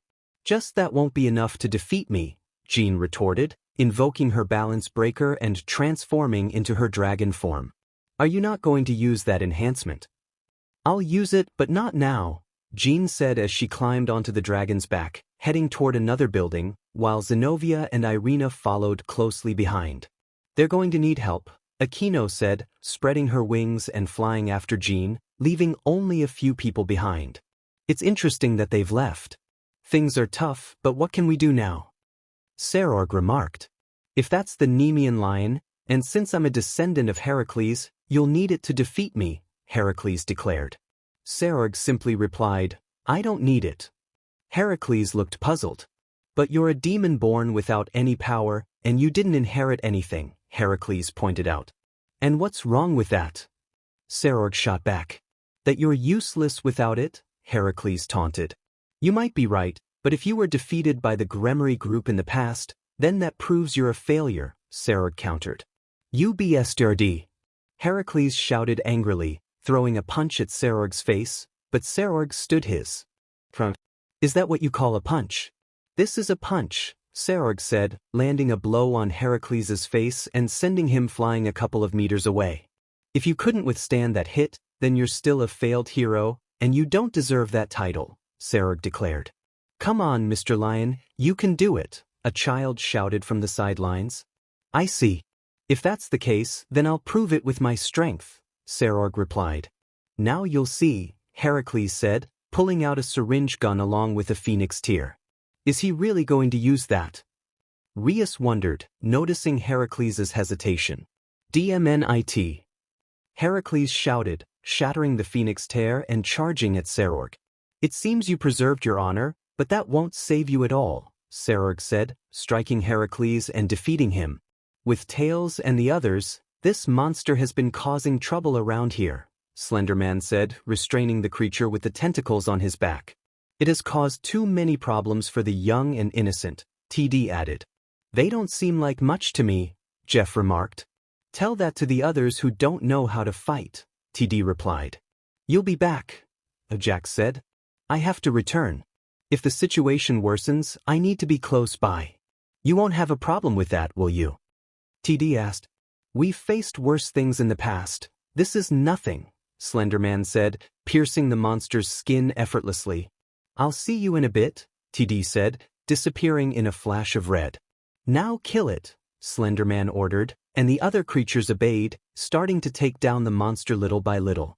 With Rias and the others with Heracles defeated, the group felt a moment of relief, but an explosion echoed from another direction. Peace, Gasper-kun, you've improved a bit, Rias whispered, noticing his overwhelmed expression. I'm sorry, I couldn't do much, Gasper said, tears welling in his eyes over his perceived lack of progress. Gasper? Rias asked softly. The Grigori told me I couldn't improve anymore. I'm sorry, Gasper sobbed, feeling defeated. If you couldn't improve, that means you failed the deceased cherished, George said coldly. Deceased cherished? Gasper asked, confused. Rias was about to speak, but a glance from Serorg told her to hold back. You're pathetic. You couldn't improve at all. Now I understand why Knight is dead too, George taunted. And no, that's not true, Gasper said, refusing to accept it, turning to Rias for support. I'm sorry, Gasper, but it's true, Rias said gently. It's not true. Gasper shouted, unleashing a new power that resembled shadows, startling the others, but then he fainted. For a moment, I thought he was a threat, but it seems I don't have to worry about that, George said dismissively. That power was interesting, so I wonder about one thing, someone said. Sensei, Rias called out. How's it going? TD said casually. Now you're a problem, don't you think? George remarked. A problem? Meh, I'd call it a threat to your plans, but someone will take care of you now, TD replied. And you'll be the one to stop me, George said mockingly. Not a bad idea, you know, TD said, appearing in front of him and throwing a punch, but George dodged it. He then used his sacred gear to create a black mist, but TD shot a fireball at it. The mist absorbed the fireball. You missed, George said smugly. Who said I was aiming at you? TD replied. George didn't understand, but then he felt unbearable heat, followed by a burning sensation. What the? George exclaimed, realizing the flames of Vritra were starting to climb up his leg. He pulled out a phoenix tear, but the flames of Vritra destroyed it, consuming George entirely. Tails approached George's charred body, extinguishing the flames of Vritra effortlessly, but George looked completely scorched. Problem solved, TD said, causing everyone to break into a sweat at how easily Tails had resolved the issue. Suddenly, an explosion was heard, and Irina, Zenobia, and Aquino appeared, somewhat injured but still standing, while Jean looked more battered. The reason they hadn't continued their attack was that she had a child hostage, a knife held close to his neck. Now I'm in the lead, Jean said, grinning. Now I see you're not heroes at all, Serorg remarked. Coming from someone like you have no right to say who is a hero and who isn't, although considering your honor, that's another story, Jean shot back. The child, instead of looking scared, appeared calm. It seems you're not afraid of dying, Jean noted. I'm not, because heroes will come to defeat you, the child said confidently. Ha, you dream too much, kid, Jean mocked. Then you're the foolish one, the child retorted. Foolish? Why did you do that? Jean asked, confused and a bit annoyed. Well, they said they would come because of a dream, but if we want them to actually show up, we just have to do one thing, the boy replied. Oh, and what would that be? Jean teased. First, this, the boy exclaimed, poking Jean in the eyes. She let go of him as he ran off with the other kids. Brat, Jean muttered, realizing too late that he was already quite far away. Now, as he told us in the dream, if we want to summon them, let's do it, the boy said to the others. As if on cue, they all understood the message. The children raised their hands and released the little aura they possessed. The energy shot straight up into the sky above the capital of Lilith. If one paid close attention, that aura felt oddly familiar. Suddenly, a dimensional rift opened, and a large dragon emerged. Dimensional rift. Moments earlier Issei was kneeling, feeling a nagging pain in his chest and breathing heavily. Marcos was in a cocoon, almost free but needing a little more time. Drake was also inside the cocoon, unable to assist. Ophis watched, wanting to help but unsure how. Great Red turned to Issei. Fine, Issei stammered. Silence fell as Great Red processed his words. Hey, this isn't anything new, Issei said, trying to reassure himself. More silence from Great Red. Don't you worry about it, Issei added. Again, silence from Great Red, who just turned his gaze forward. Curse please, Issei thought. I can maintain this for a while longer, but I'm not sure how much longer you can stay in this state, Curse replied. I'll figure something out, but please help me with this, Issei urged. Curse was managing to keep things under control but was uncertain about how much longer he could hold on. Then Marcos emerged, checking out his new body. He moved around, jumped, and jogged a bit. So, how do you feel? Issei asked. I feel brand new, Marcos replied. Excellent. Let's train a bit, Issei said, getting into a combat stance. Marcos mimicked him, but just before they could take a step, both Issei and Marcos sensed something and looked ahead where Great Red was facing. Did you feel that? Issei thought to Great Red. Yeah, Marcos replied, also in his mind. Issei concentrated and felt something familiar. He checked with his mask and confirmed it was demonic energy, but it felt oddly familiar. So that's how it is, huh? Issei said. Is there something I should know? Marcos asked. Nothing specific, but if we just follow that trail, we'll reach our destination. So, could you take us there, please? Issei said, addressing no one in particular. A roar from Great Red opened a dimensional rift, and they passed through, emerging above the capital of Lilith. World, we're back. And Marcos shouted to the four winds. Issei and Marcos found themselves above the capital of Lilith, alongside Great Red and Ophis. Well, at least we're alive, right? Issei said. That seems to be the case, Marcos replied. And what's with that creature? Issei asked, pointing ahead at the Jabberwocky staring at them. No idea, but doesn't that look familiar? Marcos said. Wait, wasn't that the thing summoned in that dimension? Issei asked. Now that you mention it, you're right, Marcos agreed. But we have no way to eliminate it, Issei said, and Marcos had to concede that point. Even though they were strong, they lacked the means to defeat it. I understand, it's a good idea, Drake said, manifesting a green gem on Marcos's left arm. What's going on? Issei asked. Great Red will help you with that, Drake replied. And how will that help? Marcos inquired. Like this, Drake said. Issei didn't know what happened next, but a blinding light engulfed them both, and Great Red's appearance changed to that of the Hyodo armor. What just happened? Marcos asked, while Issei turned to Great Red. Is that really you? Issei asked. Of course it is. But why do you look smaller? Marcos said. That's because Great Red merged your consciousness with his so you can use your strength without suffering the consequences, Drake explained mentally. So, what now? Issei asked. Great Red has left me in charge, Marcos said. I can help you, Ophis offered. Are you sure? You're not fully recovered yet, Issei cautioned, but Ophis simply climbed onto Issei's back. What are you doing? I'm not sure what just happened, Issei said, feeling an uncontrollable surge of energy. He soared into the sky with Ophis on his back, but then she transformed into a small sphere and entered his body. Marcos watched in awe. Confused, Issei suddenly had an idea. He clasped his hands together, and the ground trembled as chunks of earth rose toward him. He began to arrange the pieces until they formed a sphere, which morphed into a shape with arms and legs. Red lines emerged from his chest, resembling flames coursing through him.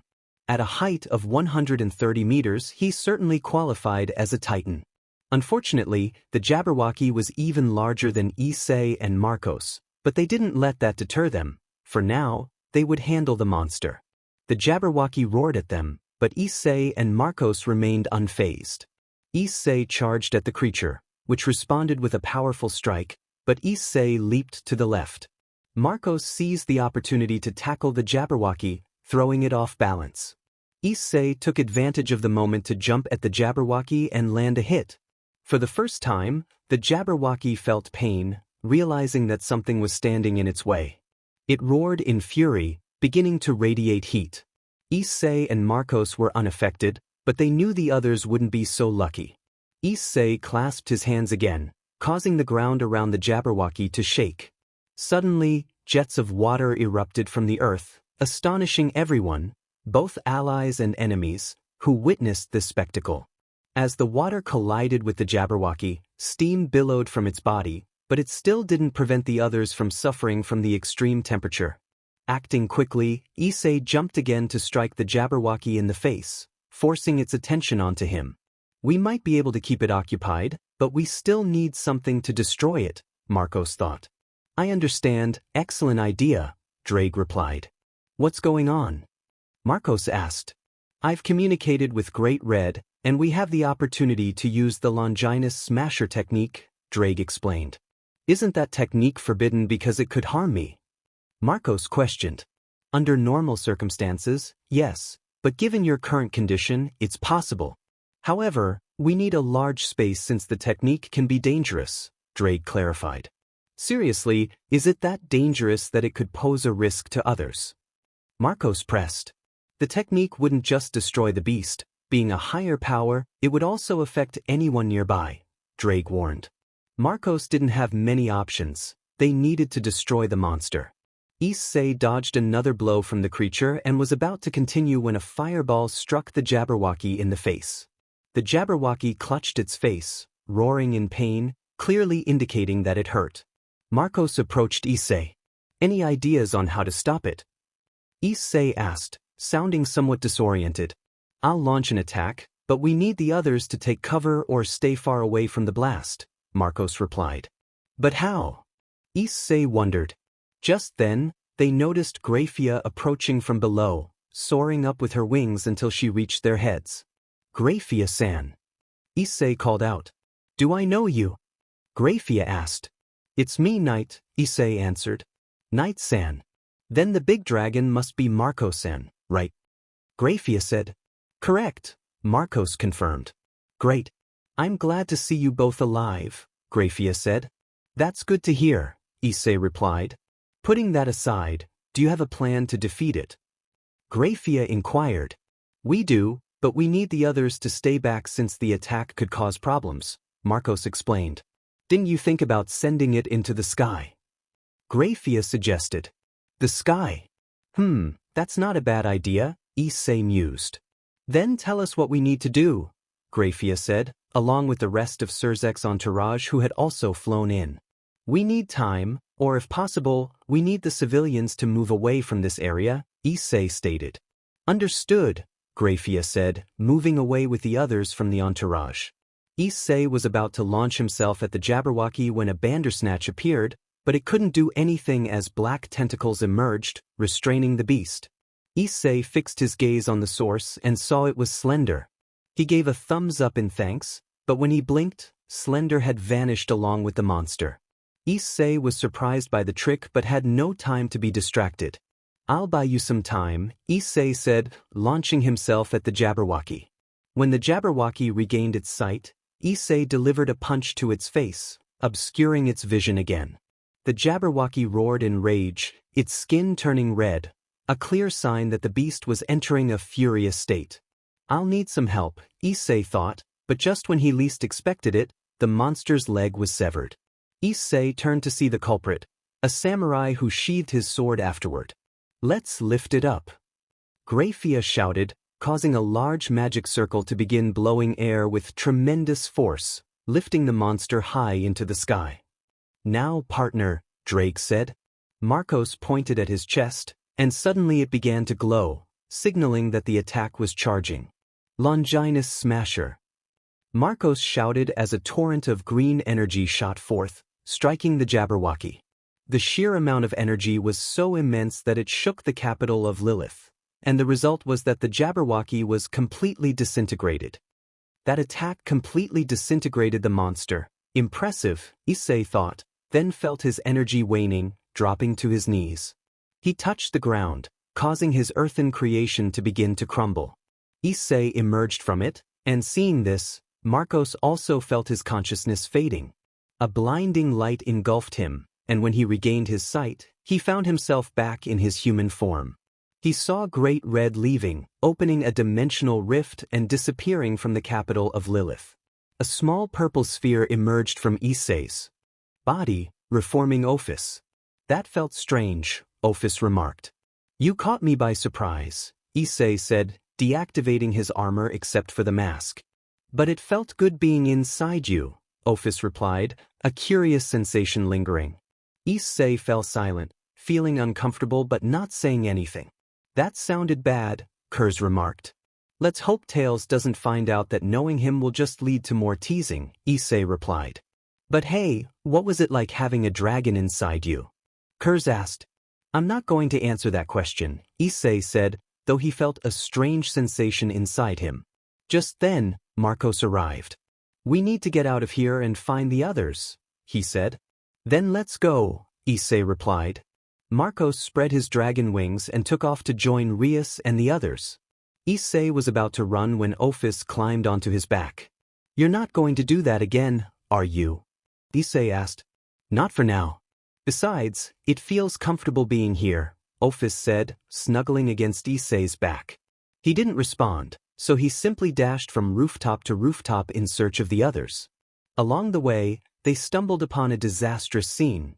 Destroyed houses, debris scattered everywhere, injured people, and some who were dead. Marcos, flying above, didn't notice, but Issei, being on the ground, took in the grim details. He would have lingered, but seeing no more monsters or enemies, he moved on. The mask detected the energy signatures of the others, signaling to Marcos, who followed Issei's lead. They continued for a while until they found the rest of the group. Marcos was about to descend when Issei jumped to appear beside him. The others, seeing this, initially thought they were enemies, but upon closer inspection, realized it was just Issei and Marcos arriving as if nothing had happened. We're back, Marcos and Issei announced, but the others were speechless, clearly surprised. Ophis simply slid off Issei's back. Say something that only you two would say, Drake prompted Issei and Marcos. Issei looked around until he spotted Graham with Kiba. Hey, wasn't that sword from Super Manuela? Issei asked. Did you really have to say that? Marcos replied. What's wrong with that? Issei countered, but just then he felt two people hugging him tightly, Kaneko and Asia. Night-san, Asia exclaimed, tears of joy streaming down her face because her friend was back. She wasn't alone. Kaneko also hugged Issei, crying tears of happiness. I'm back, Issei said, returning the embrace. Marcos also received 2 hugs from Aquino and Rias, who were both thrilled to see him. It's so good to have you back, Rias said with a smile, hugging Marcos along with Aquino, who was equally happy. How's it going? Marcos replied, returning their hugs. Brother! Samuel cried, tears of joy in his eyes. Don't worry, even if I'm not around, Night will be here, Marcos assured him, receiving a hug from Samuel, who then also hugged Issei, catching him by surprise. Don't ever leave again, Samuel pleaded, still crying. We won't go anywhere, Marcos and Issei promised, embracing him. Tails observed this and noticed that Issei seemed more relaxed during the hug, as if he no longer felt uncomfortable about it. It's good to see you again, Knight, Titi said. Same here, Issei replied. Impressive, both of you returned without a scratch, Serorg said with a smile. Tell me about it, Issei said, and the atmosphere remained emotional. Someone shouted, drawing everyone's attention. Oh, hello, stranger, I only remember defeating in Kyoto, Issei said teasingly, which made everyone laugh. At least his playful side would never fade. Damn it, Jean muttered. Language, Issei pointed out. Well, I have no choice but to use it, Jean said, pulling out a pistol with an injectable solution. What are you going to do? Issei asked. Be careful, that chaos juggernaut is dangerous, Rias warned. Jean simply injected herself. Incredible, the power feels amazing, Jean said. Be careful, that has part of Zalgo in it, Aquino cautioned, causing Issei to tense up a bit, but he relaxed when he saw Tails wasn't on edge. This power feels incredible, this would be my second injection, Jean said as swords began swirling around her, attaching to her lower half. I don't like this form, but if it's to prepare for Chow Chow, then I have no choice, Jean said, transforming into a lamia and attempting to escape, but Issei appeared in front of her, grabbing her tail. Let me go, Jean demanded. And why would I do that? If I let you go, that would be a bad idea, Issei replied. Jean began to squirm, trying to free herself from his grip, but his hold was too strong. Let me go, she insisted, applying more force. Okay, Issei said, releasing Jean, but as she applied too much force, she ended up hitting a rock, which didn't knock her out but certainly hurt. Now you'll pay, Jean said, wrapping around Issei, thinking she could suffocate him. Everyone was ready to help, but Marcos raised a hand to signal them to stop, and they all understood. What's wrong? Is it hurting so much that you can't scream? Jean taunted, but Issei remained calm, showing no signs of discomfort. Not at all, I just thought I'd let you wrap around me so you'd drop your guard, and then I could hit you, Issei explained. Jean didn't understand why he said that, but suddenly Issei began to free himself little by little, effortlessly.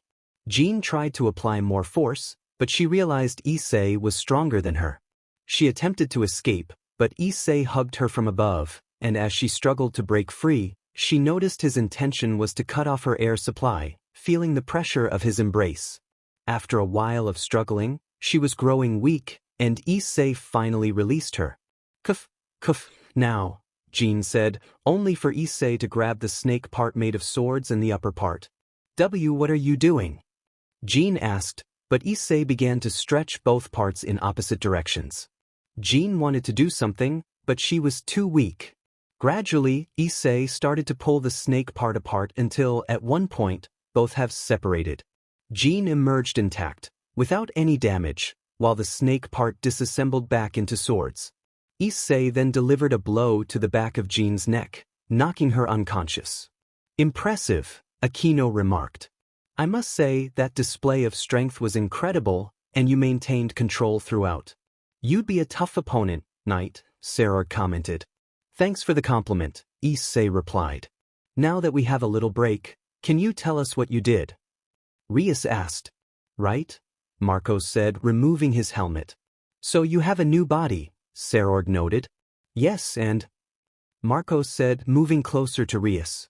She didn't understand at first but then reacted, preparing to summon the pawn pieces. However, all 4 pieces flew directly to Marcos, merging into his body, seemingly reacting to their previous owner. Incredible, Issei said.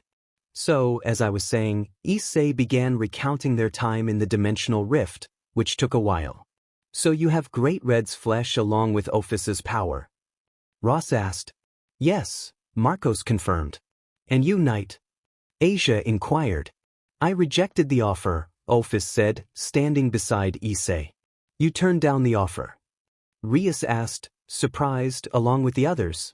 He didn't want it, although I lent him my power a moment ago, Ophus explained. A moment ago? Aquino echoed. The other monster you saw was Knight? Marcos clarified. I see.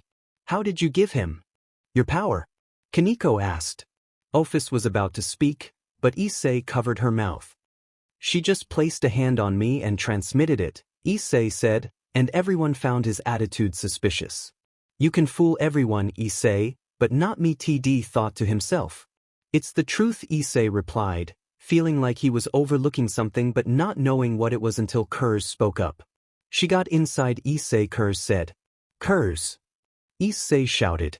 And how did it feel to have someone inside you? TD asked. I won't say anything, Issei replied. Impressive that you all are still alive, someone said from behind them. Chow chow, Marcos said. See, Issei echoed. It seems being irritating is your specialty, Chow Chow said, somewhat annoyed. Chapter and the Gremory entourage stood alongside the Tails doll and Issei, facing Chow Chow. Oh come on, see, that name suits you well, Issei said with a smirk.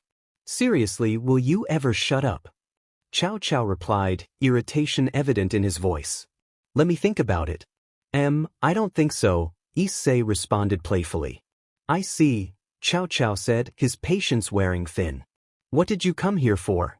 Marcos asked, taking a battle stance. I just came to check a few things, But now that the others are like this, I can only assume you've managed to handle it, Cao Cao said, glancing at the group. And what would that be? Issei inquired. The information I received from the former faction of the Maos is that Hyoudou was killed by Shalba Beelzebub with a Samel arrow, Cao Cao explained. An arrow like this, Issei said, producing the arrow still stained with Samel's BLD. Marcos felt a chill, and Cao Cao simply stared at the arrow. Impressive, Cao Cao remarked. I know, Issei said, gazing at the arrow thoughtfully.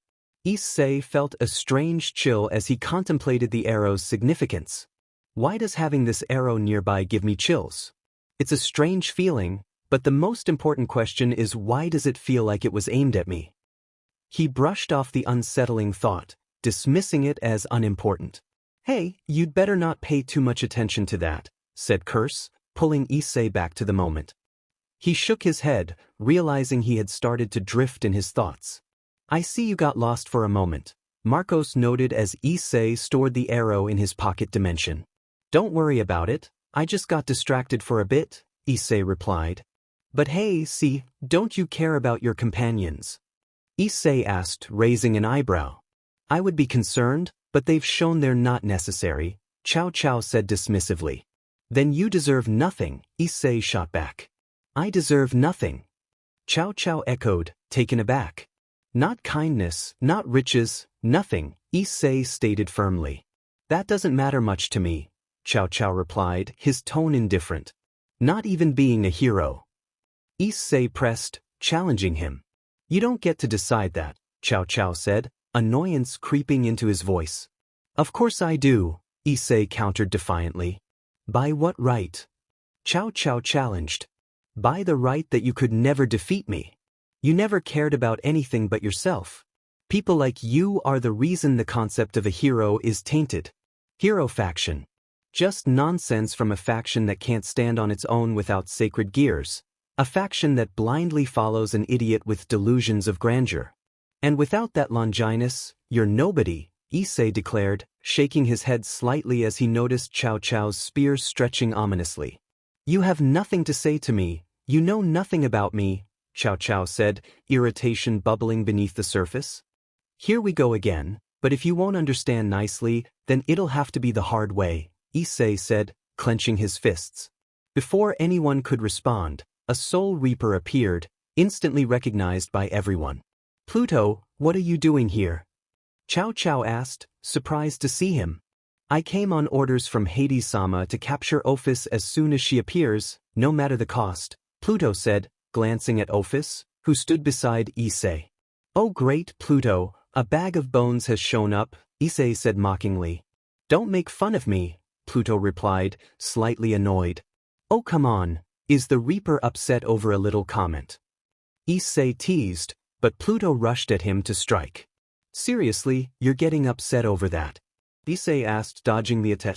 Don't mock someone who can kill you, mortal, Pluto warned. But how do you want me to refer to you when you're just bones? Issei retorted. At least you'll die today, Pluto said ominously. I dare you to try, Issei challenged, taking a fighting stance, and Pluto mirrored him. Looks like things are getting interesting here, someone said. Valley. Issei and Marcos exclaimed, not expecting to see him. Weren't you somewhere else? Tails doll asked. Well, I asked Sonic. The XE to send me here because something told me something would happen, and honestly, I wasn't wrong, Valley replied. Stay out of this, Hakuryuko, Pluto warned. As if I'd follow your orders. But let's make a deal. Defeat me and you can take Ophis. Lose and you leave here, Valley proposed. Interesting offer, but I decline, Pluto said. Oh really? Issei said, raising an eyebrow. What? Pluto asked, confused. You know that if you defeat one of the two legendary dragons, your fame would skyrocket. If that's not enough, then it just shows you're a coward, Issei said mockingly. Coward, coward, everyone will hear that a being like Pluto ran from a battle to avoid facing a superior being. Spread the news, kids. Tell everyone that Pluto fled like a coward, Issei declared. The nearby children smiled and began to laugh, visibly angering Pluto. So, Pluto, will you reject the challenge? Valley asked. You'll see, Pluto said angrily, launching himself at Vale, who simply dodged.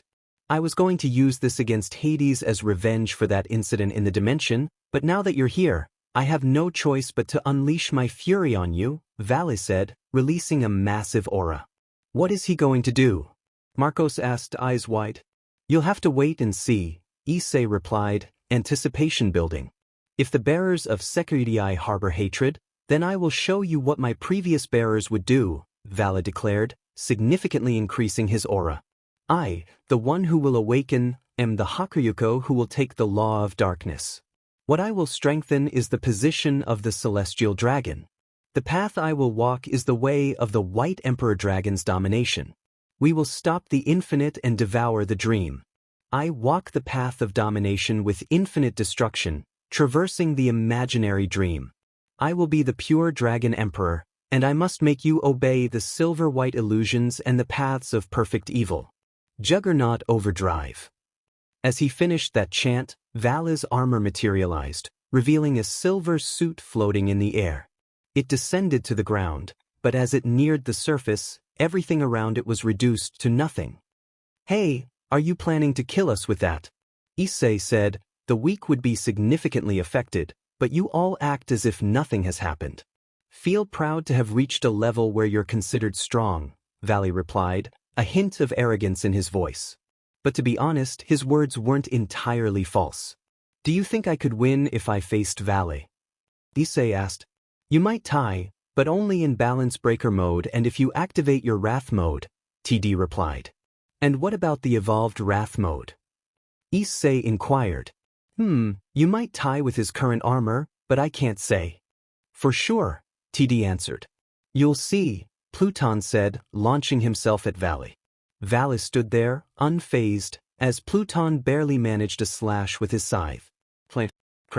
Pluton's scythe shattered against Vale's fist. He couldn't believe his eyes. Seeing his scythe broken was something he hadn't expected.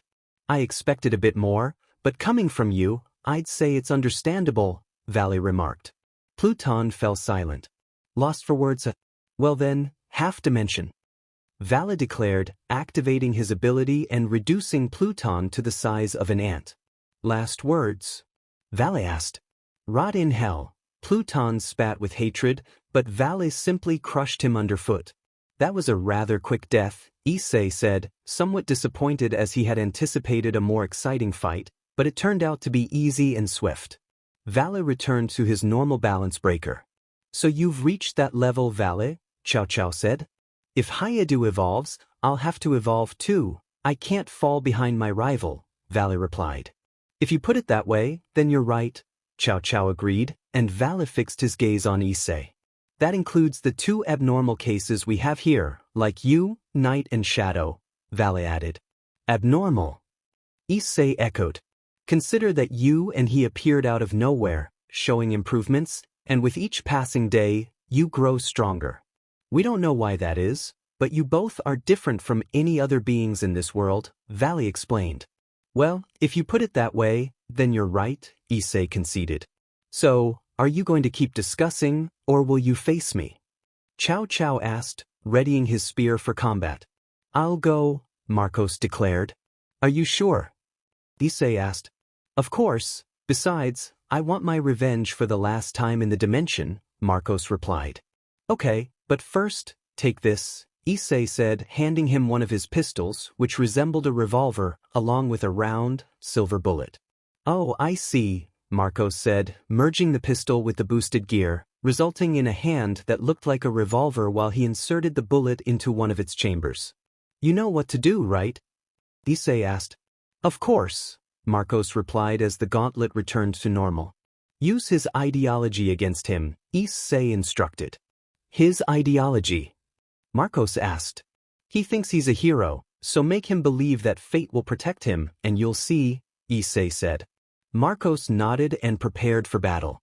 Before you go, let me warn you about the other 3 remaining abilities, Vale said, stepping closer. There were 7, but he only showed 4.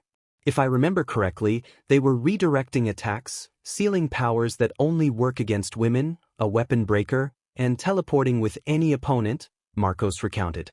I see. The remaining 3 are these: flying, an ability similar to Kiba Hyodo's that creates multiple doubles, and a sphere with immense destructive power, Valley explained. Thanks for the information, Marcos said. So, are you ready for the confrontation? Chow Chow asked, adjusting his spear. Absolutely, Marcos replied, taking a combat stance. You won't hold back? Chow Chow asked. But I will, but there's something I learned from Night, Marcos said. And what's that? Chow Chow inquired. Until the situation requires it, I'll hold back, but if things get tough, I'll unleash more power, Marcos explained. Interesting, Chow Chow remarked. But enough talk, Marcos said, launching himself at Chow Chow. Chow Chow positioned his spear in front, blocking the attack, but Marcos followed up with a second strike, which Chow Chow also blocked with his spear. Marcos then used his feet to kick, but Chow Chow continued to block his attacks. Looks like he'll have to try harder, Issei commented. Do you think he needs help? Kurz asked. I don't think so. He hasn't even used the Cardinal Crimson Queen yet. If that doesn't work, then I'll help, Issei replied. It seems your hatred has disappeared, Kurz noted. Considering that things have changed for the better and the fact that he has shown remorse, that's more than enough for me, Issei said. Hatsudai Ratana, Chow Chow said, causing himself to float in the air. You won't escape, Marcos declared, unleashing his dragon wings and propelling himself upward. Chow Chow began to distance himself, and Marcos chased after him. The others were about to follow, but Tails raised his hand to signal them to stop. Before you say anything, I suggest you stay here. If you go there, all you'll do is get in the way, TD advised. But Rias began to protest. Hey, Gremming, it's better to leave it as it is, Issei interrupted. Aren't you worried? Samuel asked. I would be, but if he hasn't used the Cardinal Crimson Queen yet, then I have no reason to worry, Issei stated, making his point clear. Good point, Rias said, realizing that if Marcos hadn't used the promotion to Reina yet, there was no need to worry. But suddenly, the ground began to shake. The others were at a loss for words as another Bandersnatch emerged from the earth. Everyone prepared to fight, but someone landed on its head and fired a weapon downward. A large green sphere shot out, continuing its descent while disintegrating parts of the creature's body. The sphere vanished upon hitting the ground. The one responsible for this was the Doomslayer, who had dove down and caused a mini tremor upon impact. As soon as Doom appeared, a chill ran down Rias and the others' spines. Vala felt that chill too, and as strange as it seemed, she didn't want to confront him. Something told her it wouldn't end well. Even Ophis felt overwhelmed by his presence, so they all unconsciously positioned themselves behind Issei and Tails, who seemed the most normal. No enemies detected here or elsewhere, young one, Vega said to Issei's mask. Understood, Vega, Issei replied through the mask. We're leaving, Vega announced. Before you go, can you tell me how you disintegrated the Bandersnatch? Issei asked. What you saw is the Bioforce Gun 9000, or BFG 9000 for short, Vega explained, causing a blue portal to appear in front of everyone, alerting them, except for Issei and Tails, who noticed that the Doomslayer had simply left, and the portal closed behind him. For a moment, Rias felt as if she was going to die just by having someone like him nearby. She had been holding her breath without realizing it, and only when Doom was gone did she finally exhale. She wasn't the only one, the others did the same. Heh, what a thing, Issei said, recalling that the first time he faced Doom, he hadn't felt that fear or chill, except for the second time, when he truly experienced terror. But aside from that, Issei knew that the power gap between them was still significant. Meanwhile, with Marcos and Chow Chow, their battle was dragging on without any signs of stopping. Gahapatii Ratana, Chow Chow said, causing the sphere to start forming humanoid shapes. That ability is certainly similar to Kiba's, but, Marcos thought, striking one and destroying it, they're too weak to last. I still need to perfect that technique, but this is enough for me, Chow Chow said, teleporting to another spot. Well, if that's the case, take this, Dragon Shot. Marcos shouted, launching his attack, but a tornado appeared in front of him, absorbing the attack. The tornado redirected the attack back at Marcos, who instinctively crossed his arms to brace for impact. I forgot about that detail, Marcos said. Impressive that you could withstand it, but I think it's time to end this. Balaniaka Ratana, Chow Chow declared, sending an orb flying toward.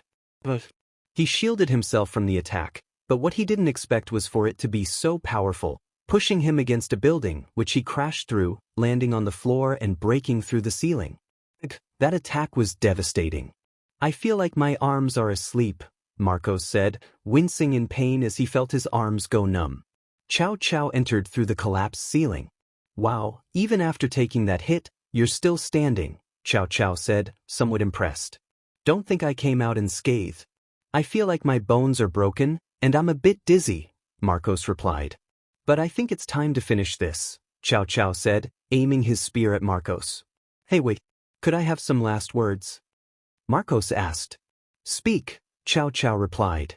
Considering you're a hero, do you believe in destiny? Marcos inquired. Destiny. Destiny is what you write for yourself. Destiny is what suffers or receives greatness. Destiny is already set, Chow Chow answered. Then what is your destiny? Marcos asked, rising to his feet. I still see it, and I don't know what I'm destined for, Chow Chow admitted. Then wouldn't you like to find out? Marcos challenged. How? Chow Chow asked, completely forgetting his objective. With this, Marcos said, transforming his arm into a gun before separating it. A revolver? Chow Chow asked. Yes, you see, one of its chambers contains a Dragon Slayer bullet. Think of it as a small metal ball, Marcos explained. Why are you telling me this? Chow Chow questioned. Well, since you're a hero and say that destiny is written, doesn't it pique your curiosity whether you can escape this? Marcos said. As a hero, I suppose you have a point. I accept. My destiny is to come out unscathed from this, Chow Chow declared. Then we'll decide it with a game of Russian roulette, Marcos said, loading the bullet and spinning the chamber before placing the gun on the floor. Who goes first? Marcos asked. Chow Chow picked up the gun, aimed it at himself, and, click. Nothing happened. Chow Chow set the gun down and handed it to Marcos, who followed the same procedure, click. The same result. Wow, 2 shots and still nothing, Chow Chow said with a grin, though now things were getting serious, as with the next shots, one of them would surely be harmed. Marcos fired again, and nothing happened. Chow Chow did the same and still nothing. The tension was rising. You know, if you're scared, you can back out. It's normal to know that one could lose, Marcos said, causing Chow Chow to grow angry. He grabbed the gun and thing. The shot rang out, hitting Chow Chow in the head. It didn't injure him, but green liquid splattered across his face. Wow, Knight was right about that, Marcos thought as he watched Chow Chow fall from something he could have easily avoided. Well, at least I'll be fine, Chow Chow said, but suddenly he began to feel dizzy, and then his eyes started to hurt. Right, there's something I forgot to mention, Marcos said. What is it? Chow Chow asked, starting to bleed from his left eye. I said the bullet was a Dragon Slayer, Marcos reminded him. And so what? Chow Chow replied. If it's a Dragon Slayer bullet, why is it affecting you? Marcos asked. Chow Chow began to analyze the situation, thinking until something came to mind. The curse of Samuel, Chow Chow said, vomiting BLD correct, Marcos confirmed. I understand, I have no choice but to use the true idea, Chow Chow said. Wait, what? Lance, said Marcos, surprised. The true sacred lance that penetrates through God absorbs the ambition of the king of domination that sleeps within me. It pierces through the void of blessing and destruction. Announce your will and become a radiance. A great light began to appear in the place. Marcos was nervous and was about to give his chant, but after a few moments, the light disappeared, leaving Marcos confused and Chow Chow astonished. This shouldn't be possible, said Chow Chow. Well, here we are, replied Marcos. Then my will was overshadowed, said Chow Chow.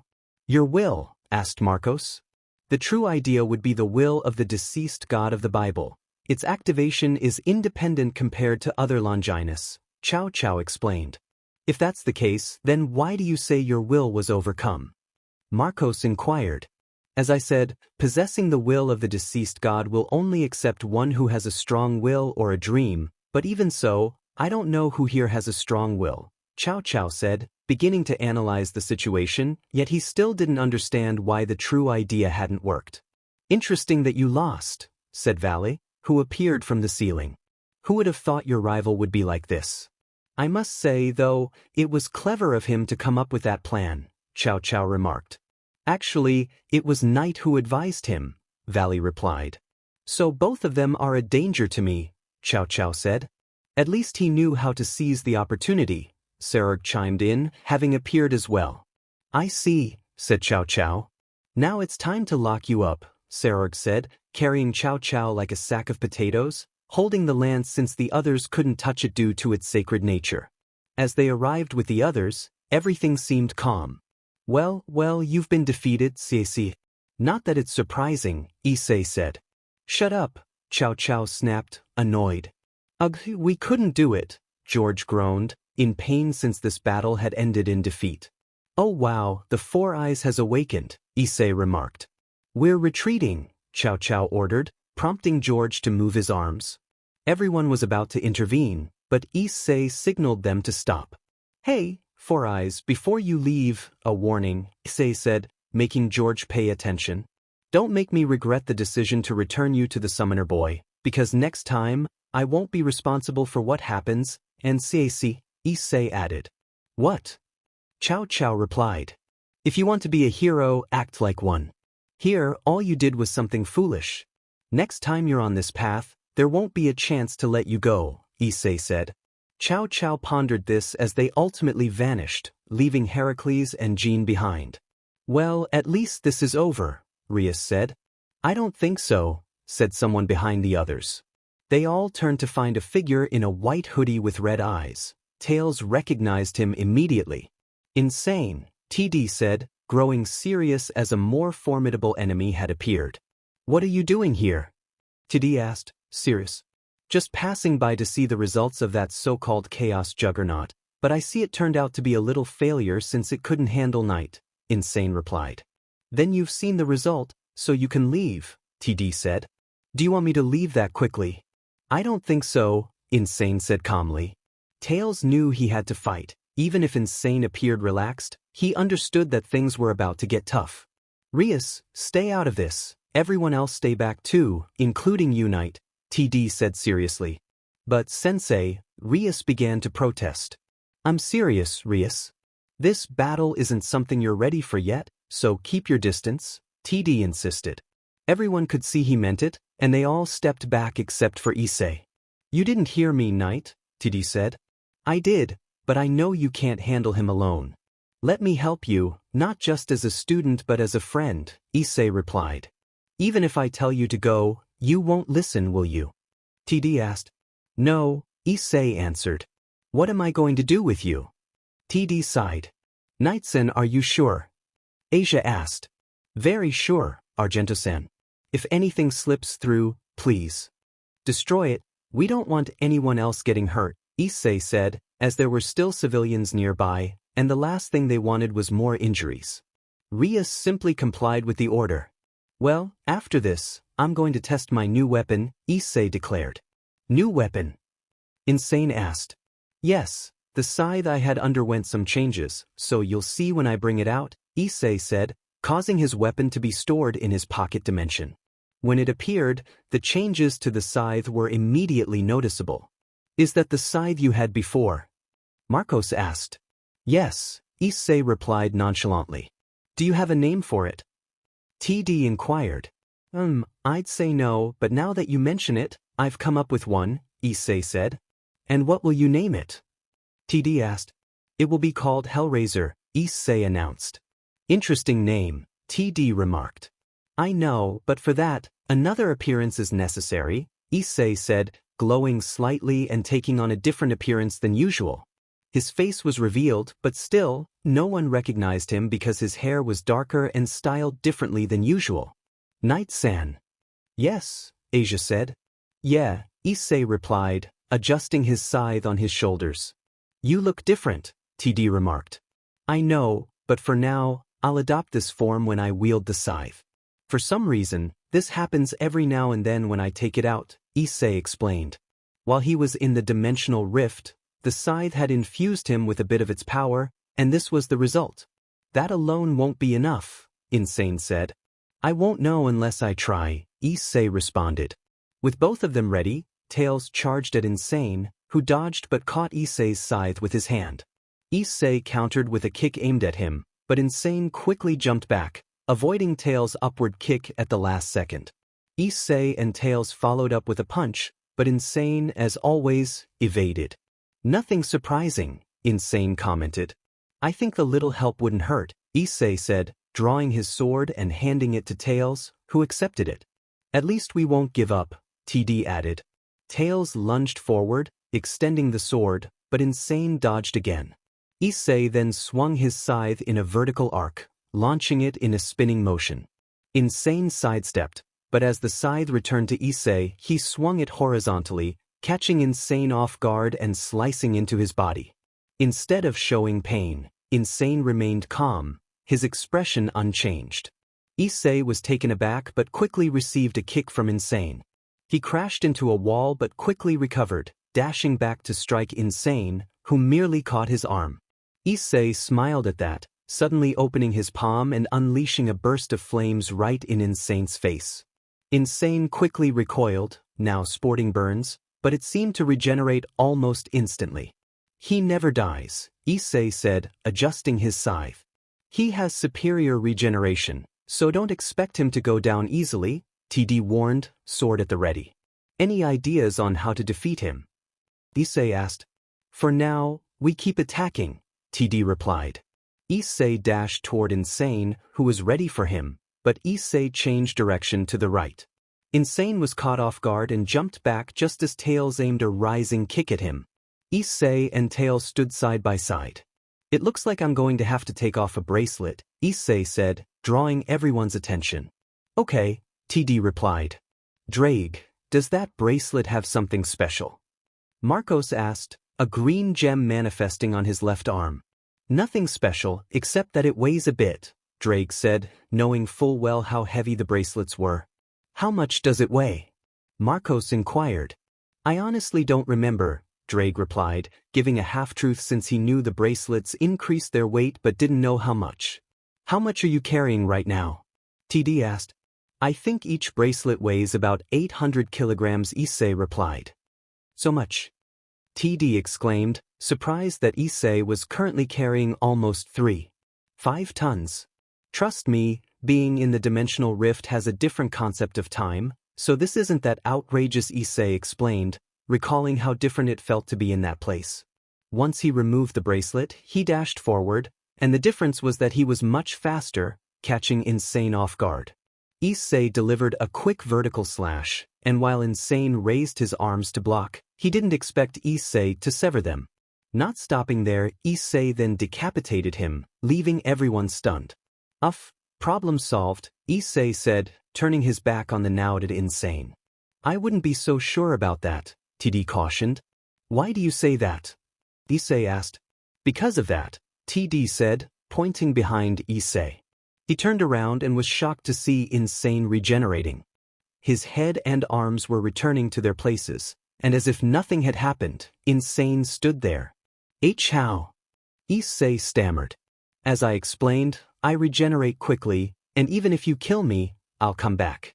No matter what, I will return, Insane declared, as Issei and Tails prepared for round 2. I'd stay longer, but there are other presences approaching, and I wouldn't want to face them right now. I'll leave this battle unfinished, so we'll meet again another time, Insane said, vanishing. Tails and Issei relaxed, and Issei sheathed his scythe, returning to his previous appearance along with his mask and putting the bracelet back on. Everyone watched in awe, surprised to find someone who could regenerate like a phoenix, but there was a significant difference. A phoenix could regenerate limbs, but coming back to life was a whole different story. It's finally over, TD said. I believe you, Issei replied, feeling somewhat exhausted as everyone realized the fight had come to an end. Before I forget, are the others around here? Issei asked. Yes, TD confirmed. I need to see them, Issei insisted. I understand. If you'll excuse us, we'll be back in a moment, TD said, disappearing with Issei. Meanwhile, with the other creepypastas, Ale was standing while the others were seated. They had stayed to see if any other presences or monsters would appear. Once they confirmed that there were no more threats, they were about to leave when Tails showed up. "Hello," TD said, appearing alongside Issei. "Wow, you're still alive," Jeff said, surprised. "Tell me about it," Issei replied, removing his mask. They were far from everyone else, so there was no concern about being overheard. "So, was the problem resolved?" Slender asked. "I'd say yes, but if we don't count a certain someone who showed up at the last minute, everything would be normal," Issei explained. "Who?" Ben asked. "A guy named Insane or something like that," Tails said. "You faced him and came out alive." Jane asked, astonished. "More than just coming out alive, he never took the fight seriously. He just came to check something, and nothing serious happened after that," Issei clarified. "What do you think?" Slender inquired. "About what?" Issei replied. "About Insane," Slender specified. "Well, considering he looks like Jeff and can regenerate, I'd say he's a bigger problem," Issei admitted. "I understand," Slender said. "Although I came for another matter," Issei added. "Another matter?" Slender asked. "Do you remember the proposal you made to me a little while ago?" Issei asked. "Oh, right. So do you have your answer?" Slender said. "Yes," Issei replied. "And what do you say?" Slender asked. "I accept," Issei stated. "Excellent," Slender responded. "Can someone tell me what's going on?" "I'm lost," Jeff said. "I'll explain when I get to work, friends," Issei assured them. "All right," Jeff replied, a bit impatient as his curiosity was piqued. "Well, with nothing more to say, we'll see each other in a week," Slender announced. "A week?" Issei exclaimed. "Consider this a break for you to recover. And regarding the days you missed, I won't deduct them from your salary since you had to deal with last-minute issues," Slender explained. "I see. Thanks, Slender," Issei said. "Now, see you later," Slender said, and Issei blinked as Slender vanished along with the others. "That trick always surprises me," Issei remarked. "I know, but it's time to go back," TD said, disappearing with Issei. With Rias and the others, Tails and Issei appeared in the same place as before and saw that Rias and the others were still there. "Didn't they leave?" Issei asked. "We decided to wait for you because, well, it's a bit embarrassing to say," Rias admitted, looking a bit nervous. Why do you say that, Gremlin?" Issei inquired. "Fufufu, you see, Night-kun, we decided to wait for you because Asia and Kaneko didn't want to leave without you," Akino said with a smile, causing Asia and Kaneko to blush. "I wouldn't have mentioned it, Akino," Asia exclaimed, covering her face, and Kaneko was also very flushed at having that detail revealed. "Oh, how sweet. If that's the case, I gladly accept that lovely gesture," Issei said, approaching the two girls. "Are you not upset?" Kaneko asked. Issei simply patted her head. "Of course not. If you both feel safe with me, then I'll go with you," Issei replied. Asia hugged him, and Kaneko did the same. "Then please, accompany us," Asia said with a smile. "At least this is over," Marcos observed, watching the scene.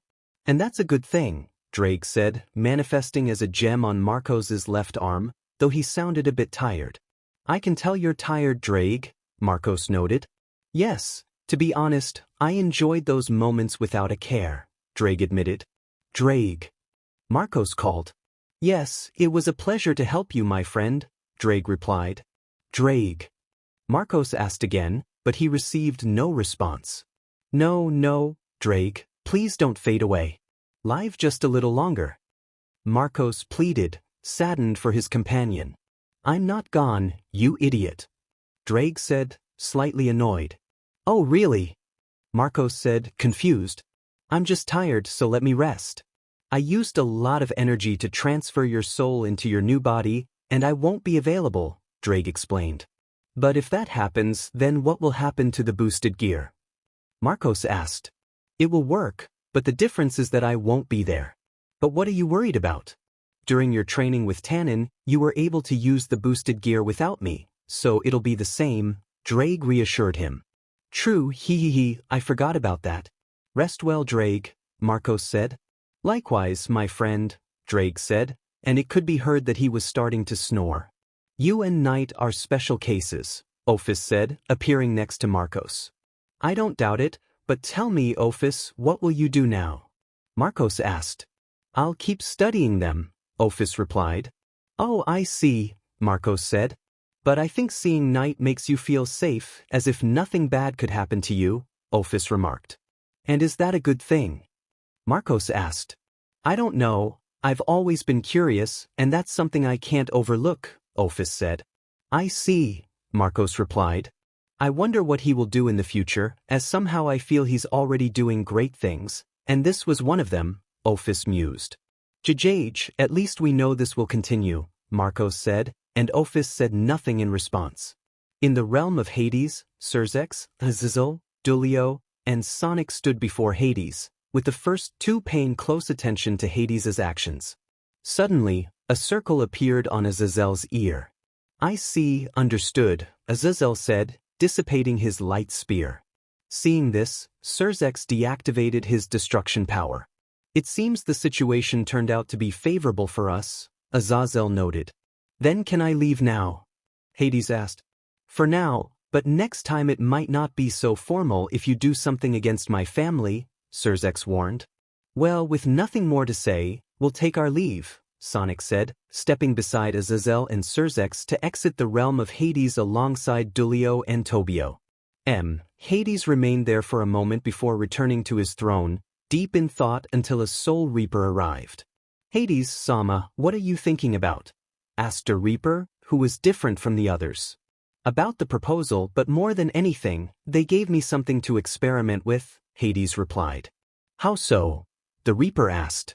They gave me a BLD sample. I don't know who gave it to me, but there was a note attached, Hades explained, and a test tube appeared in his hand, containing BLD, and what did the note say? The Reaper inquired. That this sample is from Knight, Hades said, surprising the Reaper. Wait, if it's from Knight, then why do you have it? The Reaper asked. As I said, I don't know why they gave it to me, but the note said this is a second sample. They already had enough BLD for themselves, Hades clarified. Do you think it's something bad? The Reaper asked. Not bad, but for now I'll keep it. If they find out I have something like this in my possession, I'll have unnecessary problems, so I won't use it, Hades decided. I understand. By the way, why did you summon me? The Reaper asked. I want you to investigate a location, Hades instructed. What location? The Reaper asked. Just an island, as they say there's someone there who could be useful to us, Hades replied. Then I'll take my leave, the Reaper said. And Thanatos, Hades called. Yes, the identified Thanatos responded. Don't tell anyone about the BLD, Hades warned. My lips are sealed, Thanatos said, departing from there. With Rias and the others, they had just arrived at a location. Issei was accompanied by Asia and Kaneko, while Marcos was with Rias and Aquino, and the others were walking alongside them. So, do you have Superman swords? Issei said, yes, now I have more fighting chances and more combos to pull off. Kiba replied, a bit excited, so that's how things stand. I wish you luck with that. Suddenly, someone appeared, and everyone tensed, but when they saw it was Sonic, they relaxed. He wasn't alone, he was accompanied by Shadow, Kuroka, LeFay, Biko, and Arthur. So, are you done? Valley asked as he approached them. We were just the distraction, but yes, we finished what we had to do, Biko replied. Well, I think I'll take my leave, Valley said, heading towards the rest of his companions. Hey T, Sonic called out. What's up? T replied. Next time, let's have Knight and Shadow face off. I'm curious to see who's stronger between the two, Sonic suggested, and he wasn't the only one. Those present were also curious. I would do it today if I could, but let's save it for another day, Issei said. Why not? Shadow asked. I just came out of the dimensional rift, faced a giant monster, and fought a guy named Insane, which I lost. Right now, I'm exhausted, Issei explained. Well, we'll leave it pending then, Shadow said. Okay, so T, are we leaving? Issei asked. Of course, T replied, standing next to Issei. See you later, Issei said, bidding farewell to the others before disappearing. Sonic did the same with Vala's team, leaving only the Gremory entourage along with Ophis. It's time to go home, Rias said. So, Ophis, would you like to come to my house? Of course. Besides, your brother's sweets are delicious and I'm craving more, Ophis said, giving a small smile, though a bit of drool dripped from her lips. He of course, Marcos replied. With Issei, Tails and Issei arrived in the room. Finally, home sweet home, Issei said, lying down on his bed. Yeah, T replied. Hey, can you go get Kiri? Issei asked. Don't you want to go yourself? T asked. I would, but honestly, I'm tired and want to sleep, Issei admitted. Alright, I'll go get her. See you in a bit, T said, disappearing in a flash of red. He's gone, Issei said, but suddenly he dashed to the bathroom. Blah! Issei vomited BLD, ISSEI. Kurz shouted. Imminent, Issei groaned, clutching his chest, specifically over his heart. I knew I should have stopped you back then, Kurz said, annoyed. Hey, this barely affects me, Issei said weakly. You know I can't always help you, Kurz replied. I know, Issei said as someone entered the bathroom. He looked up to see Robo Issei standing there. Issei. Robo Issei said, concerned, helping him sit up to lay him back on the bed. Thanks, Robo, Issei replied. We need to check you out, Robo said, moving his hand over Issei's body like a scanner.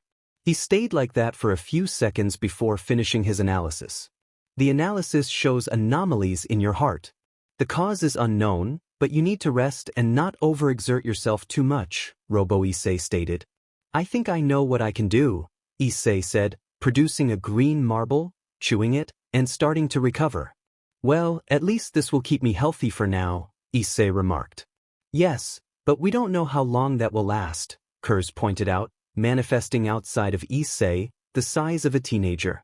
Well, if we consider it Samuel's curse, then it will harm me because it probably won't leave me alone ever, Issei said. By the way, Robo Issei said, pulling a needle from his arm. Issei just held out his hand to let the needle pierce his skin, receiving the information. If that's all, I'll take my leave, Robo Issei said. Hey, wait, Robo, Issei called, making Robo Issei turn to look at him. What's up? Robo Issei asked. Don't tell Tails about this, Issei said seriously. You're asking me to disobey my creator and overlook this. I'm sorry, Issei, but he needs to know, Robo Issei replied. And I truly appreciate that, but please don't tell anyone about this. I also need you to get me the healing. I'm begging you, Issei pleaded, and Robo Issei paused to contemplate his response. Sigh. Alright, this time I'll override my creator's authority on this, Robo Issei said. Thank you, Issei replied. But if you're going to put it that way, then I'll make a promise, Robo Issei stated. A promise? Issei asked. Yes, my promise is this. If you start failing more often and begin to die slowly, then I will tell my creator about it, Robo Issei said. But, Issei began. You're making me override my creator's authority. You're asking me not to tell anyone about this, and you're asking me to secretly get you those pills and injections. You're leaving me no choice but to do that, Robo Issei explained. I understand. Alright, I accept the terms you propose, Issei said. Okay, Robo Issei replied. Well, I'll take my leave, Robo Issei said, heading to the basement and shutting down. Well, nothing interesting happened for now, Issei said, noticing that the information Robo Issei had given him was just a continuation of his routine without any issues. So what will you do with that? Kurz asked. For now, I'll use the healing Tails gave me. Could you help me so that this curse doesn't affect me too much? Issei requested. Of course I will. After all, I am a curse, Kurz replied. Thanks, Issei said, but just then his phone rang. Hello. Issei answered. Issei, someone said. Tails. What's going on? Issei asked. Can you come to the bar? Tails said, sounding somewhat amused. Why do you sound like something bad is happening? Issei inquired. Not bad, but definitely funny, Tails replied, unable to hold back his laughter, but gunshots could be heard through the phone. What was that? Issei asked. Oh, nothing. It's just that my niece and Sally think they're Rambo and are shooting anyone who enters their perimeter, Tails explained, but then a scream was heard. Nobody gets near our precious. Kiri shouted alongside Sally, who were taking cover behind a fort made of tables and chairs. Issei stood frozen at what he heard. What did they drink? Issei asked. Well, Ilis said he just gave them a lot of candy, but he didn't realize he mixed chocolate with coffee, and let's just say they were very hyper, Tails replied. Ha ha ha, all the chocolate is ours. Kiri and Sally shouted, laughing joyfully. I'll be right there, Issei called as he climbed out the window, with Kurz slipping back into him. They headed toward the bar to prevent his daughter from facing another punishment for eating too many sweets and for causing trouble at her workplace. You can see someone on a stage. If you focus your gaze, is that a Tails doll? Yes, it is a Tails doll, but unlike the usual one, this one is white, although the red gem remains unchanged. That's right, folks, the one on stage is the author, that is me. I would dress elegantly, but I'm feeling lazy, so let's get to the questions. Omega Daxter, will you retire from the supernatural or continue as knight? For Issei, to be honest, I don't know if I will retire or continue, as the situations I get into are quite random. I might retire in the future, or I might continue being knight, Issei replied, having never really thought about that question. Bianca 23, have you ever known love? For Tails doll. I don't know, TD replied, unsure of how to answer. I'll answer that question for him. Yes, he has known love, thanks to 3 people who helped him become who he is now, Sonic said. He sighed. Thanks to them, you could say I became my old self again, TD added, feeling nostalgic as each one taught him a different aspect of love. Is it true that Issei is like the son you never had? For Tails doll. More than a son, he's my friend and brother. We can both get into trouble but also find our way out of it, TD replied. Have you ever been curious about the past of the Tails doll?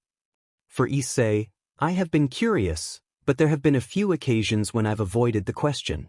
I know I'll have to address it eventually, but for now, I'll leave things as they are, Issei said. How is your relationship with your family? For Issei, I used to be very reserved and apathetic with them, but over time, I got used to it. Seeing how their character changed toward others and me, I can say we've reached a good understanding, Issei replied. What reason do you have not to hit them so they learn a lesson about love for a brother? For Marcos and Samuel, honestly, I realize that what I did in the past was foolish and I regret it. But if I can't earn my brother's forgiveness, then I just have to accept that, Marcos said. I feel that ruining my little brother in the past wasn't my brightest idea. I wonder what would have happened if I had continued that way. No idea, I just know I have to move forward. Even if my brother doesn't forgive me, I'll have to accept that it's what I deserve, Samuel added. Are you afraid of any creepypasta? For Issei, I must admit that at first, Slender and Eyeless Jack scared me a bit, but as time passed, the fear faded. I don't know about other creepypastas, and if there are scarier ones, then maybe I would be scared, but so far, I haven't been frightened, Issei said. Jeshuavane 12, will you maintain your identity as knight? For Issei, that question has made me hesitate a bit. On one hand, I want to tell everyone, but on the other, I'm uncertain about what will happen once my identity is revealed. Will they treat me the same? Will they treat me differently? I don't know. That's something I'll have to figure out, but I might reveal it at some point. Until then, I want to remain anonymous, Issei said. Ramizkiel, will you be Issei's forever, or will you eventually leave him to fend for himself? For Tails doll, there will come a point when Issei will have to stand on his own. Until then, I will continue to be his or until my life comes to an end, TD replied. A new day brought new moments. It had been 2 weeks since the events in the city of Lilith, and during this time, 2 significant developments had emerged. The first was that Azazel had been removed from his position as leader, with Shemsanzai taking his place. Surprisingly, Azazel didn't seem upset. He always managed to escape and cause minor disputes, but nothing serious. This lack of concern didn't sit well with certain members of the cadre, who frequently pressured Azazel to perform his duties properly. They were not above resorting to intimidation, but Azazel never seemed to learn his lesson. As the saying goes, one gets used to things, and Azazel was no exception. In another development, Heracles and Jean, labeled as prisoners of war, were assigned community service and asked to provide information about their group. They contemplated protesting, but Issei intervened and politely requested their compliance. Although they were initially resistant, they ultimately accepted the situation. Tensions with the Greek pantheon were high, prompting a meeting to clarify matters. Kuroka and Leifri, not fully considered criminals like the rest of the team, were placed under Issei's protection. While this was a mere cover, it allowed them some freedom of movement. Kuroka took the opportunity to visit her younger sister to teach her about senjutsu, with Leifri accompanying her occasionally. Another noteworthy change was Ophis moving into the Hyodo residence. Opinions varied on whether this was a positive or negative development, but one person remained indifferent: Kiri. To her, Ophis was her sweet sister, a title she embraced because Ophis loved sweets, and since Issei made them, she agreed to live there. Kiri kept her heart condition hidden from everyone, even from Tails, who bore the burden of her pain in silence.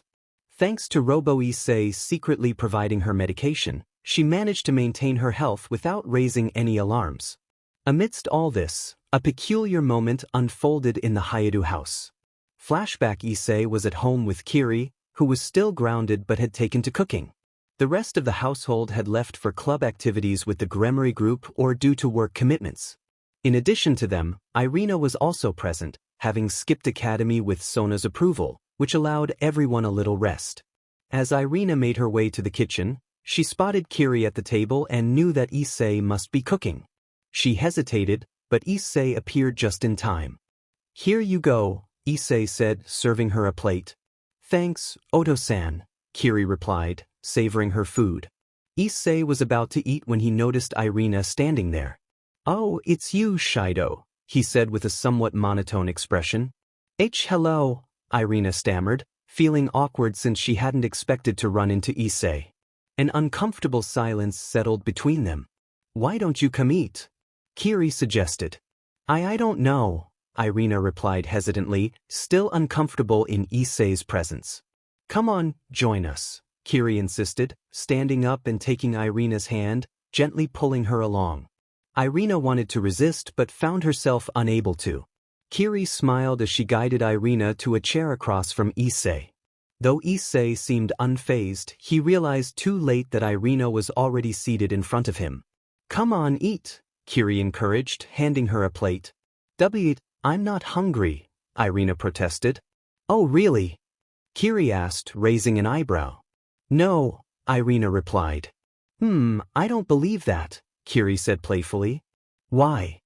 Irina asked, but before Kiri could respond, roar a sound like a hungry beast echoed through the room, causing Irina's cheeks to flush red. "See," Kiri said, further embarrassing Irina, who reluctantly accepted the plate. Issei remained silent. Irina took her first bite and was pleasantly surprised by the flavor. It was delicious. She found herself eating eagerly from the plate. Kiri and Issei watched as she devoured the entire dish. When she finished, Irina felt a twinge of guilt, but before she could voice it, "How was it?" Issei asked, encouraging her to speak. "Delicious," Irina admitted shyly. "Want more?" Issei offered. "Yes, please," Irina replied eagerly. Issei collected her plate and headed to the kitchen. Once he was gone, "Why did you do that?" Irina asked, puzzled. "Do what?" Kiri replied innocently. "Why did you make me sit here?" Irina pressed. "I don't know," Kiri answered with a shrug.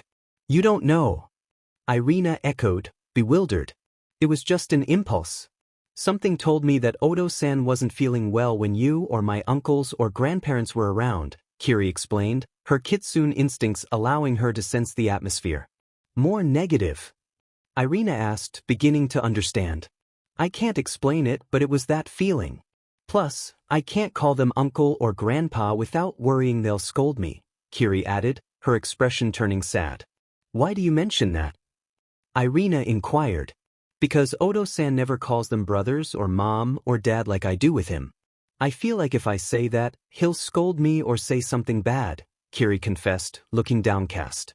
Oh Kiri, that's not true, Irina said gently, stroking Kiri's hair. But I'm scared that will happen, Kiri admitted. Hee, don't worry about that, Kiri.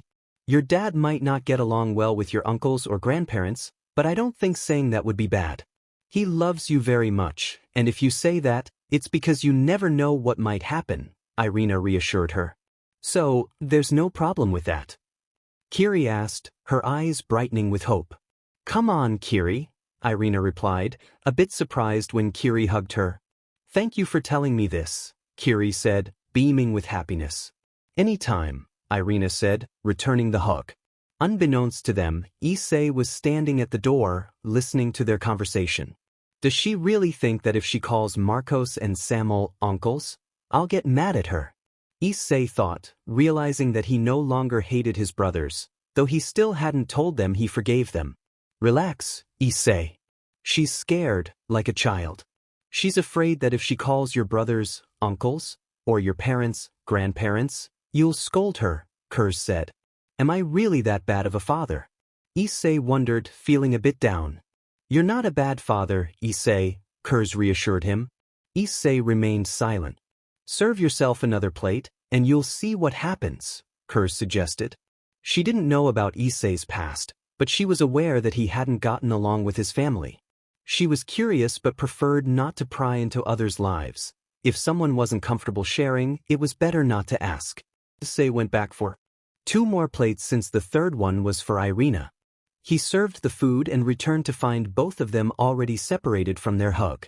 He handed each of them a plate, and they began to enjoy their meal. At first, they didn't know what to say, but as time passed, the awkwardness faded into the background, and they finished eating. Everything was really delicious, Irina said, feeling satisfied and full. I agree, Kiri echoed, equally content. Issei felt the same way. Well, now that we're all full, Hyodo, I have something to discuss with you, Issei said. Always, Irina replied, her nerves evident at his words. Just in a more private place, if that's okay, Issei added, standing up alongside Irina. Would you mind helping me put things away, dear? I'll take care of the cleaning later, Issei asked. Kiri nodded in agreement, while Kurz stepped away from Issei to join Kiri, something Irina didn't notice. They left the kitchen and headed to the rooftop. As soon as they arrived, they leaned against the railing, taking in the view of the city. It was a bit late, but there was still enough light to see the rooftop. For a few minutes, no one spoke, creating an awkward silence between them. Finally, Issei broke the silence. So, what's up? He asked. What? Irina stammered, feeling nervous. Tell me, are you enjoying your time here? Issei inquired. Why yes, of course, Irina replied. Do you really like this place? He pressed. Why yes, absolutely, Irina confirmed. Then you know why I called you here, right? Issei asked. And no, Irina admitted. I thought you knew, Issei said. Well, when you told me you wanted to talk, it took me by surprise, Irina explained. Let me give you a hint. The time at the airport, Issei said. Oh, I see, Irina said, beginning to understand why she was there. You still remember those words, don't you? Issei asked. Why's? Irina said, lowering her head, feeling sad because she had forgotten that feeling and was getting used to this new life. It doesn't hurt anymore, and I'm not bothered by his presence either, Issei thought, realizing that he could have rejected Irina or felt angry before, but now he was calm. Do you still feel bad? Issei asked, looking at her. Irina kept her head down, unable to meet his gaze. To be honest, yes. Well, I don't know what to say right now, Irina said, wanting to cry but refusing to lift her head. Hyodo, lift your head, Issei urged. Why? Just lift it, Issei said. Irina complied but averted her gaze. Now look me in the eyes, Issei instructed. Okay, Irina replied, glancing at him but still not meeting his eyes. Focus your gaze now, Issei urged, but Irina remained silent. Hyodo, he called, but she still ignored him. He sighed. I guess you don't have the courage to do it, do you? Issei said. Irina began to cry a little. Seeing this, Issei moved closer and gently stroked her head. The touch surprised her, prompting Irina to finally look Issei in the eyes. Now we can talk, Issei said. Irina stammered, but the words wouldn't come out. Look, Hyodo, you know what I said back then, right? I wouldn't have forgiven you at all, and to be honest, I'm not sure if I would now either. But looking at it now, I realize that at some point, I'm going to have to forgive you. Of all the people, you've caused me the least harm compared to my brothers. But it still hurt back then, Issei said, devoid of any negative emotion. Why see, Irina sighed. I admit that back then we were just kids, and I never thought about the consequences. I spent a lot of time with you, but also with your brothers. Now I feel embarrassed about that. If I had known how to distinguish the truth, I wouldn't have said those words. I feel so foolish for that now. You're not the only one, Hyodo. We all make mistakes in the past, Issei replied. True, I feel like I've lifted a weight off my shoulders, Irina said. I feel the same, but this can't be complete unless you say the word, Issei said, looking at Irina, who mirrored his gaze. I see. Issei, I know I can't call you that, or maybe I don't have the right to do so yet, but tell me this, would you forgive this foolish girl for what I did in the past? Irina asked, smiling. But if one looked closely, that smile was a mix of happiness and sadness. Hyodo, no, Irina, I forgive you, Issei said, pulling her into an embrace. As she felt the warmth of the hug, it felt like all the weight was being lifted from her. However, she began to cry. Thank you, Irina said, tears streaming down her face. Don't mention it, Irina, Issei said, releasing her from the hug. He then gave her a sincere smile. Irina was taken aback. She could swear that the little Issei she had met long ago was still there, standing in front of her. But when she blinked, she saw the teenage Issei. What memories? Irina thought, recalling that nervous boy when she first met him. Without a doubt, that day would be remembered by both as the beginning of forgiveness. Since that day, Issei acted more freely around Irina. Of course, he still maintained a somewhat reserved demeanor, but every now and then he would smile. Kiri was the only witness to this change, as the others were unaware, though they did notice something was different. They asked Irina about it, but she would respond, "It's a secret," she said, placing a finger on her lips and winking, all while wearing a smile. Issei might not have realized it, but by doing that, he unconsciously lifted a weight off his shoulders. He knew he would have to face his family and figure out how to forgive them or how they would seek his forgiveness. Today, Issei finds himself in a place somewhat distant from Kuo, alongside Tails. One might wonder why they are there when they should be in Kuo studying. Well, here's what happened. Flashback: Issei was waking up as usual, alongside Tails. They were just going to continue their routine, training early, preparing their meals with someone, whether it was Rias, Akino, Asia, or even Kaneko herself. The latter surprised almost everyone when she said she wanted to prepare something for someone special. No one knew who she could be referring to, but that would remain a little mystery. After that, Issei went about his usual activities at the academy and then headed to a warehouse to see if there was a renegade lurking around. It didn't take long, so he put on his mask and entered the warehouse. He found the renegade, but sensed something strange was happening. There were 4 renegades, but they were arguing. "I'm telling you, he's not a good option," said Renegade, "and why not?" "He's necessary for our well-being," replied Renegade. "Enough. If you're not going to understand, then let's just leave," said Renegade. Renegade 4 remained silent but followed Renegade 2 and, "Are you really going to abandon me like this?" Renegade 1 exclaimed. "Like it or not, we need a place to live, and only he can provide that for me. I don't want to be hunted by the other clans and end up dead," Renegade 4 said. Renegade 1 just stood there, but as soon as the other 3 turned away, he seized the opportunity to attack them. It might have worked if Issei hadn't dashed in to block the attack, which caught the attention of the other 3, who were surprised to see an outsider. "Attacking from behind isn't a good option," Issei said, holding back the attack. "Stay out of this," Renegade 1 shouted angrily. Issei merely glanced at the others. "Hey, your friend can't control himself, so does it matter? If I take care of him, Issei asked. I'd say something in his defense, but he doesn't follow the rules. You can handle him, Renegade 2 replied. You plan to abandon me here and let me die. Renegade 1 yelled. You made this choice. If you weren't listening, then it's better for someone to take care of you, Renegade 4 said. Before Renegade 1 could respond, Issei jumped onto his head, performed a flip, and swiftly took him down. Issei had become accustomed to this, so he no longer felt fear or disgust when he saw the aftermath. Thanks for taking care of that, Renegade 3 said, unsure of Issei's name. Kanjite Knight, Issei introduced himself, causing the 3 renegades to be taken aback. Kanjite Knight, the hero who saved the underworld. Renegade 2 asked, astonished. Well, I didn't know I was famous, especially among renegades, no offense, Issei replied. Don't worry about it, we accept that our appearance isn't pleasing to others, Renegade 2 said. Oh okay, but now that I see it, why are you here? I saw you arguing with one of your own. Issei said somewhat doubtfully, well, we can't tell you about it since it's a secret. Don't worry about it, Issei replied. Although we could. I don't think so, said Renegade. The other 2 renegades knew what he was referring to, but Issei did not. Hey, I don't think it will be a problem, Renegade 2 said. Sure. Renegade 3 asked. We won't know unless we contact him, so it's time to do it, Renegade 4 said, stepping away from the others to summon a circle on his ear. Issei watched, unsure of what to make of it, but after a few moments, that renegade returned.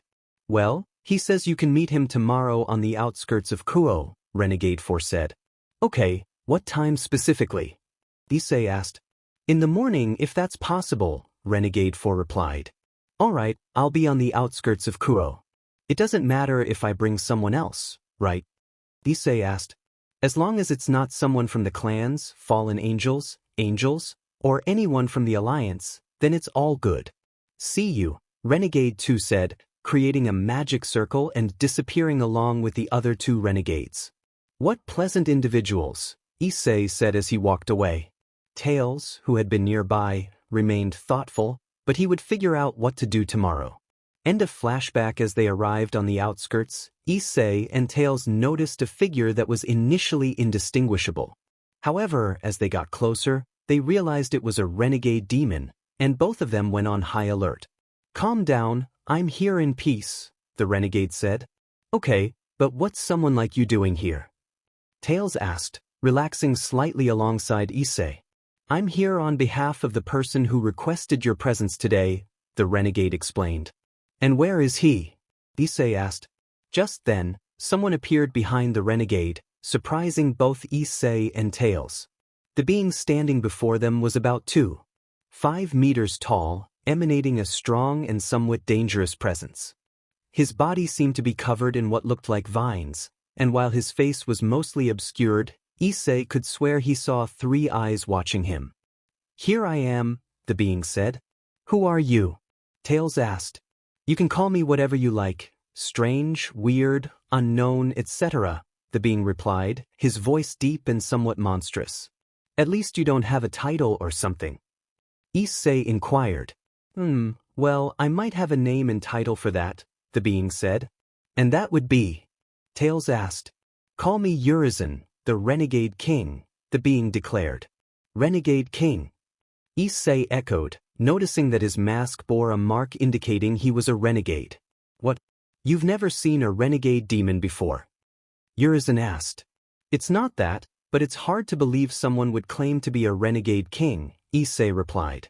Then let me show you the piece I carry with me, Urizen said, revealing a king piece that, unlike others, was a very dark color and showed signs of cracks. The king.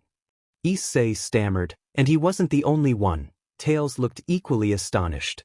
My name says it all, Urizen said, putting away his king piece. Okay, now I believe it, but normally a renegade is another piece. What did you do to become a renegade? Issei asked. I betrayed my old faction, Urizen confessed. Old faction? Tails asked. I used to belong to a faction or was part of the first generation that had its evil pieces. I was recruited by the Cows Brigade, Urizen explained. You were recruited. I don't know if I can trust you, Issei said, sounding somewhat skeptical.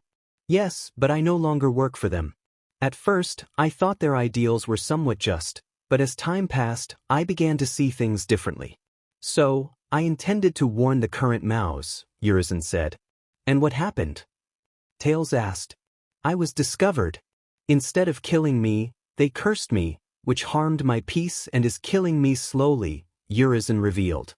So that monstrous appearance is a result of that, Issei deduced. Not exactly, but I can say I'm a walking corpse, Urizen said. A corpse? Are you dead? Issei asked. Yes and no, Urizen replied.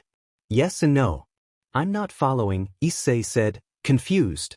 To keep it short, I had to use a technique unknown to everyone, and thanks to that, I can still live, Urizen explained. Unknown technique. Tails asked. That's all I'll say, Urizen replied. I understand, Tails said. Well, now that we're here, can you tell us why we're here? Issei asked. Alright. Since you two aren't tied to a specific faction, I need to ask you for something, Urizen said. You want to ask us for something? Issei repeated. Yes, Urizen confirmed. And what would that be? Tails asked. You see, we renegades aren't well regarded by others, Urizen explained. That's common knowledge, Issei replied. Okay, then what would you say if I asked you to bring the renegades to my region? Urizen proposed. Bring them to your region. Issei echoed. Well, more specifically, to a place for us where we won't be disturbed. Of course, this place is only accessible with my permission or with something I give to my trusted people, Urizen clarified. Don't you have a name for that place? Issei asked. It's still in the works, so there isn't a name yet, Urizen said. What is the place like? Issei inquired. It's an island, but compared to other places, it's equipped with everything necessary, Urizen replied. I could suggest 2 names, Issei offered. I welcome suggestions, Urizen said. The first is Dumari, though it's a bit less catchy, Issei suggested. And the second? Urizen asked. Sanctum, Issei said. Sanctum. I like that name, Urizen remarked. Are you sure? Issei asked. Very sure. Sanctum Island, a place for my kind, Urizen affirmed, and though Issei couldn't read Urizen's expression, the way he said it suggested he was pleased. All right, with that settled, how many inhabitants does the island have? Tails asked. Not many, since being something new, the place isn't well known, Urizen replied. Understood. Why are you doing this? Issei asked. I want a place where I can live without fear of dying again, and I thought the same for other renegades like me, Urizen explained. Like Azazel did in the past by creating Grigori. Tails asked. Exactly, Urizen confirmed. Do you hold any grudges against the underworld or the current Maos? Issei said. I felt it before, but I realized it wasn't worth it at all. I would say I'm neutral for now, Urizen replied. Okay, but if you say that all the renegades I've met are anything but passive, how am I supposed to get them to even listen? Issei asked. Well, for that, I'll give you this, Urizen said, conjuring a piece of paper in his hand. A piece of paper? Issei questioned, but Urizen simply placed the paper on Issei's chest, causing it to glow and merge with him. What just happened? Issei asked. That paper is special. As soon as you engage in combat with a renegade, don't kill them, just subdue them and the paper will do its job, Urizen explained. Got it, Issei said, checking his body since he didn't feel any abnormalities. With that said, I'm off, Urizen said, creating a magic circle and disappearing along with the renegade who had come with him. Does this mean I'm getting involved in matters where my luck acts on its own, dragging me into things I shouldn't be? Issei wondered, removing his mask. Do you want me to tell you the truth, or should we just stay friends? TD asked. I'm going to take that as a yes, Issei replied. It seems you're no longer surprised like before, TD remarked. What do you want me to say? The only thing that happens is that no matter what, I always end up where I'm not wanted, Issei said with a poker face, as this was just another day for him. Sad but true, TD said. Now I'm going to train, but I need to take care of another matter first, Issei said. And that matter is? TD asked. I need to see where Kiri will study, Issei replied. Are you planning to enroll her in school already? TD asked. Partly, but also because I want her to have a future, Issei said. You worry a lot about her, TD noted. She's my daughter, and as her father, it's my duty to look out for her safety, Issei said. Then have you mentioned this to your girlfriend? TD asked. In fact, I plan to tell her tomorrow and see what she thinks about it, Issei replied. And what will you do now? TD asked. I'm going to train with the scythe since Asia has the sword, and I actually want to ask you for something for my training, Issei said. Ask for anything, Issei, and I'll do it as long as it's within my capabilities, TD said. Well, what I want to ask you is... Issei began, sharing his thoughts, and Tails just smiled in response. The next day, Issei was on break with Seer, surrounded by his girlfriends on one side and Aika, Laz, and Asia on the other. For some reason, Asia liked being close to Issei, feeling a sense of protection from him. Unbeknownst to Issei, the essence of a knight emanated from him. Tails stayed at home, and Kurz was with Kiri. So, you say you want to enroll Kiri-chan in school? Murayama asked. Yes, but I needed to ask you about it first since I wasn't sure if you would agree, Issei replied. In that case, I do want her to study. I don't mind her being free, but I feel like she might enjoy this, Murayama said.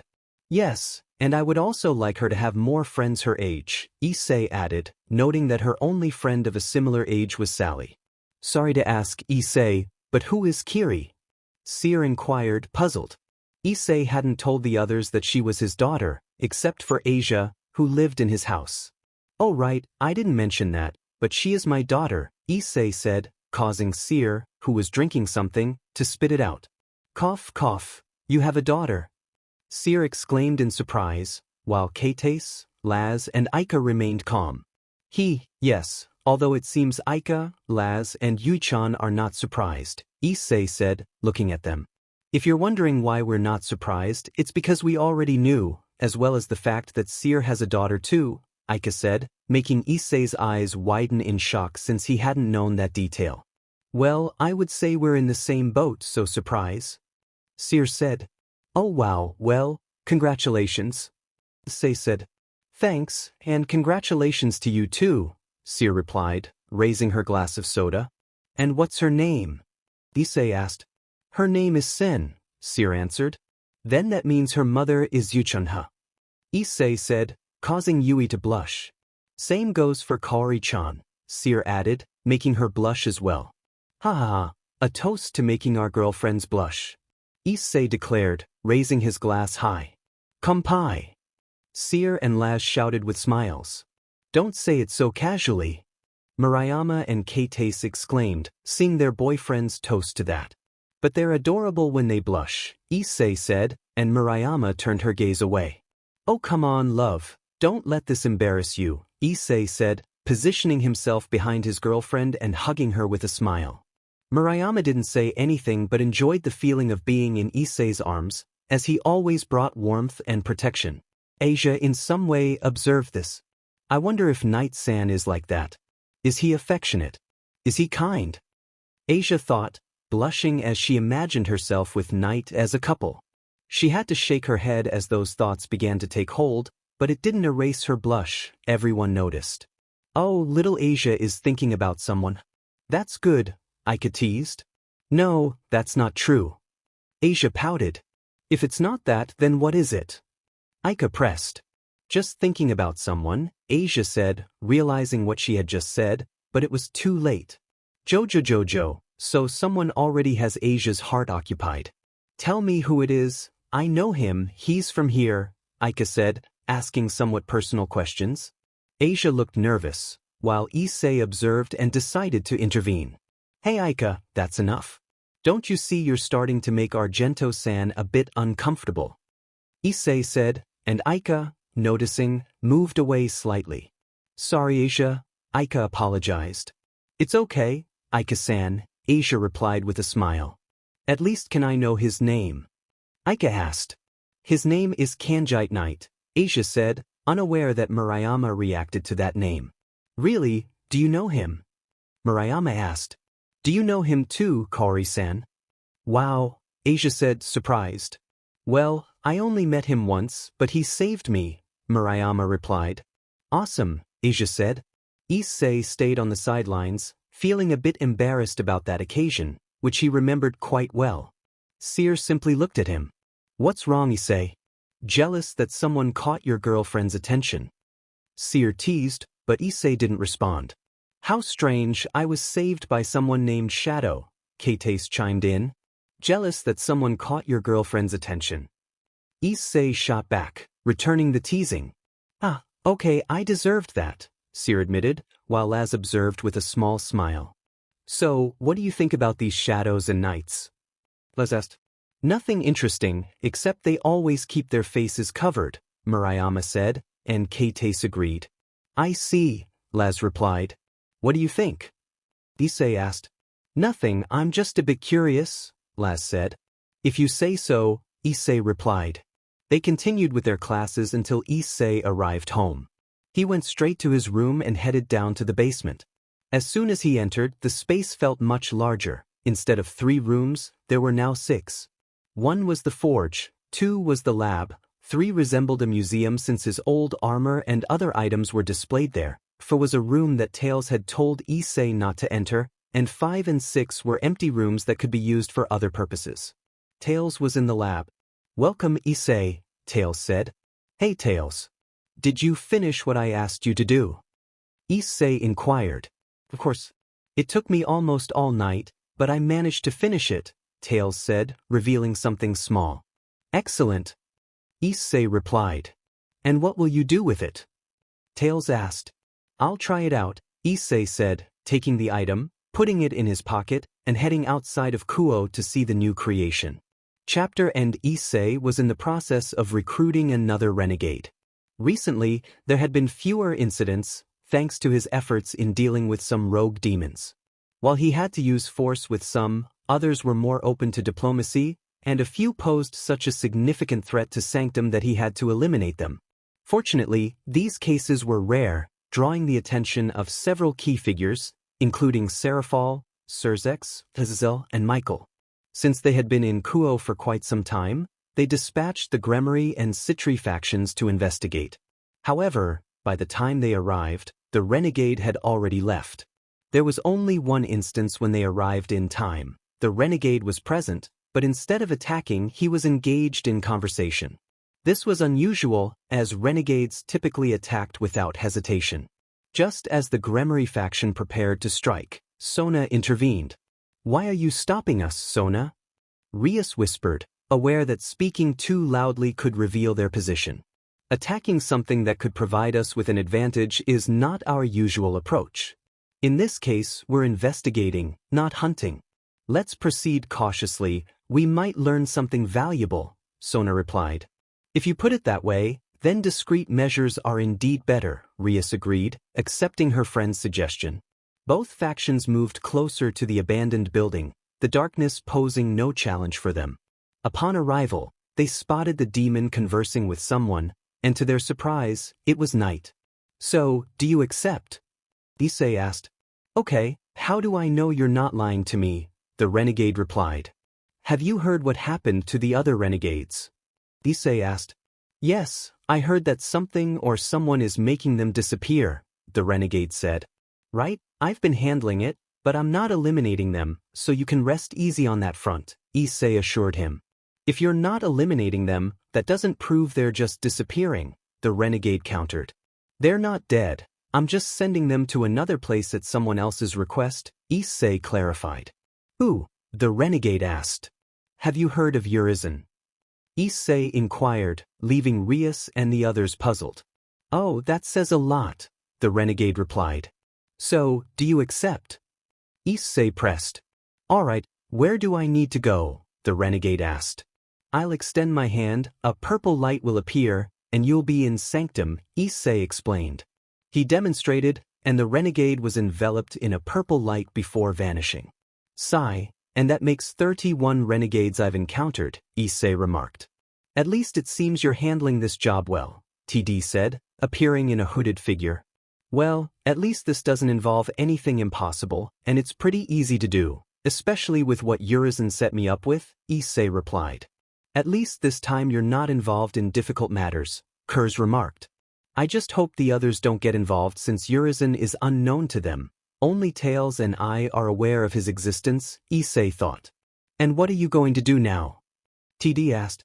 I'm going to investigate certain places as there have been reports of items being stolen, and the police haven't found any leads, Issei explained.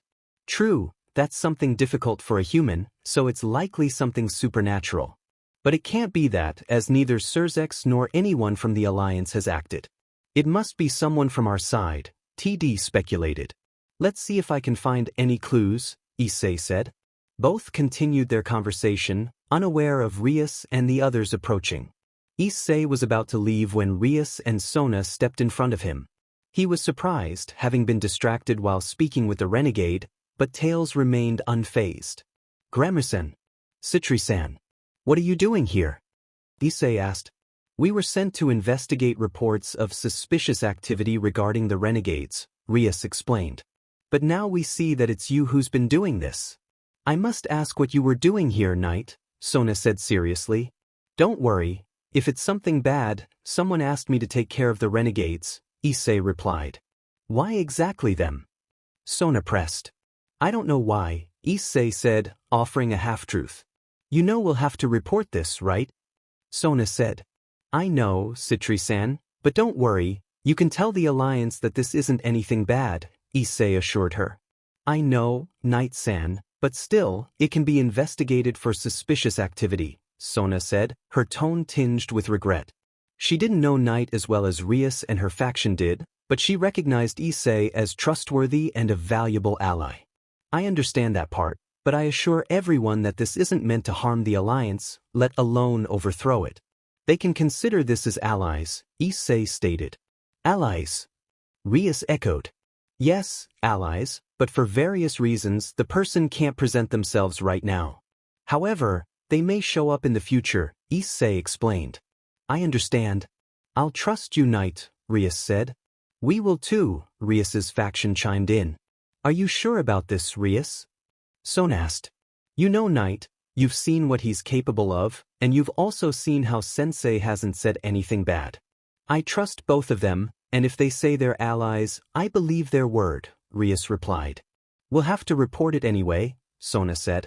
Yes, speaking of which, I'll say that Knight is the one responsible for this and nothing more, Rias declared. Are you going to omit details? Sona asked, slightly surprised. I never said I would omit details. They just asked us to investigate these occurrences and see who the culprit is, but nothing more, Rias clarified. Sona was taken aback. She knew Rias well and didn't expect her to limit her report to what was necessary to protect Issei. Sai, I'll talk to One-sama about this. I won't say anything, Sona said. I appreciate that, Sona, Rias replied. Consider this a thank you for saving us from the attack, Knight, Sona added. Thank you. Now, if you'll excuse me, I need to investigate another case, Issei said. Is it another renegade? Sona asked. No, it's not that. Recently, there have been reports of thefts in Kuo, and the police haven't been able to find the responsible party, so I offered to look into it, Issei explained. Did you go to the police? Rias asked. No, I offered to do it myself, Issei said, causing everyone to step back in surprise at his nonchalant response. I see. Do you need help with this? Extra help wouldn't hurt, TD said. Okay, where are we going to investigate? Sona replied. Rias was surprised by her response because Sona usually took charge, and she hadn't expected her to let someone else take the lead. Alright, the locations have been somewhat random but are all close by. The search will also extend to areas with wealthy individuals or those with criminal backgrounds, TD explained. Then we'll split up to search, Sona suggested. Excellent. Team Citri, you'll handle the northern area of Kuo. Team Gremory, you'll focus on the wealthy neighborhoods. Knight and I will search nearby. Any cases or leads you find should be reported to your respective king. Understood. TD instructed. Yes, sir, replied both Team Citri and Team Gremory. Now, disperse, TD said, and both groups vanished in magical circles. I'm surprised. You accepted help, Issei remarked. I accepted the help because the search area is vast, TD replied. Aren't you worried they'll discover it's a creepypasta? Issei asked. Creepypasta or not, we need to ensure it's not a serious threat to others, TD said. So, where do we start? Issei inquired. I'll check out the areas with criminal activity, TD answered. Which leaves me to search around here, Issei said. Exactly. If you find anything, contact me, TD said, disappearing in a flash of red. Do you think it's a creepypasta?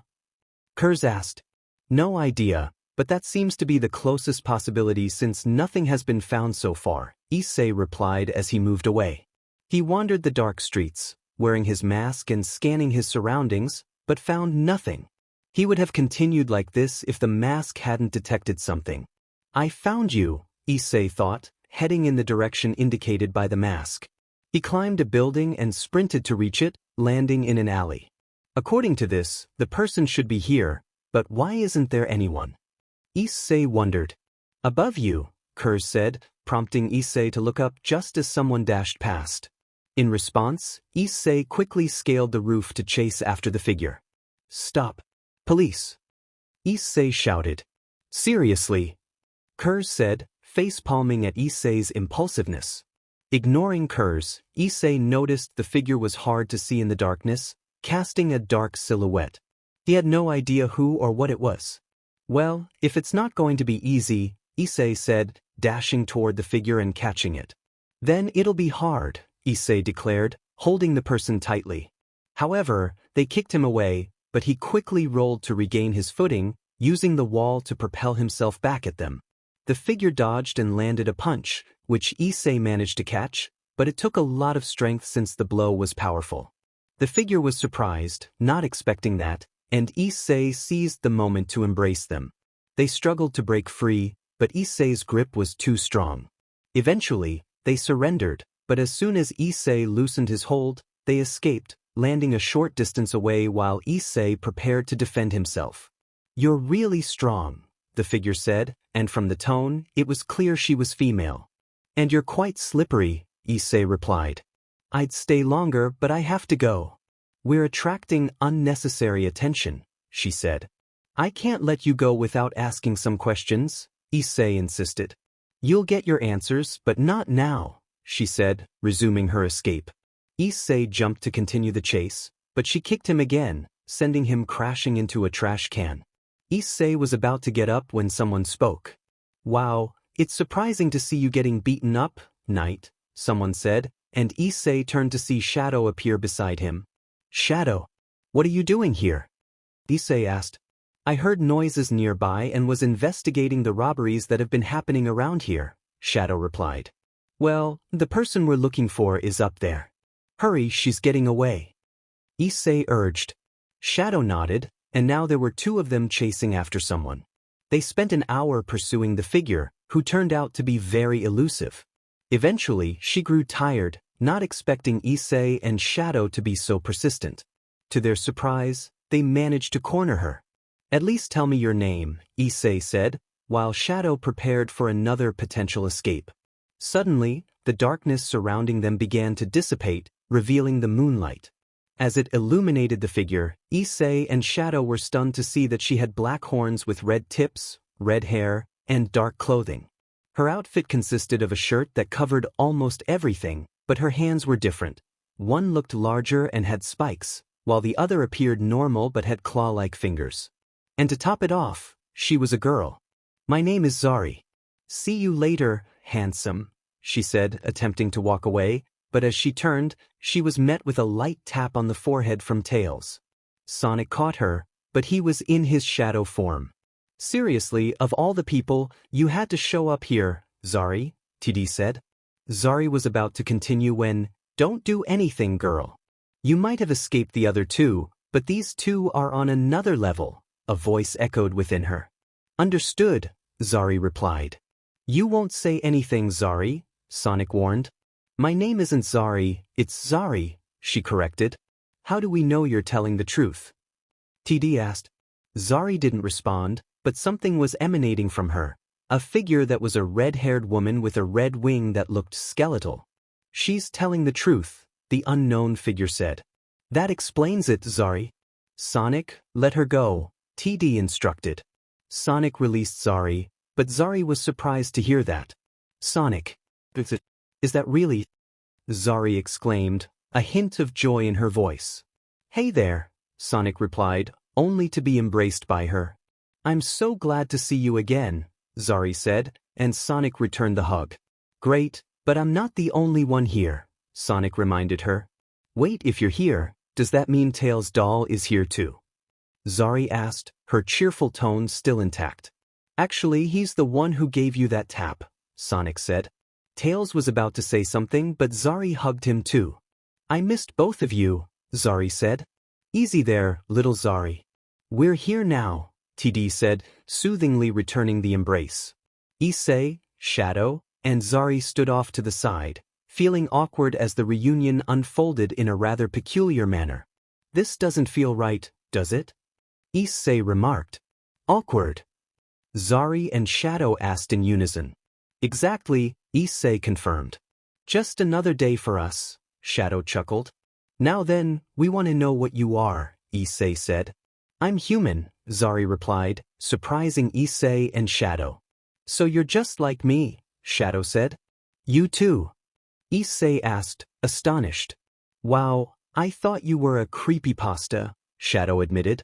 I thought the same about you too, Zari said. Okay, let's reintroduce ourselves. I'm Kanjite Knight, Issei said, extending his fist. Shadow said, bumping fists. Zari, she said, also bringing her fist forward. It's funny, even though this is our first time meeting, Zari, I feel like I know you from somewhere, Issei commented. How strange, I thought the same, Shadow added. That sounds odd, but I felt the same way, Zari agreed. As the three spoke, the other three observed their interaction. It seems our disciples are getting along well, Zari noted. But since we're here, let's show our true forms, TD said, transforming into his plushy version. Same here, Sonic said, shedding his shadow form to reveal his hedgehog self. If you say so, Zari said, shifting back into her creepypasta form, complete with horns. Who would have thought we'd end up in this situation? Zari mused. Same here, TD agreed. Hey, not to interrupt your reunion or anything, but I'm lost. Who is she? Issei asked, pointing at Zari. If you want a summary, she's the daughter of Zalgo, TD explained. Shadow and Issei tensed up. Her daughter. Not to be rude, but isn't her father an enemy? Shadow questioned. Oh yes, my father, Zari said, her tone revealing her discontent. Family issues? Issei asked. You have no idea, Zari replied. Sorry, Shadow said. Don't worry about it. Anyway, I don't have any connection to him, so I have no emotional attachment to him, just annoyance and anger toward that being, Zari clarified. Alright, now that we're all six here, I'll say I didn't find the culprit behind the robberies, Issei announced. I just followed a false trail, Shadow added. We don't even know each other, and you're doing this for me. Zari asked. Consider this an alliance, Issei said with a chuckle. As we said, we have this feeling of familiarity, so we trust that you're doing this for a good cause, Shadow added. Thank you, thank you. Zari exclaimed, hugging Issei and Shadow, catching them off guard, but they returned the embrace. Anytime, they replied. Zari, Tails' doll, and Sonic. Yexi watched the scene unfold, seeing three individuals who trusted each other. Alright, now that we're here, it's time to head back, TD said, pulling up his hood. Same here, Zari said, turning into red particles and merging into Zari before disappearing. See you, Sonic. Yexi said, shifting back into his shadow form and vanishing alongside Shadow. And the mystery of the robberies has been solved. It's time to inform the others, Issei said. Now we just need to find out if there are more creepypastas, TD added. It's been a while since we encountered one, so I doubt this will be the last time we meet one, Issei said, heading to another location. At least this was resolved without resorting to violence, TD remarked. Are there more aggressive ones?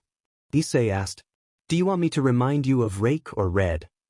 TD replied. I had forgotten about those too, Issei admitted. Yeah, now it's time to inform the others, TD said, calling Rias and the others to let them know they hadn't found anything and that it was just speculation. After relaying that information, they parted ways, although Issei headed to the training area. Are you going back there again? TD asked. Yeah, thanks to that, I found a way to increase my current weight, Issei replied. Really? TD asked, intrigued. You'd be surprised at how many uses you can get from what you gave me, Issei said. Alright, one of these days I'll come to check on your progress, TD promised. See you someday, Tails, Issei said, heading to the training area with the item TD had given him tucked safely in his pocket. Chapter and somehow, Issei ended up in England alongside Layfrey and the Slash Dog team. The reason behind this was tied to a recent event and a cruel twist of fate. Flashback Issei was training with Drake, who had recently awakened. Kurz stayed with Kiri to spend quality time with her mother, promising to look after her while Issei was away. Alright, Issei, this time I'm going to teach you 2 new skills, Drake said, sounding a bit tired but fully alert. 2 new skills. Issei replied, intrigued. Yes, these skills are among the most powerful I possess, Drake explained. Wait, powerful? Drake, whose skills are these? Issei asked. They're mine, Drake said confidently. Yours? Issei echoed, surprised. Yes, these skills are particularly troublesome for enemies. One of them breaks through defenses, and the other is quite devastating as it involves my fire, Drake elaborated. Okay, what are they called? Issei inquired. One is called Penetrate, and the other is Blazing Flames, Drake answered. And why are you teaching me these? Isn't it supposed to be my brother who trains me in this? Issei questioned. I'm doing this because, while you are strong, there will be times when the enemy is stronger than you. If you don't have an attack that can devastate your opponent, winning will be nearly impossible, Drake explained. Got it, Issei nodded. To demonstrate, let's see which of our flames is superior, yours or mine, Drake suggested. Issei began gathering fire, almost bringing his hands together. Ready? Drake asked, preparing his breath. Ready, Issei replied, charging his attack. Here I go, Drake announced, unleashing his fire. Unlike normal flames, this one was a dark red. Issei watched in fascination but didn't have time to stand still. Gaia Force. Issei shouted, launching his attack, which took the form of an orange fireball. The 2 fire attacks collided, and the power difference seemed evenly matched. Issei had charged his attack to 40%, while Drake was holding back. His power diminished since he wasn't fully utilizing the boosted gear. Still, his power was more than enough to contend with some opponents. As time passed, Drake's fire began to consume Issei's attack, swallowing it and heading straight for him. Issei managed to dodge at the last moment, but when he looked back, the trees were destroyed, and Drake's fire continued to devour everything in its path. A chill ran down Issei's spine. That attack was almost lethal, Issei thought, feeling a sense of dread as he realized just how dangerous that fire was. Oops, I think I overdid it, Drake said, noticing he hadn't held back much. You think you overdid it? I almost died. Issei exclaimed, clutching his chest, suddenly feeling pain. He writhed a bit but quickly pulled out a green ball to ease his discomfort. You haven't mentioned anything to Tails, Drake remarked. He doesn't need to know about this. It's my problem and I don't want to worry him, Issei replied. Dude, I'm not trying to be nosy, but my advice is that you need to tell him this is affecting you, Drake said. Yeah, how about we move on? Issei suggested, quickly changing the subject. Drake noticed this, as did Kurz. Whenever Issei faced personal issues, he would divert the conversation to other topics. Well, for that you'll need something, Drake said. And what is that? Issei asked. For the penetrate technique, it's not complicated, but you'll need something to apply it, Drake explained, conjuring a defensive circle.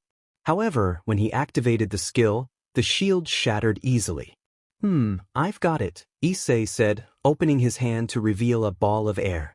A ball of air? Drake said, confused. Yes, Issei confirmed.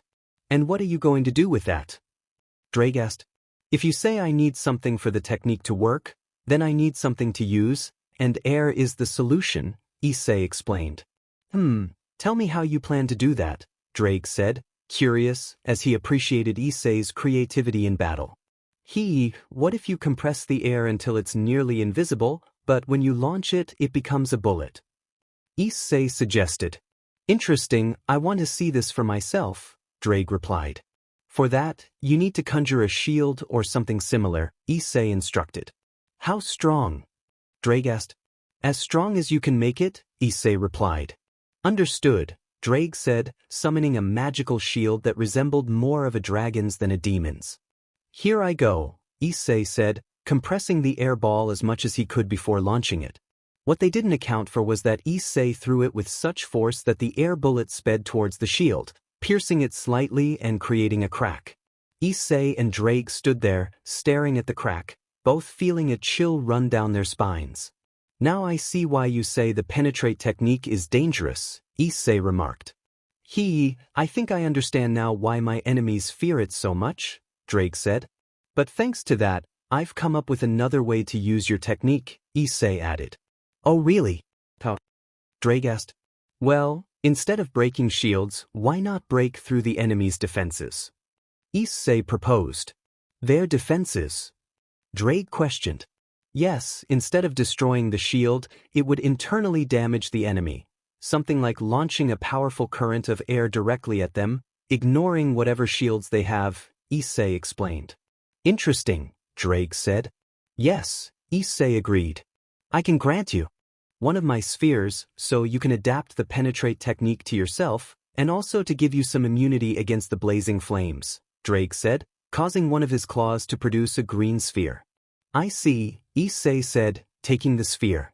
As if something were happening, the sphere entered Issei without any issue, and red gloves appeared on his hands. They were part of the Hyodo armor. How strange, Issei said, making the gloves disappear. Strange. Drake questioned. Issei, I feel like that sphere belongs to me. Can I trust you to confide in me about this, Drake? Issei asked. Call me crazy, but somehow I feel like I can trust you. I don't know why, but giving you that sphere felt like the right thing to do, Drake replied. So you feel it too? Do you think we're going crazy? Issei wondered. Maybe, Drake chuckled. Should we continue? Issei asked. Let's pause for today. Your brother needs supervision with his new body, Drake said. Oh right, Ophus's power combined with Great Red's flesh makes your host stronger now, Issei noted. Yes, he mentioned that he doesn't want to rely solely on my power and wants to use the one Ophus granted him since he's still in a trial PRD, Drake explained. Is he unstable? Issei inquired. Not unstable but inexperienced. Thankfully, thanks to Tails, things have remained calm, Drake replied. I see. Well, I'll catch you later. Tails said he needed me for something, Issei said. See you later, Drake said, turning to his host. Issei spent the walk home lost in thought. He entered his room and headed to the basement. Lately, that place had become more of a hangout spot, but he didn't mind. After all, he frequented it too. He made his way to a room and found Tails with a rather strange machine. What's this? Issei asked. Hello, Issei. This is the revolution of the world, Tails declared. The revolution of the world. Issei echoed. Exactly. I present to you the teleportation machine. Tails said proudly. Okay, you built it too? Issei prompted. Well, since you'll need faster transportation more often, I thought of this, Tails explained. At least we know it'll work, Issei said. Do you want to go somewhere? Tails asked. I've always been curious about Italy to try their pizza and spaghetti, so why not? Issei replied, stepping into the center of the machine. Excellent choice, Issei. Tails said as he input the coordinates. I can already taste the food, Issei said, a bit of drool escaping. Oh, and Issei, you'll be the first human to try this, so good luck. Tails added, and Issei felt a twinge of panic. Issei screamed just before being teleported. Let's see if it worked, Tails chuckled, trying to call out to Issei, which actually worked. I swear one of these days you're going to kill me, Issei said. Sorry, but tell me, did you end up in Italy? Tails asked. I'm not sure if Italy has castles, but I think I've appeared in a royal place, Issei replied. Hearing this, Tails went to check the machine and confirmed that the destination was indeed set correctly. Tails thought, the destination should be right, so why did he end up somewhere else? He examined the machine and noticed two issues. First, it was miscalibrated, and second, there was a loose wire. Oh, Issei, it looks like the machine didn't calibrate properly and sent you to another location, Tails said, scratching his head. Issei heard this and wasn't sure whether to blame Tails or his own bad luck that always led to situations like this. Can you send me back? Issei asked. I would do it immediately, but it seems the machine needs to recharge, and I also need to check for any other loose wires, Tails explained. Alright, for now, I'll see what I can do here, although to be honest, I feel like I'm about to get involved in something I won't want to be a part of again, Issei said. Relax, it's just you. What could possibly happen? Tails said. Issei heard those words and knew he was doomed. Tails, Issei said. Yes. You just condemned me, Issei said, eyes closed and comically crying. Oh really? Well, I wish you luck, TD replied, cutting off communication with Issei. Now, let's see where I am, Issei said, surveying his surroundings as he emerged from his hiding spot. He realized he should have had a translator since he was in an unfamiliar country, and Tails and Kurz were not with him. After a while of checking, he noticed the place was quite ancient. However, upon seeing some policemen in red uniforms with what looked like wigs, he was warned not to get too close. Seeing that uniform made Issei realize something. See, I know where I am, Issei thought as the guards noticed him. Hey, stop right now, one guard shouted. Issei understood that he needed to stop, but instead he said, nope, and took off running to escape the guards. They decided to chase after him. Issei might be mistaken for an ordinary human, but the word ordinary certainly didn't apply to him. He darted around a corner, jumping up to lose his pursuers. The guards never figured out where he had gone, but now he was feeling calm. Note to self, don't let Tails use me on the first attempts, Issei thought, knowing full well that would be nearly impossible since Tails always caught him off guard. Now, where can I go? Issei wondered when suddenly his mask appeared. The mask hasn't shown up on its own for a while, but if it's here, it means something is out of control. But what could it be? Issei thought, only for the mask to indicate that there was a buildup of magic and something corrupt nearby. He followed the trail until he reached some ruins, but before entering he had to jump aside as something emerged from the ground. More specifically, a giant hand that seemed to want to grab something. Okay, this is unexpected, Issei said, taking a combat stance. The giant hand sank slightly but then re-emerged, revealing two long arms. It seemed that as soon as they touched the ground, they were lifting something.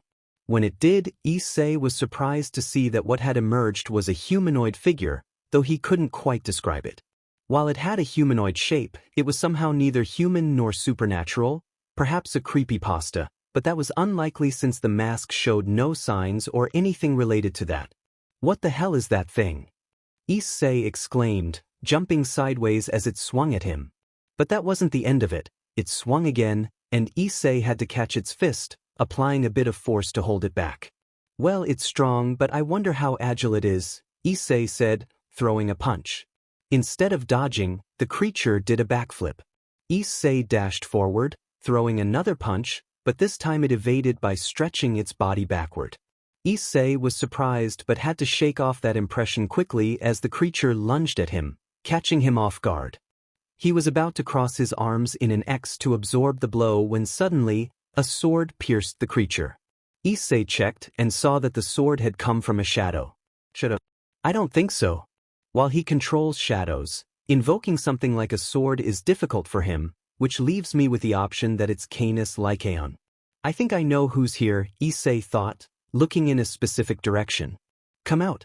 Even if you want to hide, you can't do it in front of me. Dog. Issei called out, and a silhouette appeared, revealing a young adult alongside a wolf with a sword on its forehead. He wasn't alone, more people followed. Another man with red hair, looking like a delinquent, was accompanied by a striped cat. There were 5 women. One had brown hair, another was black-haired and had an eagle with her, while the other black-haired girl had a lion. The last 2 were different, as one was another black-haired girl with a ponytail. Issei watched in amazement, recognizing the black-haired girl. Himejina-san. Issei said, "Oh wow, it seems you know my last name, but I don't know you," the black-haired girl said with a smile. "Sorry, I mistook you for someone else," Issei said, glancing at the remaining 3. They were blonde. One had heterochromia, with a blue right eye and a gray left eye. 2 wore magician hats, but the difference was that one wore a white mage outfit. As Issei looked closer at the other outfit, he realized that the person there was, well, who would have thought I'd run into my #1 fan here, Issei said as the last person turned out to be Lu Fei. "Knight-sama, please sign my collectible figure." Lu Fei screamed, pulling out a figure of Issei in the form he took when summoning the scythe from a magic circle. "With pleasure," Issei said, taking the figure and pulling out a pen from his pocket dimension to sign it. "Now I can die in peace, Kai." Lu Fei exclaimed with so much excitement that it made everyone else sweat at how fanatical she was. Setting that aside, everyone present was surprised. First, because Lu Fei was so excited. Second, because she mentioned a famous person. And third, because it turned out that person was Knight. They all stared at him, still in disbelief, but given how he had faced the creature, it was understandable that he was the real deal. "Well, thanks to my #1 fan for revealing my name. I'd like to know who you all are," Issei said. "Tobio Ikuse, bearer of Canis Lycaon, or you can call me Jean," Tobio said, along with his wolf, who nodded in agreement. "Natsa Minagawa, and this is my sacred gear, Griffin," said the girl identified as Natsum, with an eagle perched on her shoulder. "Koki Sameju, my sacred gear is Byakuza," said the identified Koki, with a white cat with red eyes and a very long tail on his left shoulder. "See Tojo, and this isn't a sacred gear, it's a Utsasimi called Cowardly Leo," said the identified Issei, with a lion-like creature beside her. "Shigyun Nanadu, and this sacred gear is Po," said the girl, holding a mask with a horn on its forehead. "You mentioned my last name, but my first name is Susaka Himejina," said the identified Susaku. "You look like a Kino," Issei remarked. "Do you know my cousin? How is she? Is she enjoying her life?"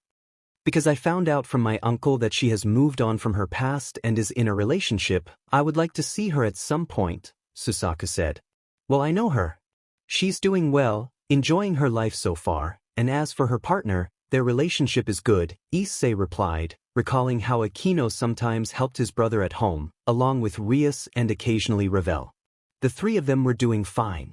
"Lavinia Remy," the identified Lavinia said. Issei suddenly felt a strong urge to run away, as his instincts indicated that Lavinia was radiating a significant amount of magic and hinted that she possessed a sacred gear, though he didn't know which one.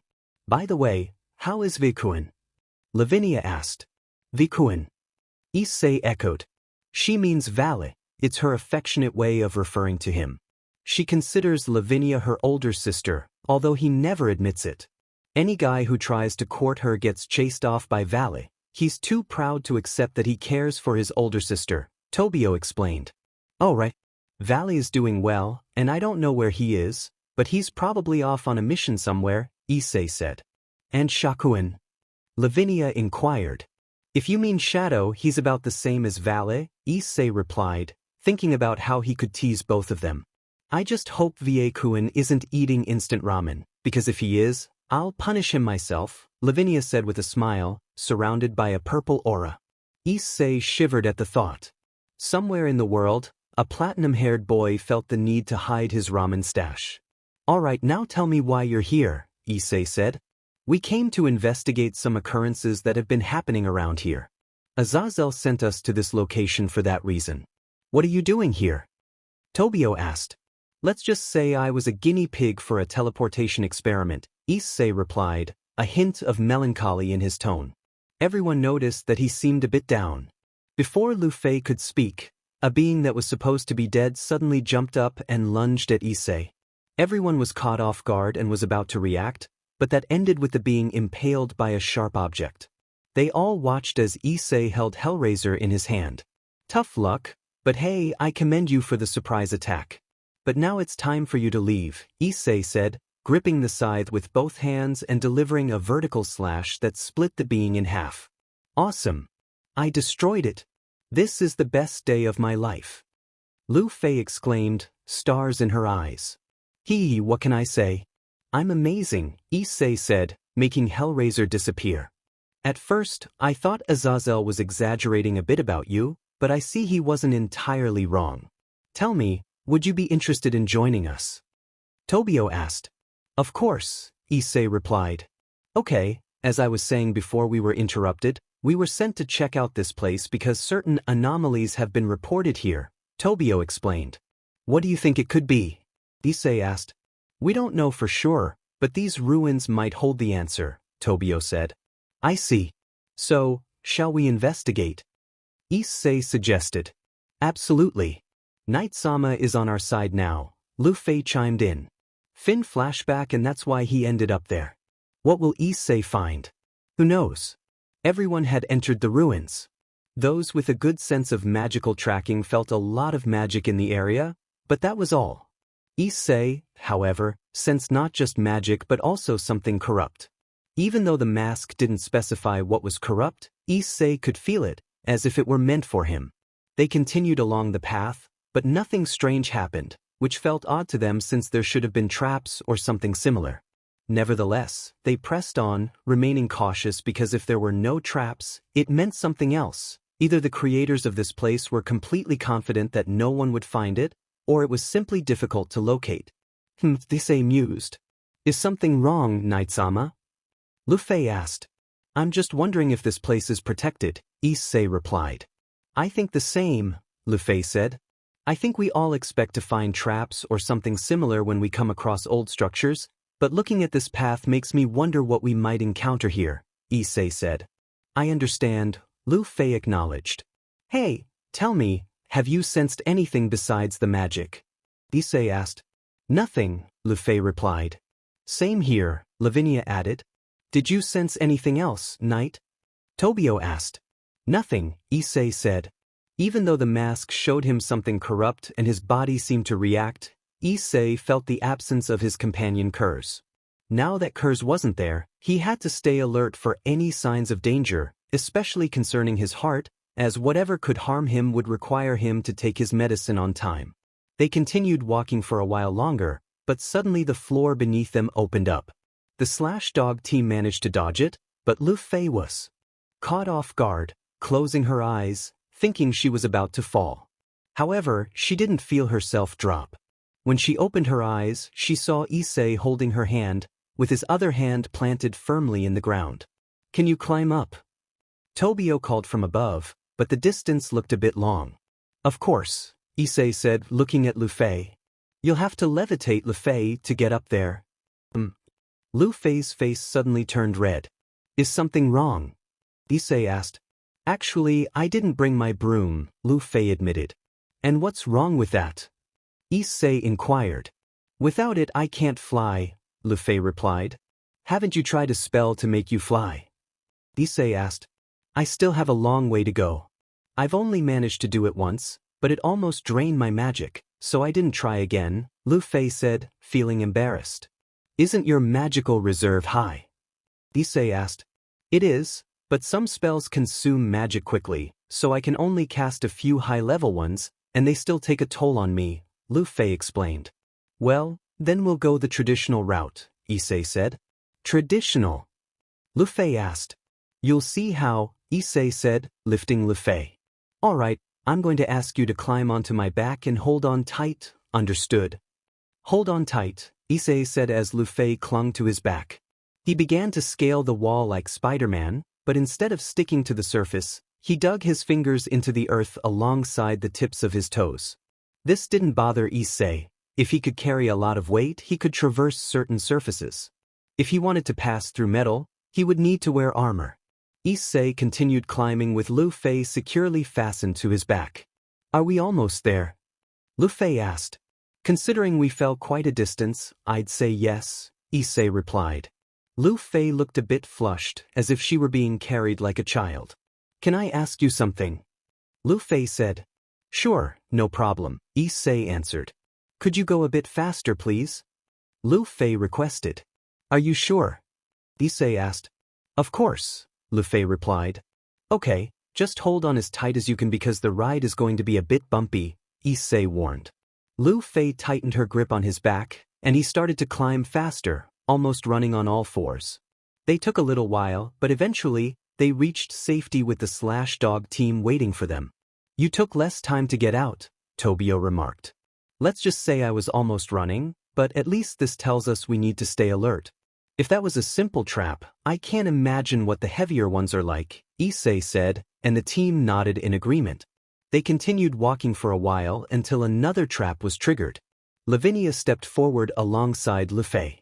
Another trap? Tobio asked. Somehow, we're starting to feel a release of magic, Lavinia said. But we don't know where it's coming from. Stay alert, Lu Fei warned. Suddenly, a fireball shot toward them, but they raised a shield that softened the blow. More are coming, Issei shouted as he dodged a water bullet. In an instant, a barrage of magical attacks rained down on them. While Lavinia and Lu Fei maintained their magical shields, the rest of the team had no choice but to physically dodge, except for Issei, who either summoned a pillar of earth or evaded the attacks. After a while, the onslaught ceased, allowing everyone to breathe a sigh of relief. Seriously, I don't want to criticize or anything, but this makes me wonder if these attacks are normal, Issei said. Until we know what's causing this, it's not safe to retreat, Tobio replied. I get that, but even if we wanted to go back, we couldn't, Issei said. Why do you say that? Tobio asked. Because the path behind us is blocked, Issei said, pointing to the back where a mound of earth had obstructed their way. In all the chaos of dodging, we didn't notice that some attacks caused this, Tobio admitted. We have no choice but to keep going, Issei said, but as they looked ahead, they found themselves facing 3 paths. I'm starting to get annoyed because something happens every few minutes. Seriously, what day is it? The day my bad luck catches up with me. Issei thought, feeling that anything that happened now was just a source of irritation.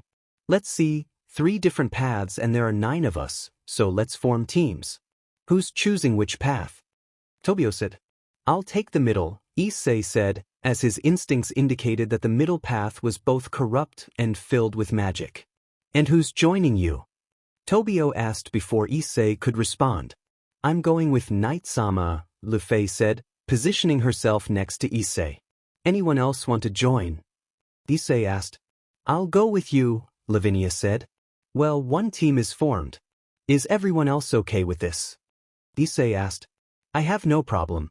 I'll take the left path. Who's coming with me? Tobio said. I'll go with Tobio and Susaka, he said, prompting Susaka to join them. Natsum, Koki, and I will take the right path, Shigyun announced. With the teams formed, Tobio said, this will be our meeting point. If a team returns, they'll have to wait for everyone to come back. We'll keep in touch, so Lavinia. He gestured for her to cast a spell to maintain communication. With that said, see you later, Tobio said as he left with Issei and Susaka down the left path, while Natsum, Koki, and Shigyun headed right, and Issei, along with Lavinia and Lu Fei, took the middle path. Hey, Lu Fei, how's my sister-in-law doing? Issei asked. Kuroka-san still doesn't see you as someone worthy of being with her sister, Lu Fei replied, noting that every time Kaneko mentioned it, Kuroka would pout slightly. But tell me, is she okay with her sister? Are they getting along? Does Tuju-san say hurtful things to her? Issei inquired. Well, their relationship is slowly recovering and there aren't as many issues. As far as I know, Kuroka-san seems happier than usual, though her little sister enjoys teasing her about it, especially since you pulled that little prank, Lu Fei said, amused, because Kuroka would turn a slight shade of red when reminded of it. She's a good sister-in-law. If I got to know her well, I could probably date her, Issei mused. You would date her? It would be fun to see how she reacts, Lu Fei said. Right. It's entertaining to watch her get embarrassed, especially with those ears of hers that twitch and make her look so cute, Issei replied. From how you talk, it sounds like you have some experience with women, Lavinia teased. Well, that's because of my girlfriend, Issei admitted. You have a girlfriend? Lavinia asked, surprised. True, that's a detail no one knows except a few people, but yes, Issei confirmed. And what do you think of her? Lu Fei asked. She's someone who, if she sets her mind to it, can achieve her goals. She's supportive and shows her affection, though she gets embarrassed when I tease her, which I find endearing. She might have a few flaws, but I love her just the way she is, Issei said, smiling. I see. I feel like you're someone who would protect your loved ones no matter what, Lu Fei said, admiring her hero. And I would, Issei replied. So, do you have family? Lavinia asked. That depends on what you mean by that, Issei said. Wife and kids. Lavinia clarified. Yes, Issei answered. What about your mother, father, and siblings? Let's go, said Lavinia. Also, Issei added. Wow, I was hoping you'd only have one side to you, not both, Lavinia remarked. Well, I'm someone full of surprises, Issei replied. Now I'm curious to know who's hiding behind that mask, Lavinia said. I dare you to try, Issei challenged. They exchanged glances and shared a playful smile. I'll give it a shot someday but not today, Lavinia laughed. I see. Hey, is it just my imagination, or has it gotten really quiet in here? Issei asked, stopping as he noticed the eerie silence around them, as if they had stepped into another realm. How strange, I don't sense any magic, Lavinia said. Neither do I, Lu Fei added. Issei thought. The mask isn't picking up anything, not even the corrupt. What's going on? He realized they were a bit cornered. Don't separate for any reason, Issei instructed. Understood, Lu Fei and Lavinia replied. Any idea what's happening? Issei asked, staying alert. There could be many possibilities. Pocket dimension, magic nullification, hidden auras. I can't say for sure what it is, Lavinia explained. Try using light magic, Issei suggested. Lavinia and Lu Fei conjured a sphere of light. Okay, we can use magic, but why is it so quiet? Issei wondered. Just then, the mask pointed out something, but he knew that whatever it wasn't harmless. Duck! Issei shouted, prompting the three of them to drop to the ground as something flew overhead. Was it a stick? What the hell? Issei exclaimed, looking ahead to hear footsteps accompanied by the sound of metal. Moments later, a figure appeared, clad in black armor and wielding a sword, exuding a dark aura. Issei thought, what is that? As he analyzed the being before them and sensed the corruption emanating from it. Okay, the corruption comes from it, but the levels aren't the same as what I sensed before. Where did this guy come from? Issei pondered, but suddenly he had to dodge.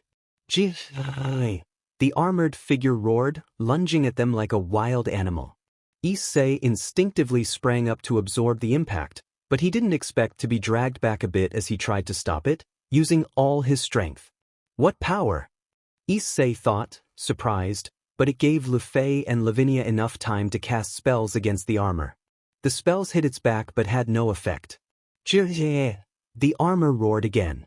Lu Fei and Lavinia had to get serious upon realizing their spells weren't doing much damage. Issei seized the opportunity to strike the armor, which noticed but allowed the hit. When it felt the blow, the armor staggered back a few meters, but Issei remained serious. Okay, it withstood a moderately charged hit, so I need to get serious, Issei thought, realizing this battle wouldn't be easy at all. With Tobio, Susa, and I were walking calmly, while Jim and cowardly Leo followed their respective bearers. However, the two felt uneasy, as their survival instincts warned them that the place they were in was very dangerous. Tobio and the others might not have sensed it, but they knew this place was anything but ordinary. Anyone feeling anything? Tobio asked. Negative, Susaku and Issei replied. How strange. Even though this place felt magical from the outside, it doesn't feel like anything inside, Tobio thought, but Jim and Leo stepped in front of the three. What's up, Jim? Tobio asked, looking at his Longinus. Jim merely growled alongside Leo. The three wondered what was happening when they began to hear metallic footsteps. As they looked ahead, they saw someone approaching. Someone with a large shield, easily held by another person. The three stood still, but Jim attacked. The person simply raised their shield to block the bite, but Leo lunged as well, only to be pushed aside along with Jim, avoiding the attack. "Who are you?" Tobio asked, but the person didn't respond. They just stared at them with a stoic expression, waiting. Susaku attacked with a firebird, but the person with the shield preferred to block it. Issei almost moved to attack but thought better of it, realizing that if this person could counter everyone's attacks, they were always alert to their surroundings. This was a disadvantage because to hurt them, they would need to do two things: surprise them or separate the shield, which would be very difficult to achieve. I hope the others aren't in trouble, Tobio thought, knowing that if they had chosen separate paths, someone must be waiting for them. With Koki, Shigeru, and Natsum, the path these three were on was quite flat. There were no traps or anything that could kill them with a careless mistake. Still, they didn't let their guard down, knowing that the road wasn't always unprotected. After walking a bit further, they encountered a person with red hair wearing armor, sitting on a rock. What stood out was the giant bow that looked more like a harp, which he seemed to handle effortlessly, despite having his eyes closed. The three remained still, waiting to see who would make the first move, which didn't take long. The person merely moved their fingers along the strings, and as soon as they played a melody, the three felt something approaching them, prompting them to duck. They watched as a wave passed overhead. The red-haired person continued to play, but they knew that melody didn't bode well. If those waves had attacked them before, they needed to move quickly. Along with their sacred gears, they had to act fast, as they couldn't afford to hesitate. Only Shigeru, who always kept her sacred gear with her, didn't have much to worry about. This is going to be very problematic, Koki thought, realizing that even getting close would be a greater challenge. Chapter End. Issei, along with Lefei and Lavinia, faced a figure in black armor that appeared resilient. Unbeknownst to them, the others were encountering similar problems, but one thing was certain: the ruins they were in were anything but normal. Issei assessed the situation, and while he felt capable of handling it, he had to consider that he was with two others.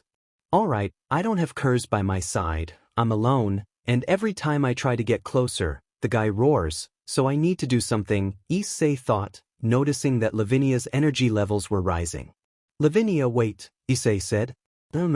Lavinia merely observed. "You were planning to use your sacred gear, right?" Issei asked. "It's the only way to move forward if we want to get out of here," Lavinia replied. "Better wait. If you're going to bring out your sacred gear, hold off for now. While the enemy may seem tough, that doesn't change the fact that he only has a sword, and we can defend ourselves," Issei advised. "Any ideas then?" Lavinia asked.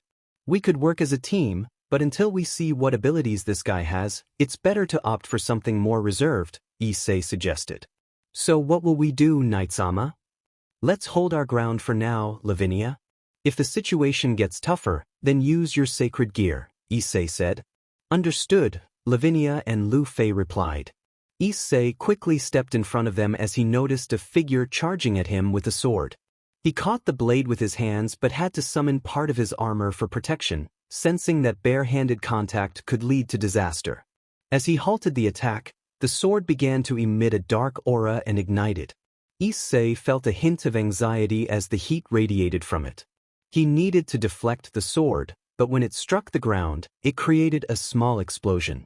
Issei jumped back. He didn't want to unleash his strongest attacks just yet, but he would if necessary.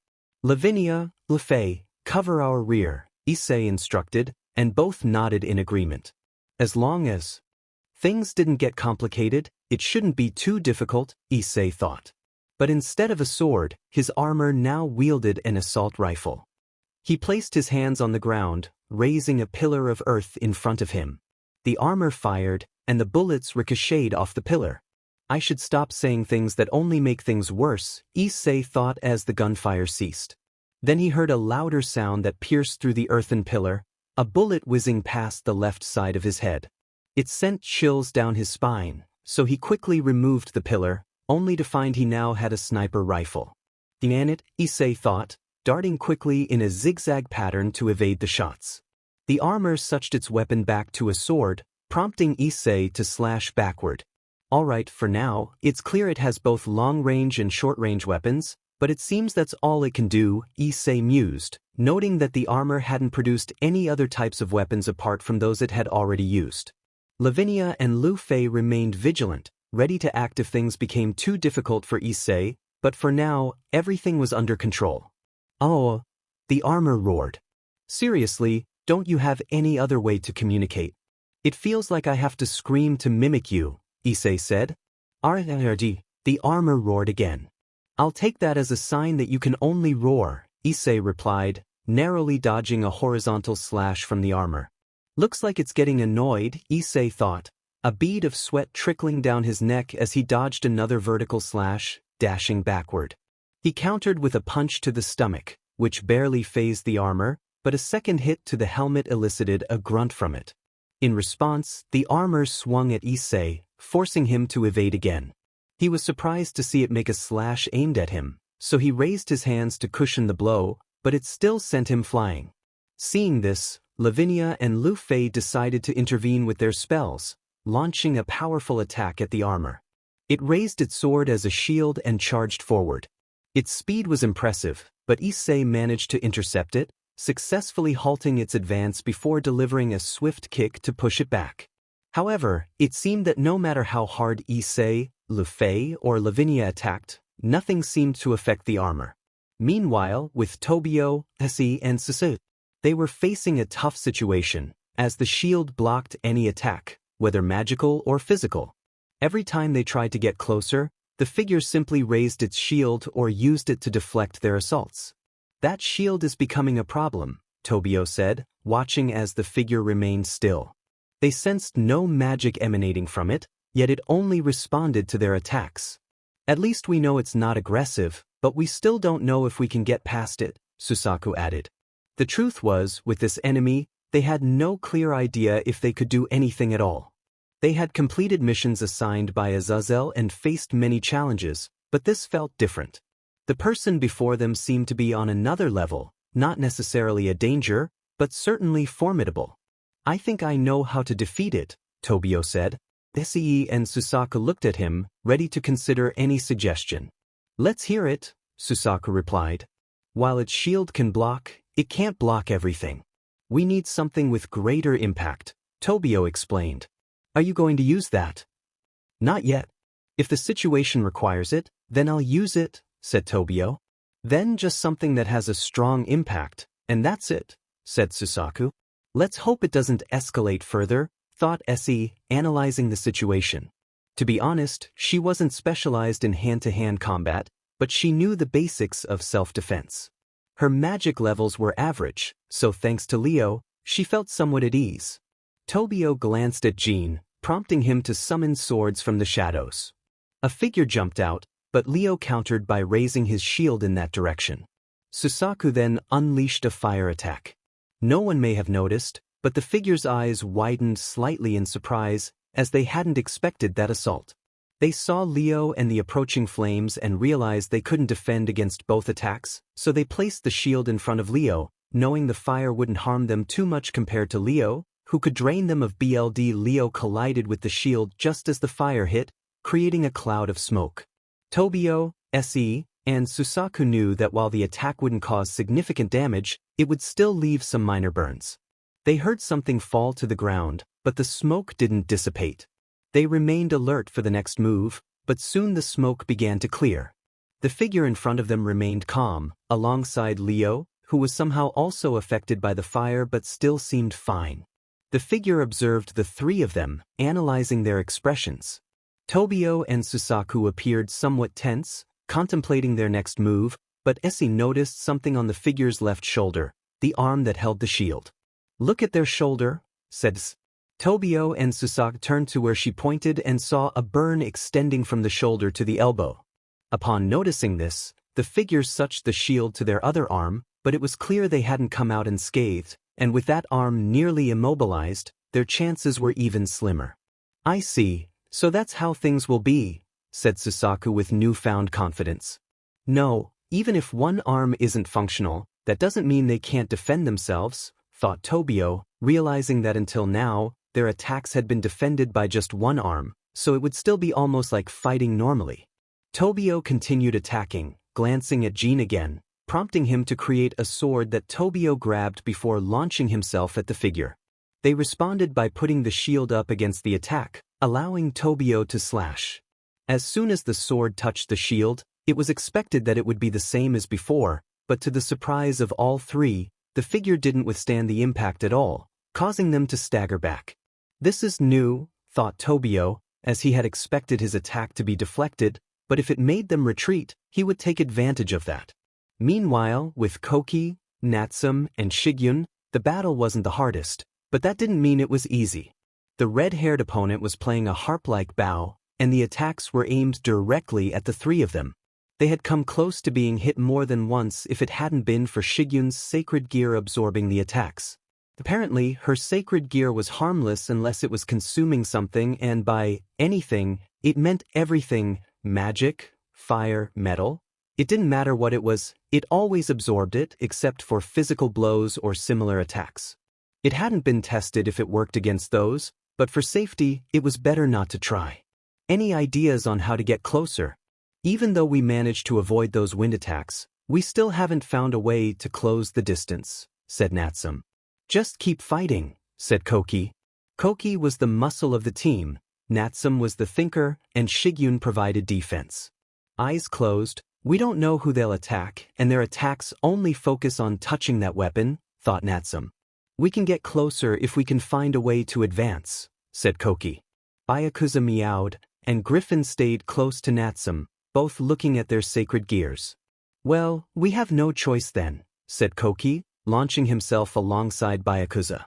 Wait, shouted Natsum, but Koki pressed on.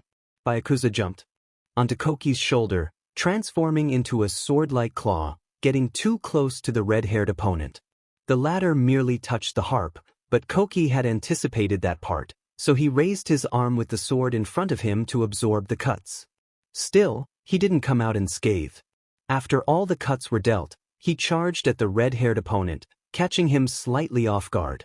However, the opponent regained his composure, jumping away as Koki swung again. Seeing this, Natsum seized the opportunity to signal Griffin to attack, taking advantage of the red-haired opponent's distraction. The opponent was just about to touch his weapon when he noticed Griffin approaching at high speed, forcing him into a close combat stance.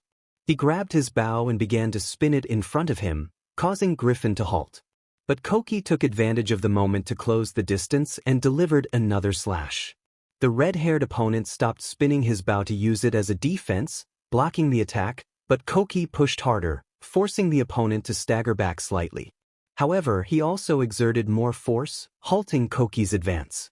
Meanwhile, Griffin took the chance to sink his claws into the red-haired opponent's head, distracting him just enough for Koki to swing again, nearly decapitating him. But in a swift motion, the red-haired opponent raised his bow in defense, retreating from both of them. "Demand it," said Koki, seeing that his attack had failed completely. "At least you were closer to achieving your goal," said Natsum, joining Shigyun and Koki. "If this keeps up, I'll use the balance breaker," said Koki. "Are you sure?" "Let's go," said Natsum. "Anyway, we still have more options, but we don't know anything about the others, so here I go," Koki said as Byakuza transformed into a cat. "Balance breaker," Koki shouted, causing Byakuza to grow into a white tiger with multiple tails, simultaneously releasing bolts of lightning from its body. "Charge!" Koki yelled, launching himself alongside Byakuza at the red-haired opponent.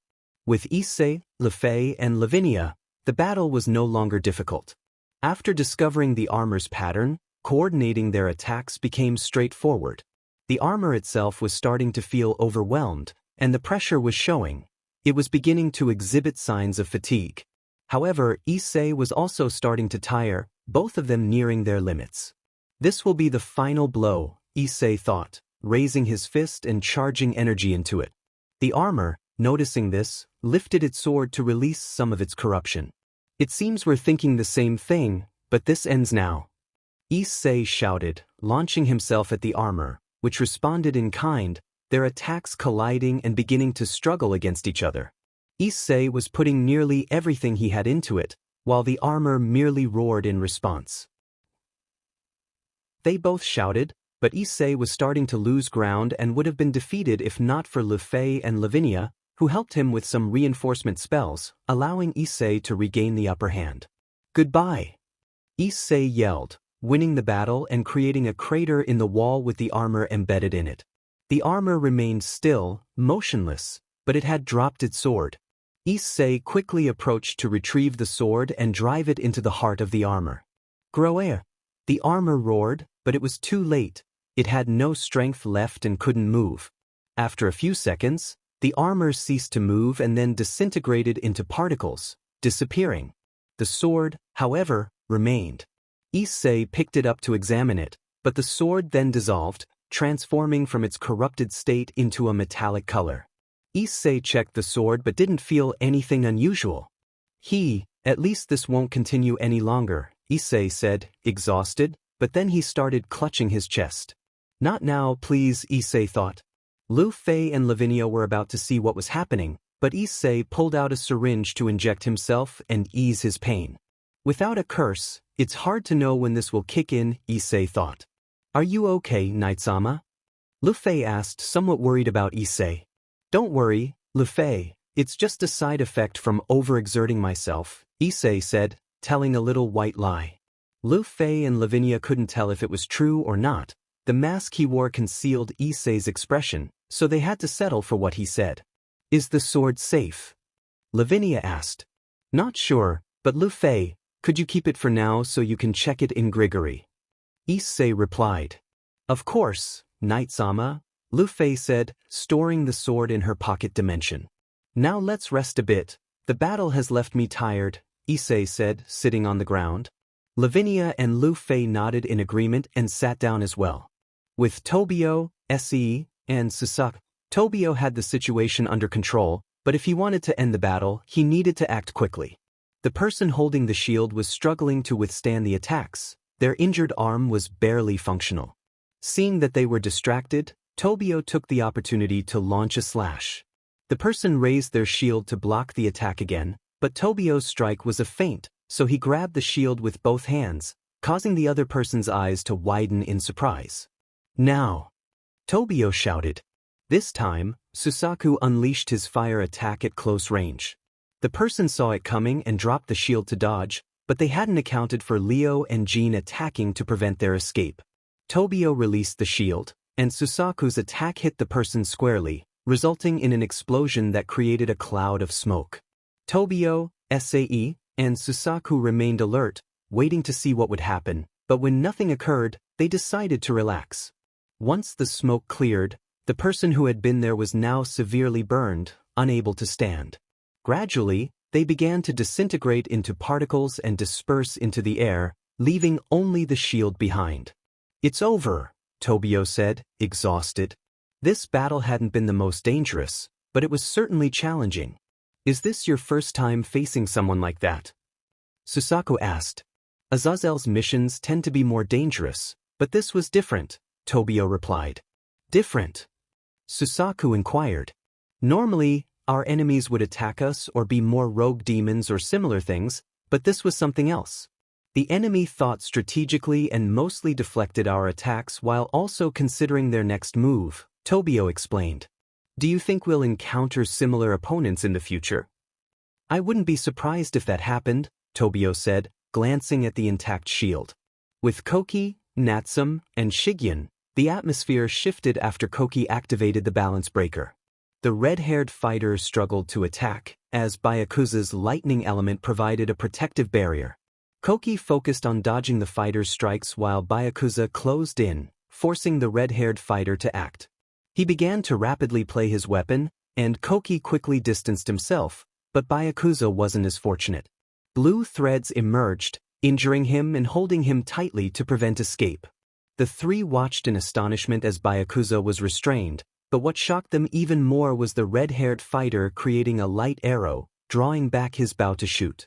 Koki rushed toward him, desperate to protect Byakuza, but he couldn't stop the shot, which injured Byakuza instead.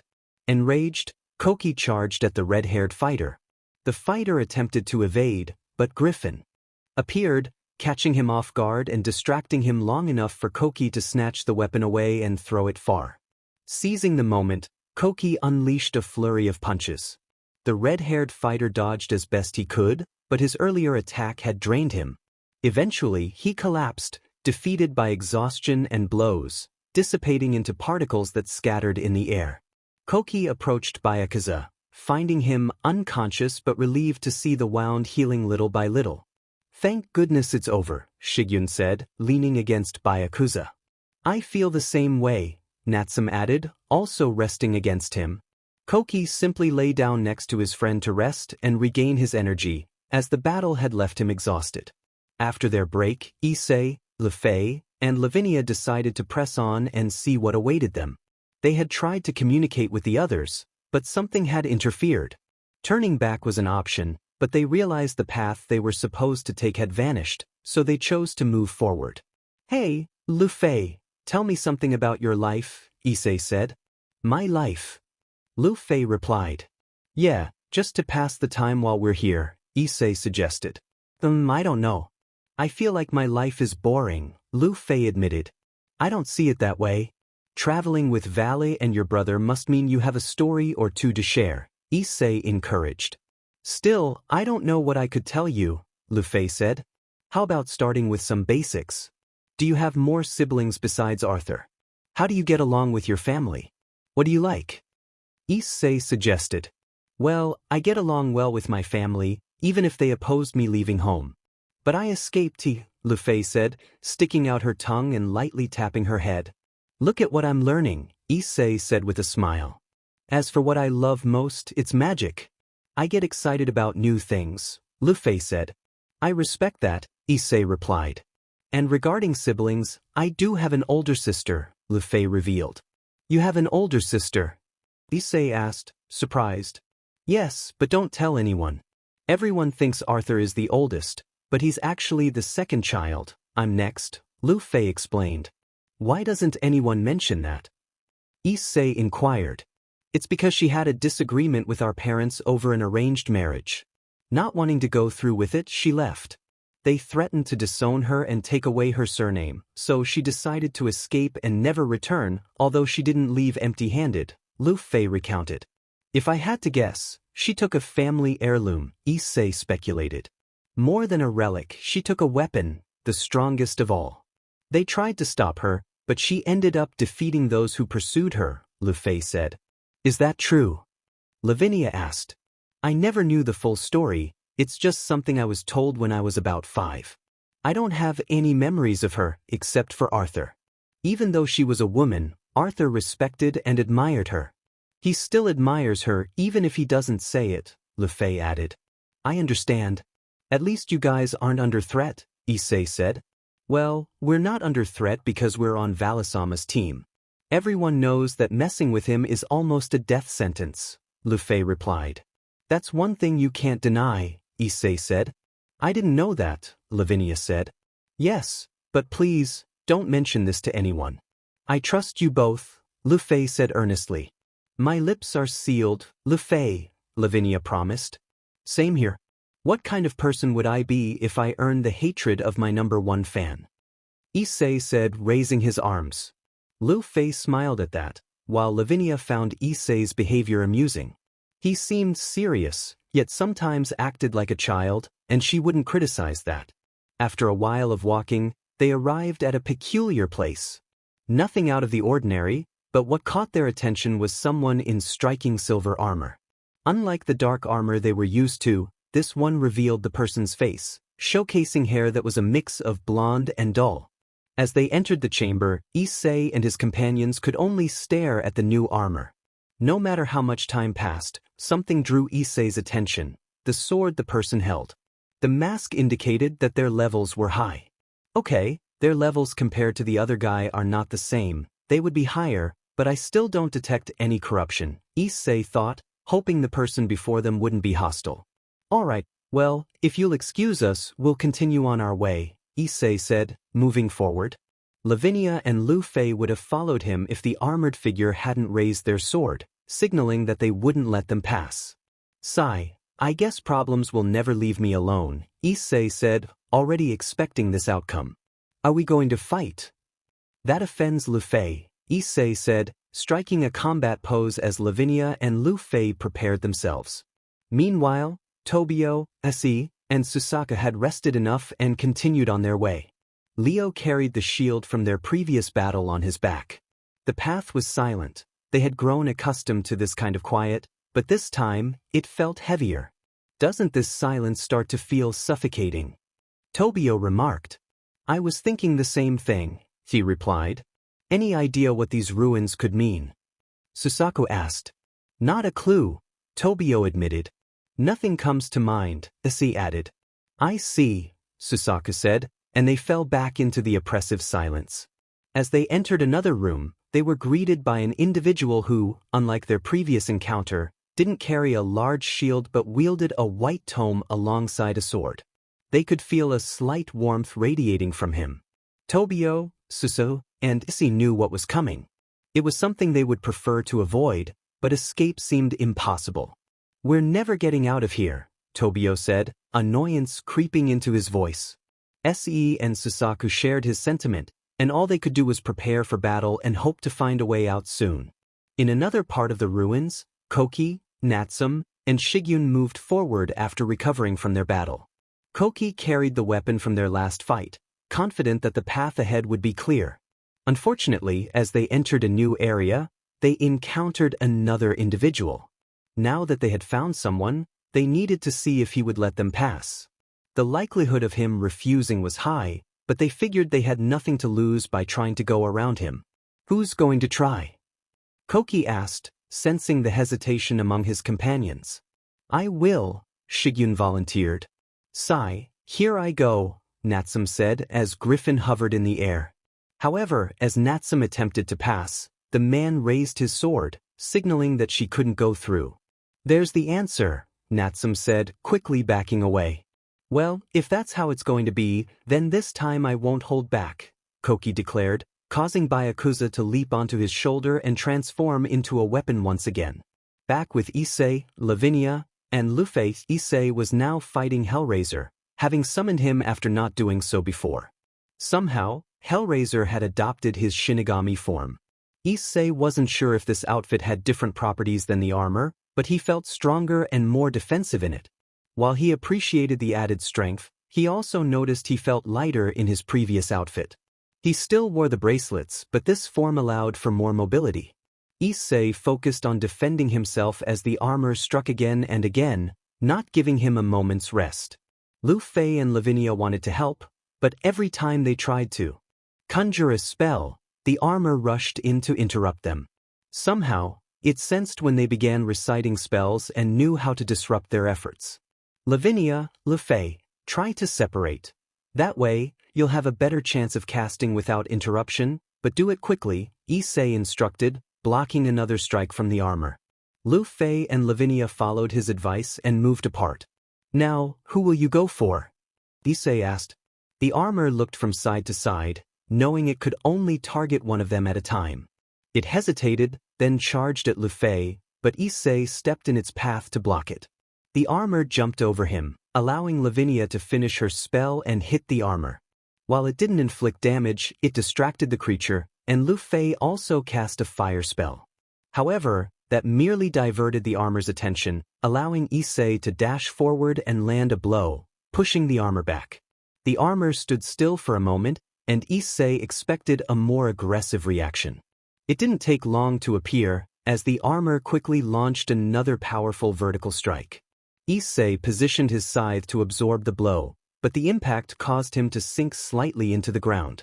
Lu Fei and Lavinia were about to recharge another spell, but the armor threw its sword at Lavinia while rushing toward Lu Fei to interrupt their casting. They had to retreat a good distance. Issei watched the armor, which seemed to adapt to the rhythm of the battle. This is bad, Issei said. Bad? Lu Fei asked. Even though there are many enemies, only a few can adapt to battle, and those are the most dangerous, Issei explained. Any suggestions? Lavinia asked. Yes, we need to change the rhythm, Issei replied. How? Lu Fei inquired. This time, I'll attack bare-handed, Issei said, vanishing his scythe and returning to his previous appearance. And what about us? Try to use your sacred gear this time, Lavinia. Not at full power, but enough so you don't tire yourself out. Lu Fei, keep attacking with your spells, but make them a bit stronger. If you get tired, don't worry, I'll protect you if necessary, Issei instructed. Both girls nodded, and as they glanced at the armor, it seemed to tremble slightly. Issei couldn't quite place the feeling, but it almost felt annoyed. The armor lunged at them, prompting the trio to counterattack. With Tobio, Issei, and Susaku, the battle was proving to be more challenging, not just because the enemy was on the defensive, but also due to the rising heat, which was becoming quite bothersome. Susaku, Tobio called. Susaku nodded and prepared to attack, but the opponent kept darting from side to side, making it difficult to strike from a distance. Leo and Jim attempted to close the gap, but the enemy simply deflected their attacks with its sword while trying to land deep cuts, which failed as both animals were very elusive. Does anyone have a suggestion? I'm running out of ideas, Tobio said, charging at the opponent with a sword formed from shadows, but the enemy blocked it effortlessly. I'm out of ideas too, Susaku admitted, launching a phoenix bird that the opponent dodged. I wish I could help, but how? She thought until an idea struck her. I hope this works, she resolved. Susaku, the shield. Sae shouted. Instinctively, Susaku grabbed the shield that Leo had, allowing Sae to take it with both hands. Surprisingly, the shield didn't weigh her down, and she joined the battle. With Koki, Natsum, and Shigyun, the fight among the four of them was relatively balanced. The opponent wielding a slender sword was proving to be more troublesome than the redhead from the previous battle. At least they were grateful that this enemy wasn't attacking with a wide area of effect. This can't get any harder, Koki remarked. Just then, the opponent began to release a glowing aura from their sword, and their expression shifted to one of seriousness. Of course you had to open your mouth, Koki said, earning annoyed looks from his teammates, as if he had summoned bad luck. With Issei, Lu Fei, and Lavinia now, the knight was attacking more fiercely, but Issei was still managing to defend himself. However, he could feel the struggle intensifying. The armor was focused on keeping Issei at bay, and its relentless attacks made him increasingly cautious. Lu Fei and Lavinia tried to assist, but the armor thwarted their efforts, targeting Issei, then Lu Fei, and then Lavinia in turn. Issei watched, trying to devise a plan, but almost any idea he considered felt daunting. I'm running out of ideas, Issei admitted to Lu Fei and Lavinia. Me too, Lu Fei replied, somewhat exhausted. The fight had dragged on, and they still hadn't managed to land a scratch on the armor, which appeared completely intact. Lavinia, Issei said. Release my sacred gear, Lavinia responded. Do it, Issei urged. Lavinia nodded, but as if the armor sensed this, its power levels began to rise. Issei's mask warned him to focus on the armor. He didn't know what to say, but suddenly Lavinia's levels started to increase as well. Issei and Lu Fei noticed this, and Lavinia invoked her sacred gear. So that's absolute demise, Issei thought. He couldn't quite describe the sacred gear. On one hand, it felt a bit cold to be near it, but on the other hand, he sensed that this sacred gear would give them a better chance of winning. Its form was strange, but if he overlooked the extra eyes on one side of its face and the four arms, he could almost consider it a large doll. For now, the sacred gear stood about 5 meters tall. The armor didn't seem surprised. Due to the helmet it wore, Issei couldn't tell if it had an expression, but it merely raised its sword, causing lightning to swirl around it before lifting the sword to unleash a brilliant light. Seeing this, Issei decided to counter the attack if he could. Here I go, Issei shouted, launching himself at the armor. It reacted by lowering its sword, but seeing this, Issei summoned earth fists in his hands to stop the sword with his bare hands. The pressure from the sword and the power emanating from it made Issei sink slightly into the ground. He held on for as long as he could, but he knew that sooner or later he would give in. Lu Fei wanted to help her idol but didn't know how until she remembered the sword they had. Lu Fei pulled it out. Knight-sama, take this, she shouted, throwing the sword. Issei glanced at Lu Fei, waiting for the sword to come quickly, and caught it with one hand. As soon as the earth shattered, Issei positioned the sword to cushion the blow, but it still wasn't enough. The armor, focused on Issei, overlooked one crucial detail: Lavinia. "Goodbye," Lavinia said. Her sacred gear raised one of its hands, starting to freeze everything in its path. The armor noticed this but reacted too late, becoming completely frozen and losing its mobility. Its attack faded entirely, allowing Issei to relax. Thank goodness that's over," Issei said, resting the sword on his shoulder. "Hey Lu Fei, nice throw," Issei said, walking over to pat her head. Thanks," Lu Fei replied with a radiant smile. "And Lavinia, thank you for that. I thought I wouldn't be able to hold off that attack any longer," Issei said. "It's good to see you in good shape, Night-kun," Lavinia said, also relaxed as absolute demise faded away. "By the way, Lu Fei, here you go," Issei said, handing the sword to her. Lu Fei took the sword and stored it in her pocket dimension. The three of them were about to continue when they noticed that the armor was still there, unmoving. Issei quickly rolled a die to strike it and shatter it completely, but instead of remnants, the armor vanished into particles, leaving only the sword behind. Issei observed it before picking it up. "Are you planning to give me the sword to keep?" "Normally yes, but this time I'll keep the sword, if you don't mind, Lu Fei," Issei said. "I have no problem with that," Lu Fei replied. "Good, now let's take a break. This battle was a bit tougher," Issei said as he sat down.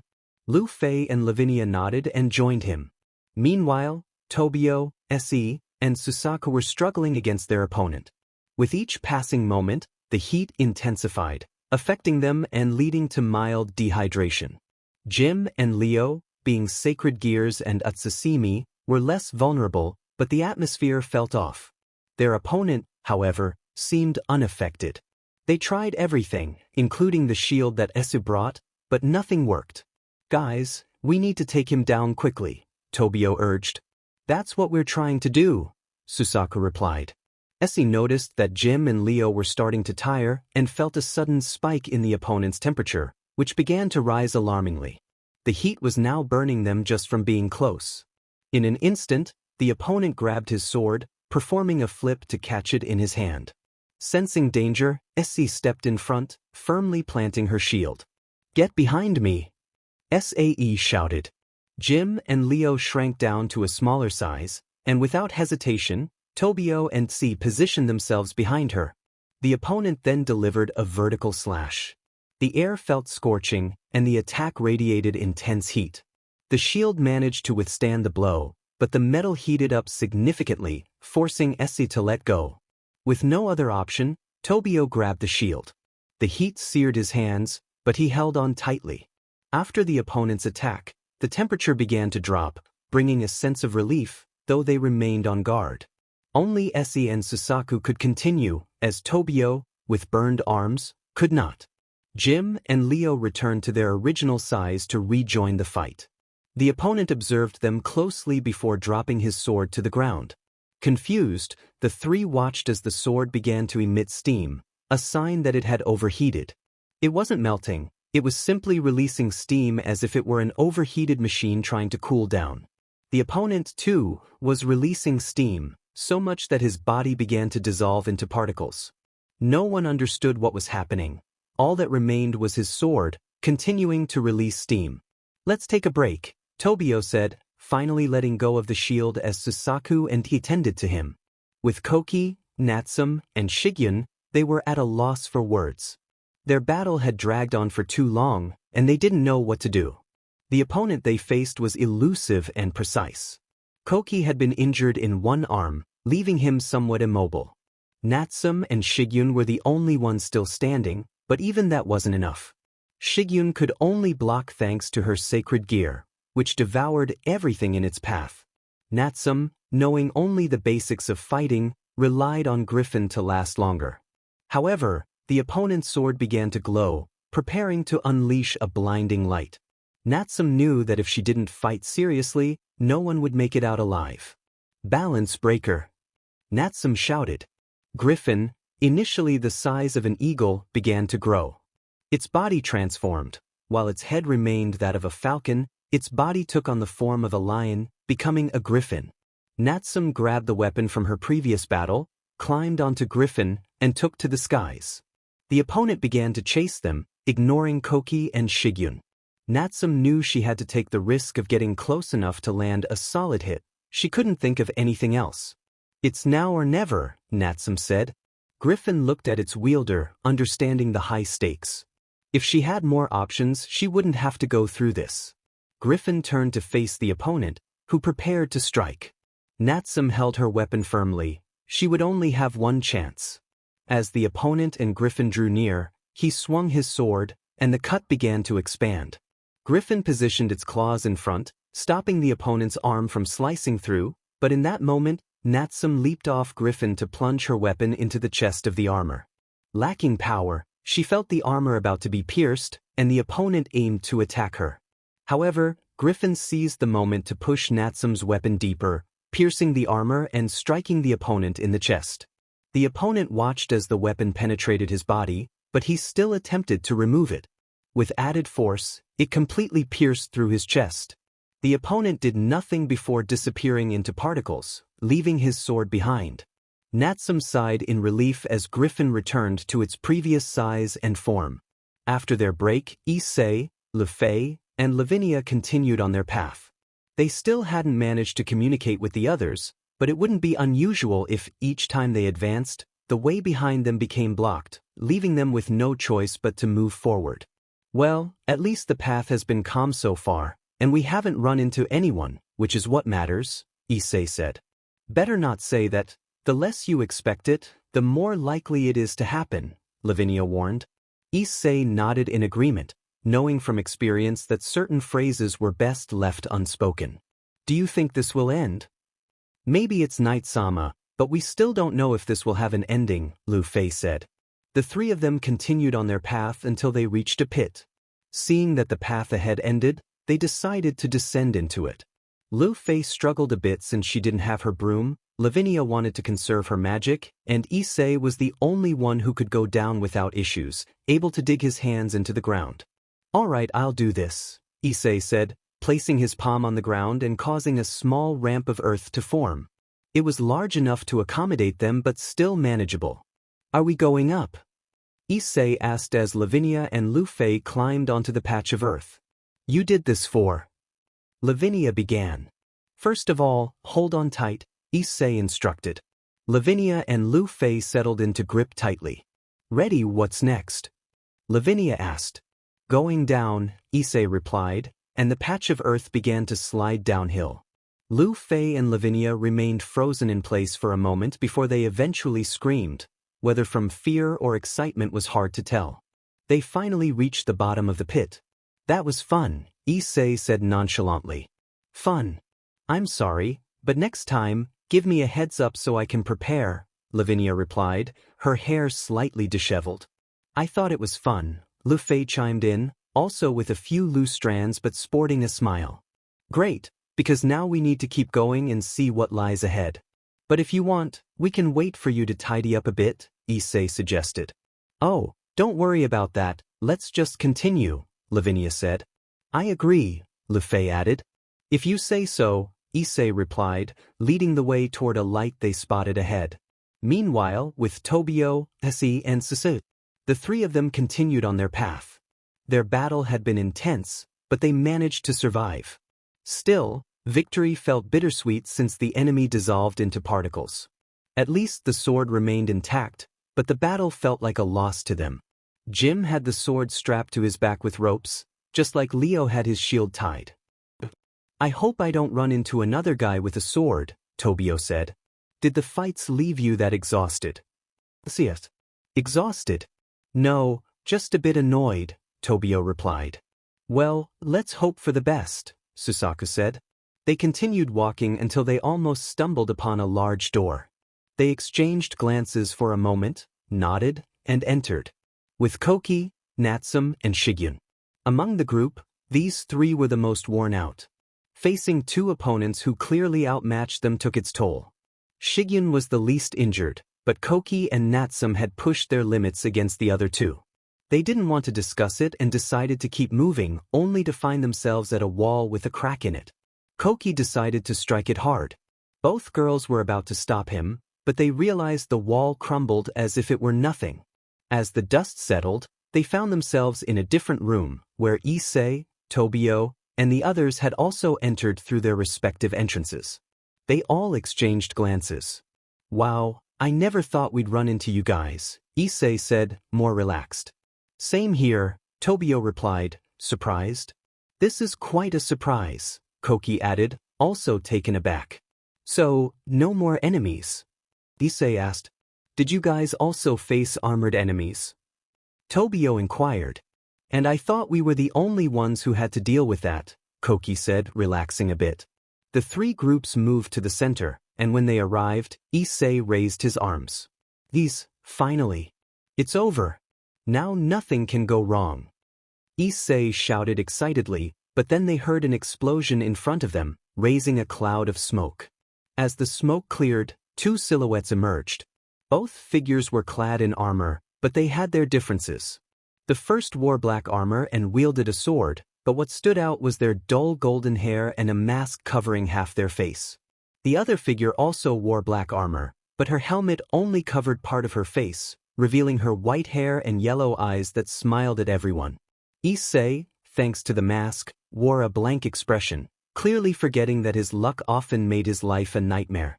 They remained silent for a moment, but Issei suddenly dropped to his knees, trembling, not from fear, but from frustration. The others noticed. Knight-sama."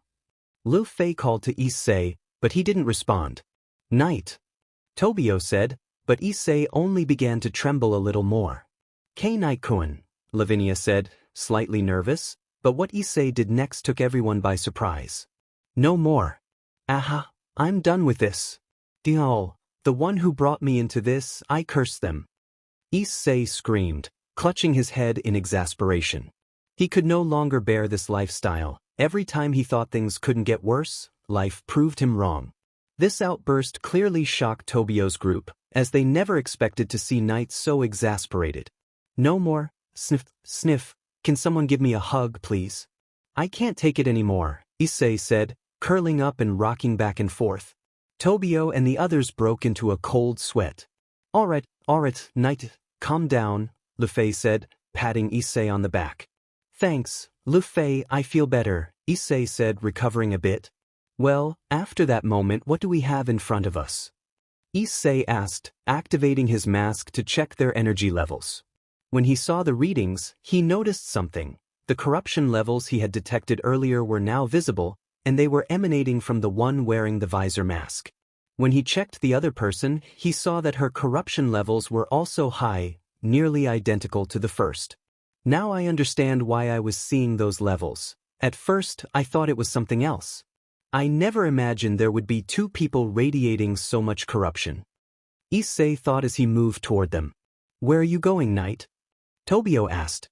"To confront them," Issei replied. "By yourself? Are you sure about this?" Tobio asked. "Yes," Issei replied. "It's better if someone accompanies you," Tobio suggested. I really doubt they're at 100% to face them," Issei said. "How so?" Tobio inquired. "Look, even though Natsum and Koki don't show it, they're tired. Sei would be the weakest physically, but I still feel she's not ready for this challenge. Lu Fei and Lavinia can help me, but this time there are two of them, and I won't be able to defend them the whole time. I trust both of them, but I'd feel safer if they stayed here. Shigyun only has her sacred gear, but that won't be enough for them to go. As for Susaku, from what I can see, the mask has drained a lot of magic in the previous battles, and one more fight would leave her exposed. And you, Tobio, would be the most capable of accompanying me right now, but let me ask you this, are you sure you want to come with me? Because once we're with them, I seriously doubt they'll let us leave," Issei explained. "I'm sure I can help you," Tobio insisted. "But you're not fully recovered," Issei pointed out. "Oh, if that's the case, then take this," Issei said, revealing 8 green orbs. "And what is that?" "Consider this a substitute for the tears of the phoenix," Issei said, passing the green orb to each of them. Everyone watched, but the first to chew on it was Lu Fei. They all noticed that any wounds she had were now gone. "I feel much better now," Lu Fei said. Just a heads up, it will only heal wounds. Any magical reserves or accumulated fatigue won't be restored, Issei warned, and the others nodded in agreement. As they chewed, their injuries healed almost instantly, even the burns on Tobio's hands disappeared. This is amazing. Now I can fight properly, Tobio said, clenching his fists. Issei noted his supplies. Alright, I only have 7 of these orbs left, along with 14 injectables. He turned to face Le Fay and Lavinia. Stay here and protect the others. If the situation gets tough, then use your full abilities, he instructed, and both women agreed. Issei and Tobio moved to stand in front of them, who merely shifted their swords, signaling that they were ready. Now! Tobio and Issei shouted, charging at their opponents. As they clashed, Issei faced the one with a visor while Tobio engaged the other. With Issei as their battle began, Issei lunged at his opponent, but she awaited him, unfazed. He threw the first punch, but her armor blocked it effortlessly.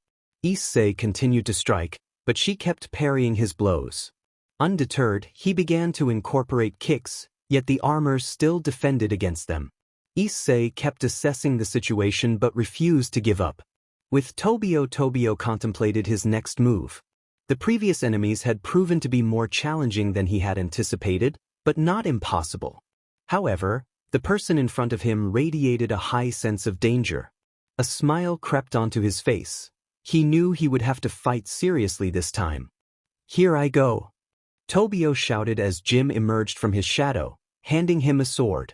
With Issei the fight was uneven. For every blow he landed, she blocked it, and every kick was similarly thwarted.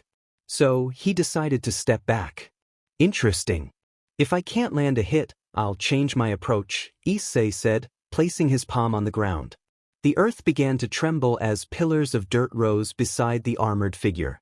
She merely looked around as Issei clapped his hands together, causing the pillars to converge and crush her. He knew this wouldn't stop her, but it would buy him some time to think of another strategy. Unfortunately, the pillars were destroyed by her, and Issei needed to come up with a new plan quickly. The armored figure charged at him with great speed, forcing Issei to summon part of his armor, his hands and part of an arm, to cross them in an X shape. She slashed down, and the sound of metal clashing echoed. The impact sparked, and the force was enough to nearly break Issei's defense, but he managed to hold on. The figure began to rain down blows with her sword. Issei struggled to defend himself as her strikes came at a rapid pace, speed he wasn't entirely accustomed to, especially with her relentless assault. He blocked a downward slash, but the force of it made him take the fight more seriously. Issei jumped back to create some distance. So, this is how it is, huh? Alright, it's time to get serious, Issei said, removing the bracelets he wore on each arm and making them disappear into his pocket dimension. He felt the weight lift slightly, as one bracelet had been carrying 1,250 kilograms. Thanks to what he had asked Tails, he had adapted more quickly to heavier weights. In total, he had been carrying 5 tons, but now that he had removed 2 bracelets, he was down to 2. 5 tons. Let's see how I do now, Issei said, dashing forward at incredible speed, almost disappearing from view, and launching a punch at the armored figure, who raised her sword to block it. With Tobio despite everything, Tobio hadn't regained much energy and was struggling to keep up. He knew that sooner or later, things would get tough, so he had no choice but to go all out. Here I go. Tobio shouted, beginning to recite a chant. I sing for the death of 1,000 humans. I celebrate the death of 1,000 goblins. The name submerged in total darkness, that of the god of imitation who moves through the polar night. You shall perish by my own black sword. To be something absurd, the god of the grotesque. I will sing for the murder of 1,000 humans. I will celebrate for the cause of 10,000 goblin murders. The name that sinks into murky darkness is that of the god of imitation who transfers through the polar night. All of you shall perish by this black sword of mine. Know that this, the god creator of the grotesque, is something absurd. After chanting, he transformed, not just into a person, but into a humanoid wolf radiating darkness. He wasn't the only one who changed. Jim also took on a more intimidating appearance. Instead of being terrified, the other figure was more excited. To everyone's surprise, she ignited her sword in flames. Tobio noticed this action but was determined to face it head-on. With Issei after witnessing this, the armored figure also activated her sword, which began to emit a brilliant light before igniting with intensity. Issei could only watch and knew he had no choice but to activate his own power. "I hope this works," Issei said, the area falling silent as a strong, suffocating heat enveloped him. Issei was unleashing his wrath mode. Has the other one returned? Tobio thought, recalling the person he had faced before entering. From a distance, he felt a heat more intense than before. All attention turned to Issei, who was the source of this energy, and he realized that the power was escalating to alarming levels. "I think I have a bit more control this time, but it will probably last about 25 minutes at most," Issei thought, feeling less of a longing to destroy everything. He was a bit more in control, but he wouldn't let his guard down. "Here I go," Issei shouted, dashing forward at high speed, surprising the armored figure who appeared in front of him. She slashed, but Issei vanished, reappearing behind her. She swung again, but he disappeared once more, shifting the battle in his favor. With Tobio, nothing seemed to affect Tobio much, yet the other figure managed to wound him. He didn't know how, but her flames seemed capable of hurting him. Her attacks were far from easy to dodge, and every time he got close, she would create a small wall of flames or use them to attack him. Unbeknownst to them, both figures quickly converged at the center, and Issei and Tobio unconsciously moved closer as well. They only realized it when the two women raised their swords, flames gathering around them before they brought their swords down, directing their attacks at Issei and Tobio.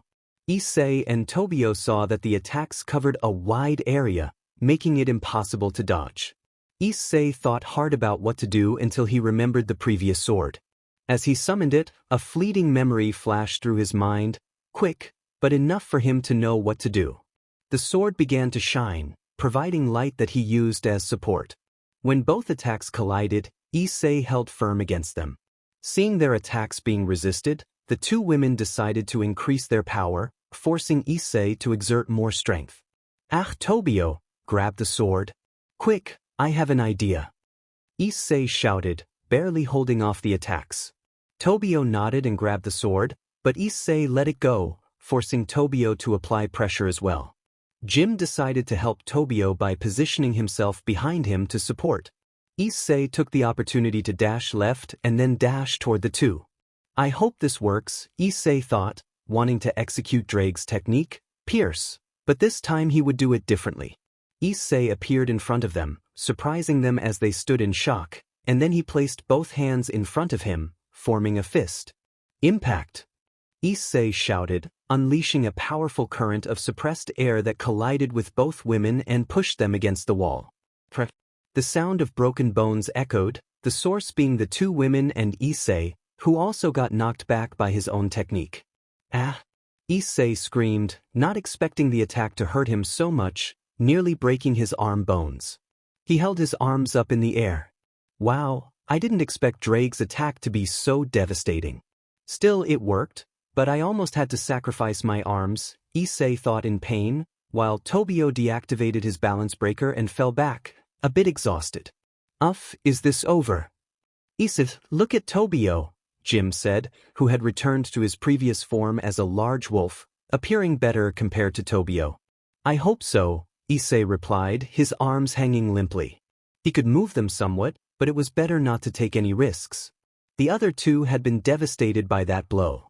Their armor was shattered, and they had broken ribs along with a few ruptured intestines. They barely managed to escape, wanting to run and attack, but in their current condition, they couldn't do much. The last thing that happened was that they began to dissolve into particles, leaving their swords behind, untouched. Seeing that it was truly over, Issei decided to drop his rage mode. He would go for the swords, but first he pulled out a green orb, chewed it, and began to recover his arms. He then went to collect the sword that Tobio had, storing it in his pocket dimension before heading for the other two, looking at them and putting them away as well. "Now it's really over," Issei said. Tobio relaxed, lying down for a moment. The others approached, seeing that the danger had passed, and Issei raised his arms in a sign that it was all over. He wouldn't say anything more because he knew that fate could play a worse trick on him. Still, he checked for a room to enter, finding things in poor condition, but he also discovered two interesting items, two types of staffs that he decided to take with him. Everyone watched as Issei emerged from the room with the two staffs. "What's that?" Tobio asked. "I just found two staffs, nothing." "Interesting," Issei replied, putting them away. "Okay, now how do we get out of here?" Lavinia asked, just as a magic circle appeared beneath them, teleporting them outside. They didn't know what had happened, but it was better to be outside. They saw that it was night, and the ruins were still there, but at least there was no reason to go back. "Phew, I'm glad that's over," Issei said. "Yes, Knight, if you don't mind, could you give us the swords along with the staffs? We want to analyze them in Grigori since this is extremely strange," Tobio said. "With pleasure," Issei said, summoning a sword. Issei tried to pass it to Tobio, and Issei tried, because the sword clearly wouldn't detach from him. "Hey, Knight, please hand it over," Tobio said, bewildered. "I'm trying," Issei replied, but somehow his fist wouldn't open. He tried to pull it off with his other hand, but he still couldn't. "I think I have a problem," Issei said with a nervous smile. "Oh come on, it can't be that hard," Koki said, stepping closer and trying to separate the sword from Issei, but he couldn't do it either. "Seriously, can't you do it?" Tobio asked. "I'm trying but I still can't," Issei replied. "All right, let's try with the other two," Tobio said. Issei complied, putting away that sword and pulling out the two remaining ones. The result? "Pull harder," Issei shouted, as both swords wouldn't separate from him, prompting Tobio, Koki, and the other members to start tugging at the swords, but they still couldn't get them free. "Ugh, seriously, what's up with these swords? No matter how hard we try to separate you from them, it's impossible," Tobio said, already giving up. "I'm sorry," Issei said, feeling embarrassed. "Don't worry, Knight," Tobio reassured him. "If it's not too much trouble, Knight-sama, you can keep the swords," Lefei said. "Are you sure? What about the staffs I found?" Issei asked. "I certainly think the same would happen with the staffs," Tobio replied. "Normally, if it were someone else, we would take those things away, but since it's you, there's no problem. I fully trust that you'll make good use of them," Lefei said. "Oh wow, my #1 fan has a lot of faith in me," Issei said, disappearing the swords to lift Lufei's hat slightly and pet her head. However, what he did next took Lefei by surprise, as Issei uncovered half of his mask to give her a kiss on the forehead, causing her to blush. "Keikaitsama, why did you do that?" Lufei stammered, nervously touching her forehead, but she still liked the kiss. "Just a little thank you for the trust you have in me," Issei said, smiling as he covered half of his face with the mask again.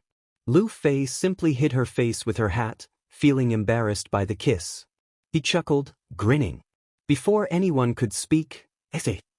TD shouted, startling Issei, who was taken by surprise. "Tails!" Issei replied. "Phew, I'm glad you're answering," TD said, sounding more relaxed. "Why do you sound like I've died?" Issei asked. "Issei, you disappeared for 5 days," TD said. 5 days. Issei shouted, catching everyone's attention. "I don't know what happened, but it's best if you come back. Kiri hasn't been able to sleep well," TD said. "I'm on my way, but wait a moment," Issei said, looking at Tobio's team. "Well, guys, I just found out that we've been in those ruins for 5 days," Issei said nonchalantly, leaving everyone stunned. 5 days. Tobio's team exclaimed. That's the reaction I had," Issei said. "Oh wow, for us, it was only a few hours," Tobio said. "Yeah, but now it's better if we head back. Being absent without notice will get us into trouble," Issei said. "I understand. With that said, let's leave," Tobio said, prompting Lavinia to create a magic circle and teleport them back to Grigori to report in. "Ready, Tails," Issei said before disappearing from there. "I'm finding it increasingly difficult to write lately, and my ideas are starting to stagnate, which is making me a bit bored. Just to clarify, I'm not saying that the story will be on hiatus, I just need to take a break from writing." I apologize for any inconvenience this may cause, but I hope it won't last long. With nothing more to say, I'll see you all later. Hello everyone, how are you? I hope you're doing well. I'm excited to announce that the book is finally published. It may have taken a while to get here, but it's ready now. Before I forget, I want to share the appearances of the characters, specifically Issei's siblings, to tie up any loose ends. Issei's brother, he has brown hair. Issei's sister, thank you for your support, and I'll see you all later.